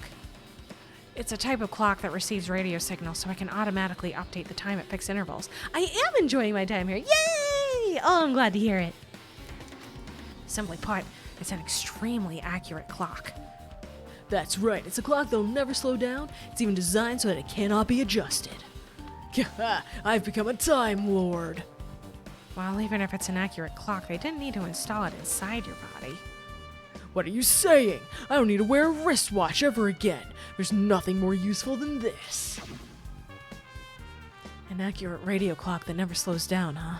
If that's the case. Since Mikon's gone, who's the doctor now? Well, it was going to be Mechamaru because he became a Time Lord. But now I just think we're fucked. Why does this broken clock say 7:30 a.m.? Doctor Who? Yeah! Never mind, it won't let me send you anything. Oh, yeah, I thought you meant in the Discord. Yeah, you can send stuff in the Discord, but I got extra rules about DMs in Discord just because the weirdos. Just because people who took things too far. Wouldn't Nekomaru in sleep mode not set off the sensors? Correct. Okay, anything else I need to look at here? I should back off for now. There we go. Yep, I was right. What's wrong with him? He's crouching over Nekomaru's body. It almost seems like he's glaring at him. He could swap the tower while he's asleep. Correct. What's up, Nagito? You're the worst. Jeez, this is the worst. Huh? Jeez. You guys overlooked an important clue. I swear, you're just the worst. As I thought. There's no way I can leave this to you guys. My swapping tower theory is still valid? Yes. I don't want to send in the server. That's what I figured. That's why I said I didn't know if you definitely wanted to or not. Because that's what I thought you were doing. I totally understand not wanting to send in the server. I don't want to really send pictures of people I know IRL in the server either. I get it. It's too public. You're so mean now. Yeah. Likely, but also how could they reach the other tower if they have to have it blocked off first? What are you talking about? Well, I found this under a fragment of the pillar that tipped over. Is this a doorknob? you don't Looks like even the know? screws came out with it. That wouldn't happen unless you applied a ton of force to it. Plus, it looks like there are scratches near the base of the doorknob. Hey, Don't you think it's strange? see? If we examine the far back door in Grape Tower, the knob is still intact, right? Now that you mention it, you're right. Now then. If that's the case, where did this doorknob come from? If it's not the door that leads to Strawberry Hall, then there's only one other possibility. It'd have to be the door connected to Grape Hall that we entered from, right? My brain's blasting good. You blast that brain, Quaver. Well, it makes sense to think about it like that. We should try it out. Try it out? How? You don't know? We take the elevator to Strawberry House, and we enter Strawberry Tower from Strawberry Hall. It's the only way we can see the other side of the door, right? But the button to open the door in Strawberry Hall is broken, right? It's obvious. We can just repair it. After all, we have the ultimate mechanic on our side. Well, you're right, but I need parts to repair the door in Strawberry Hall. I can repair it if it's broken, but I don't have enough parts. There's not much I can do about it. But you have plenty of parts right here. Just take Nekomaru's kidney? Correct. Huh? See? Just use Nekomaru. I'm sure if you dig through his body, you can find parts you can use. Hold on. Are you saying we should use parts from our dead friend? It's called recycling. It's a much better alternative than disposing it with the rest of the junk, right? Junk. Hey, Well, Kazuichi, is it possible or impossible? That giggle, yeah. Yeah. Fucking insane laugh, yeah. Like you said, I could probably use these parts to repair the button, but... Seriously, hold on. Even if you do repair the button, what's going to happen to the chain on the other side of the door? huh? Chain? The door that leads to Strawberry Hall has a chain wrapped around the doorknob. Glad Nagito's having such a good time seeing the bright side of things. Yeah! Even if you fix the button on the Strawberry Hall side, the door won't open as long as that chain is there. You don't need to worry about that at all. Huh? I don't need to worry. What does that mean? Now then. Kazuichi, we should go over to Strawberry Hall so we can repair the door. Hey, I'm not finished. Hajime, you're going to come later too, right? It'd be really bothersome if you didn't. I mean, if there's someone in the tower, the door won't open at all. Right? So you should at least make sure you're not pulling my leg. After tersely saying that, Nagito left the area. Huh? What the hell happened to him? He seems on edge of something. Who knows? Damn right. That reminds me. Nagito asked Kazuichi to do something weird for him, right? Yep. It had something to do with how the elevator spins 180 degrees. I wonder what that could mean. Hey, Actually, to tell you the truth, Nagito asked me to do something weird too. He told me to investigate all the clocks inside both buildings. Clocks? So I did what he said and I checked them all, but none of the clocks had the times messed up. Jeez. Now, why'd he ask me to do that in the first place? I don't get that bastard at all. For now, why don't we head over to Strawberry Tower too? Along with the doorknob matter, there are still many mysteries surrounding this that we don't understand. If we go to Strawberry Tower, we might be able to solve some of those mysteries. Maybe. Jeez. Looks like that's all we can do. Let's head over. You're right. What Nagito said about the door opening, what is he planning to do about that chain? Man, it looks like it won't come off easily. So does Nagito have a plan or something? Jeez, I don't understand this at all. I will leave here, yes.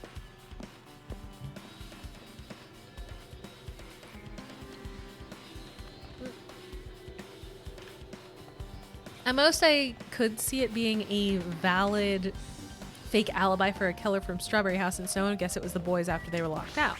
Possibly. Alright, let's go. We walked into the elevator and made our way to Strawberry House. It's been a while since I've come to Strawberry House. What's up? Hey, you're here. Hey. Kazuichi, how'd the repairs go? Yeah, well, the damage wasn't too bad once I got the parts, so I was able to fix it right away. You've got a lot of nerve saying that when you use Nekomaru's parts without my permission. Hey. Well, I mean, even so. Now then. Anyway, now that we're all here, why don't we hurry up and try it out? Who would kill when in the joyous peace of Strawberry and Grape House without any food? We're just practicing asceticism or something like that. We're being monks. What will happen if you press the button to Strawberry Hall's door? Even so. But there's no way it'll open. You haven't done anything about the chain. Hey. The door to Strawberry Hall behind Nekomaru's body was blocked off by that chain, remember? If you didn't do anything about that, it doesn't even matter if you fix the button to the outside. Well, we'll know if we try it out. It's not even worth trying it out. No, we've all come this far. If he's saying we should try it out, we should give it a shot. Yep. Yeah, that'd be great. He's so hostile. There's no way this door will open. Not when the other side's chained up. With a feeling of resignation, I press the button.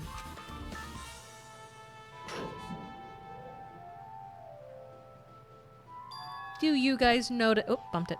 Do you guys notice anything interesting? Do you notice anything strange? Huh? Hey. Why did it open? Impossible. Impossible! Where did the chain go? The floor isn't a strawberry. No, it is. It is. It's the strawberry floor with the strawberry lighting. All of that is correct. Hold it. Hold on a sec. That's not the only thing that's strange. That's right. There's no other way to say this. That definitely looks weird. I do, Maya. Good. And Teeny notices some stuff. What do you mean? Huh? Hey, doesn't this all look the same as when we were in Grape Tower? Yeah, you're right.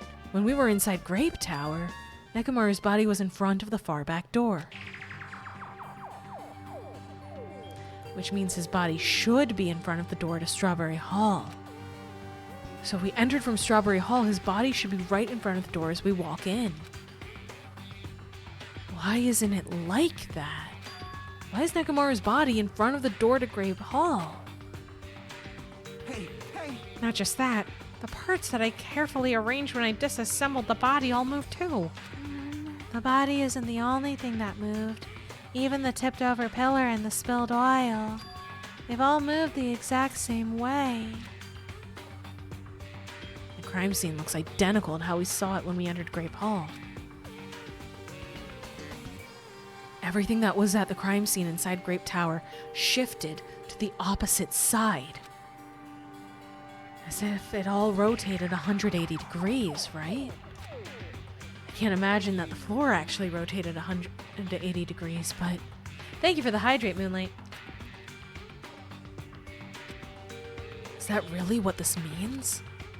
No, it's more than that. I feel like there's an even greater mystery here. Mystery so great that it could drastically affect the outcome of the case. We might have to rethink this. We might need to fundamentally rethink how we've been approaching this case.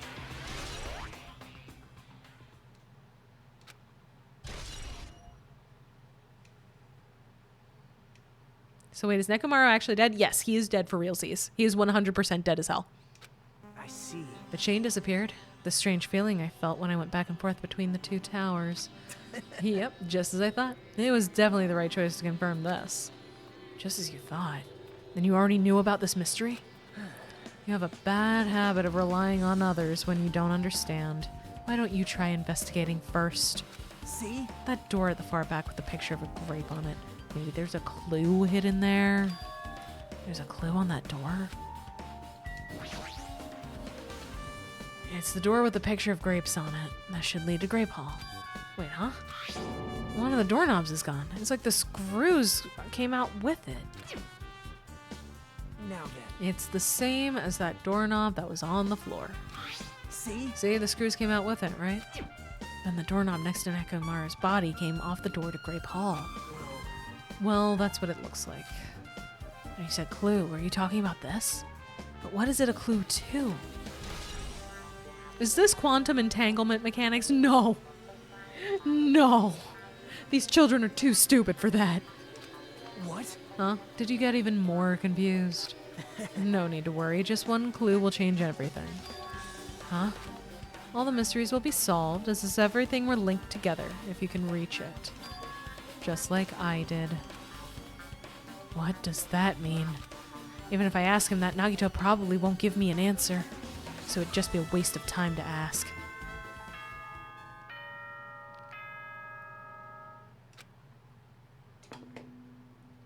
It appears that it's time for the class trial. To tell you the truth, I'm tired. Me too. Extremely tired. Me too. I feel like spending the rest of my life hibernating already. We're so cooked. Shit, I'm so confused. This one, So I said that the last trial was a doozy. DanganRonpa 2 upped the difficulty. DanganRonpa 2 upped the difficulty from the first game. Trials 3 through the end are all crazy. Man, I know it's bad, but I'm so sleepy. I just want to ditch. I want to go to bed too. Though I really don't feel like it, I'll show you my serious side when you come to the class trial. Even though it's impossible since it's so annoying, you can count on me to take this seriously. I'll have to miss the trial on Friday because I work that day. Ooh. I'm sorry to hear that. Then go to bed? I'm gonna. I don't know about Monokuma, but I'm gonna. I want to sit down and take in all this information. Now's the time to be a lore hound. Looks like it's going to start. Another class trial. Hey, But hey! how are we supposed to get to the trial ground? Damn it! You're right. We can't do anything unless we get out of this building. Akane, did something happen? When? Hey. Soon. No, well, do you guys hear something? Hear something. Hey, hey. What do you hear this time? Suddenly, as if cutting off Chiaki, our surroundings started to shake and rumble. And then, it suddenly appeared before us.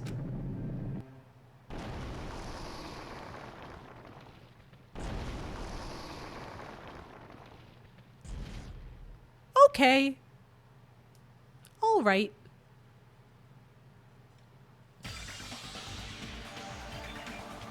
Yeah, this might as well happen. Oh, that's horrible. Yes, correct. How did we not die, and where are we? We are still in Strawberry Tower, and the entrance to the trial grounds just came through the floor.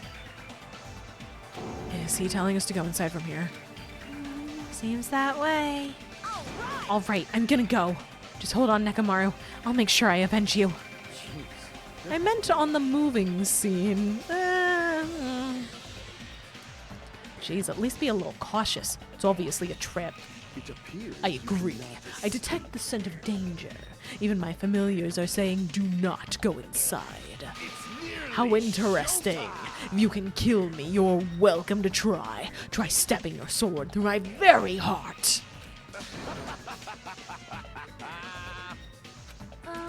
Now then, we shall get moving as well.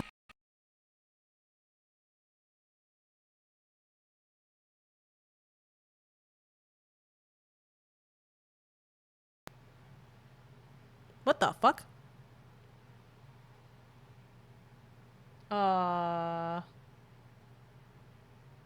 Audio died? Yeah, it died for me too. Hello. That was weird. We can hear you. Okay, that's good. I don't know what just happened.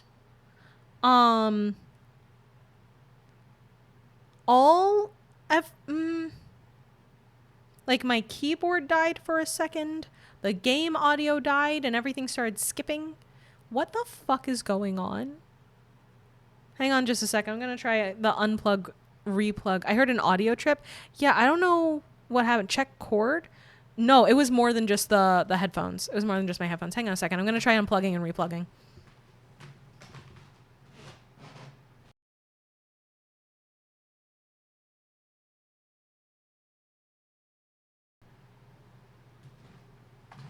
Okay. I'm definitely able to hear things, but I think the game audio is just dead now. Hub issues? That's what I thought at first, but...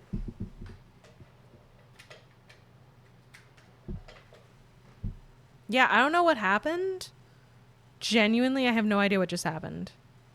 I don't know how to fix this. Speaker level? I'm checking. But I can hear stuff from the headphones, is the thing. I can hear stuff from the headphones is the problem. Yeah, I can hear stuff in the headphones, no problem. What the fuck? So it's not a speaker issue. Something happened. I don't know what. Something happened. I don't know what. And it resulted in the game audio dying. I guess. Good thing we're about done for the night. Good thing we're about done for the night. Monokuma crashed through the floor so hard it killed Mama's audio. I know, right? And now then, we shall get moving as well. Yeah, you're right. It's annoying, but if Miss Sonia's going, there's no way I'm not gonna go. What time is it for you? Like almost 10 of midnight, which is why I was going to go to bed soon. Setting the game audio to 0 and then back up. So I don't think that I'm getting the game audio back without closing the game. And if I'm closing the game, I'm done for the night. So we're just going to deal with it until the game lets me save and quit. That's just how it's going to be. But it's so damn annoying. Can I actually wait? Can I save from here? I can. Okay, let's try this. Colonel. Yeah, that's working. I'm trying to sneak around, but Let's try I'm dummy this. thick, and the clap of my ass cheeks keeps alerting the guards. Let's see. Okay, yeah, there's game audio. There's the game audio back. Problem for Friday? Nope. Something just tripped. I don't know what, but something just tripped, and it caused problems for any accessories connected. And I think that includes the game because of how we're listening to the game. So, did Mama's screen visually change? I saw things freeze up for a second. I genuinely thought the stream was going to crash because of it, but it didn't, which is nice. I don't know. I don't know what it is, but let's just finish the investigation so that I can go to sleep. Yeah, see, now the sound's back. I guess it doesn't matter if it's a trap or not. Could be a key blip, maybe. I don't know. Nothing else was affected. Literally nothing else was affected. No lights or anything like that. Where are you from? I am in the United States. I do believe I may be beginning to have it figured out, so I don't want to say anything. Yep. Keep it to, if you think you're figuring out, keep it to yourself until the game confirms it. Like you press the key and a quick flip. Nope, I'm not touching any keys. So at this point, everything is okay. I'm not going to fuck with anything else anymore. We're just gonna leave it because everything is working again. But yeah. We're just gonna pretend that didn't happen, I guess. I don't know. But it's fine. It's fine. Everything's working again. Something did a blip. It happens. One by one. If it works, don't touch it. Literally. One by one. Everyone went into Monokuma Rock. Until I was the only one left. When I was about to take a step forward. We're the same. The same step ladders. Huh? Nagito was suddenly standing next to me with his eyes locked on Monokuma Rock. Other than the small movements of his mouth, he was perfectly still. Well, You and I are just step ladders for everyone who holds the title of Ultimate. I always believed that I didn't mind. Unlike you, I know my place. What are you saying? That's why I was prepared to become a sacrifice at any time.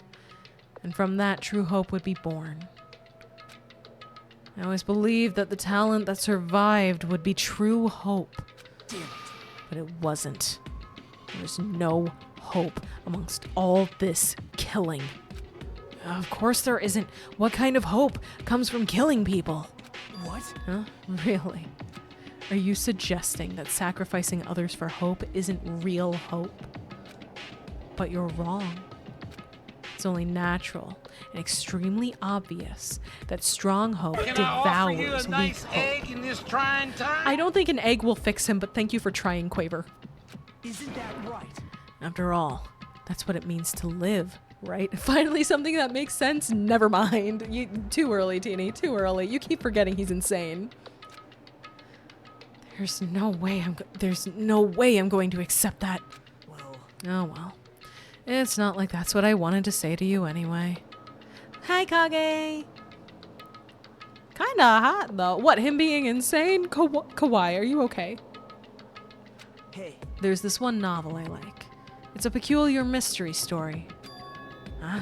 A novel? Oh, thank you for the posture check. I am shrimping a little bit. No, I'm not okay. Okay, good to know. Good to know.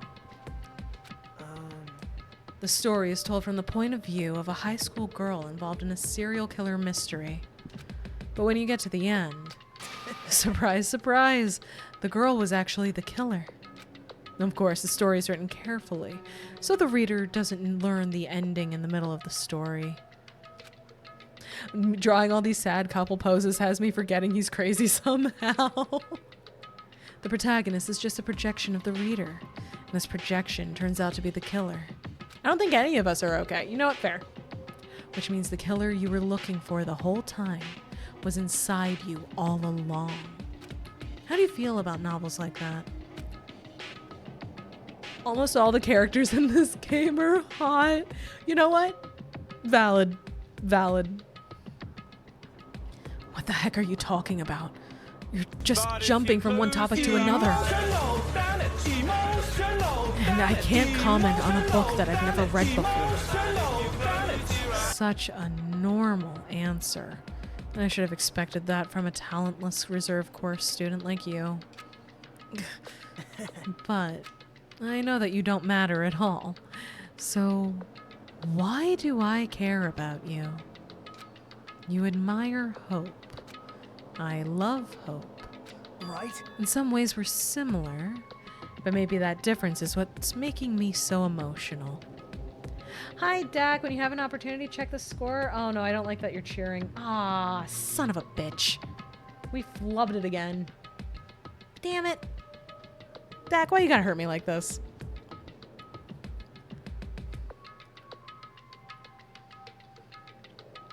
Oh, man.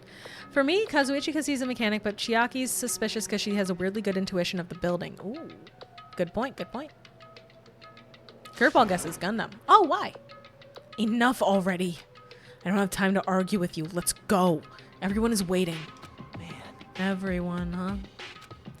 So you still believe you're just like everyone else. Reserve course students are so full of themselves.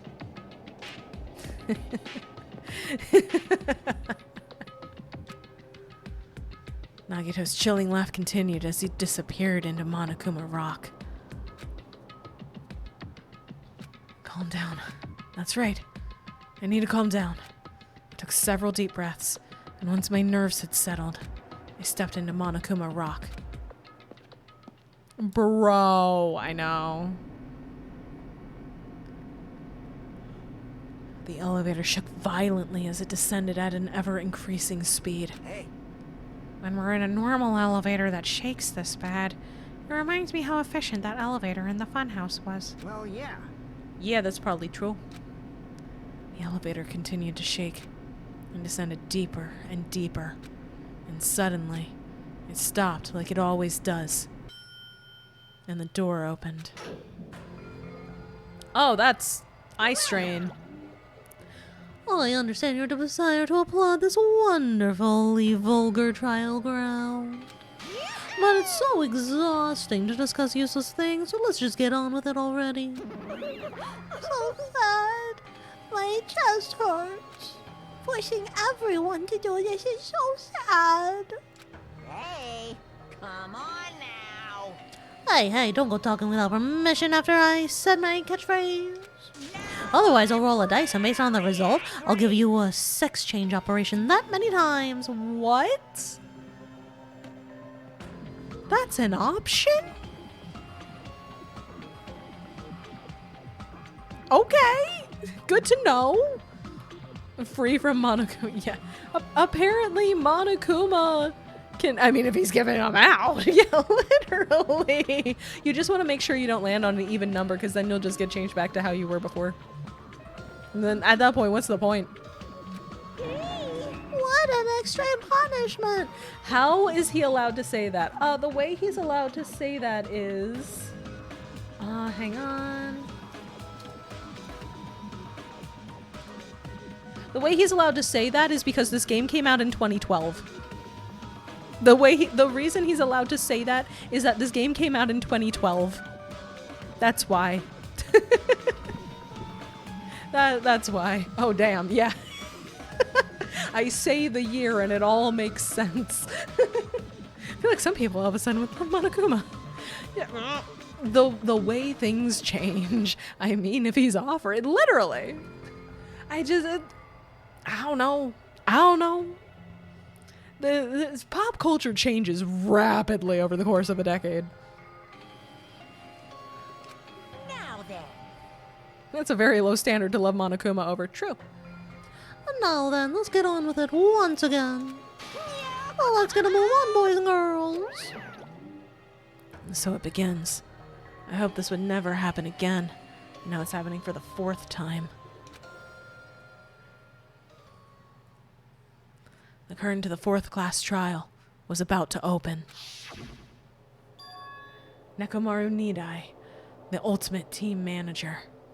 Also, fuck, this hurts my eyes. Yep. He was more passionate, more daring, more honest than anyone I'd ever met. Truly, he was more man than any of us. He sacrificed his body to protect Akane, and his appearance changed drastically because of that. But he still tried to live earnestly. And just when I finally got used to his new form, Nekomaru's killer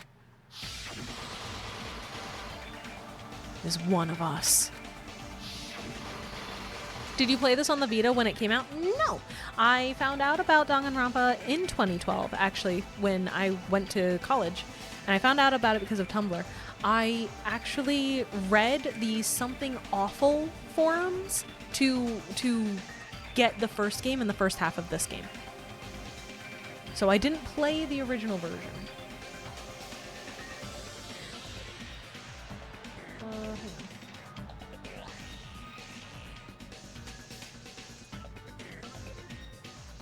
Let me check something. Blah, itchy nose.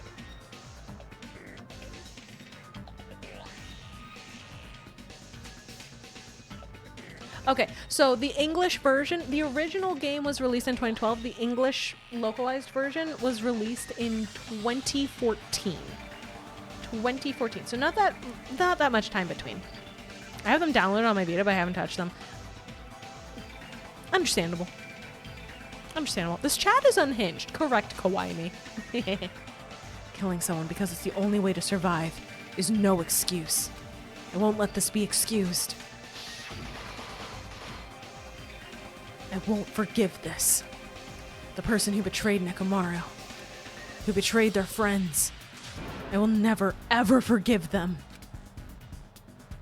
And so, this life-threatening trial, billowing with hope and despair, has begun.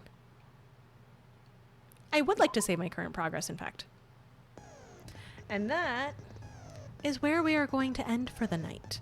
Because I'm tired. I'm so tired. I want to go bed. So, we're going to close the game. Hi, so tired. Okay. So let's see who we're going to raid. We're going to get the raid done. And then I'm going to go pass out because it's midnight. I have been streaming for 5 hours. Nothing against it. I'm just exhausted and I got work in the morning. So what can you do? Sleep well. I will do my best. Thank you, Kawaii. Thank you, Duck. I will do my best. Hope you had fun. I did have fun. I'm glad that you guys had a good time. I hope you're excited for the trial on Friday. I was trying to get us back on schedule, as it were. Let's see. Who are we going to raid? Who are we going to raid? Who are we going to raid? Hum, hum, hum. Good luck cleaning your table. Thank you. I need it. I need it. I got a day or two to figure this one out. Yes, because it's Monday. Felt that. Have a good night, Maya. Thank you, Bobcat. You as well. You all have a great night. I think we are going to raid Amontus today. Sulfura is live. Oh, okay, okay. Shouldn't be too hard. Yeah. Thank you for the brain exercise. Anytime. Happy to help.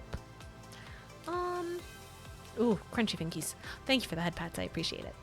Unless someone wants to redeem a raid guidance with channel points, I think I know where we're gonna go. Unless. Mama's call? Bald. Thank you, Bobcat. I think we're gonna raid over to Amontus. It has been a while since we have gotten the chance. Yeah, it's backwards. Oh. He's doing, whoopsies. He's doing calligraphy, which I think is really cool. I don't care, dealer's choice. All right, I'm dealing us over to Amontus then. He's a cool dude. Well, have a lovely night. Thank you. Thank you very much. Let's see. There we go. All right. We're going to head on over there. Oh, looks like he's on BRB right now, so we'll surprise him. We'll surprise him for when he gets back. Don't forget the raid message. Don't forget the raid message. You can't forget the raid message. All right. I'm going to send you guys over there. I will be on Teeny's stream on Wednesday for Crooked Moon. I will be back here on Friday for more DanganRonpa. I hope to see you guys there. It'll be super fun. I'm going to go pass out. Have a good night, everybody. Bye. Bye.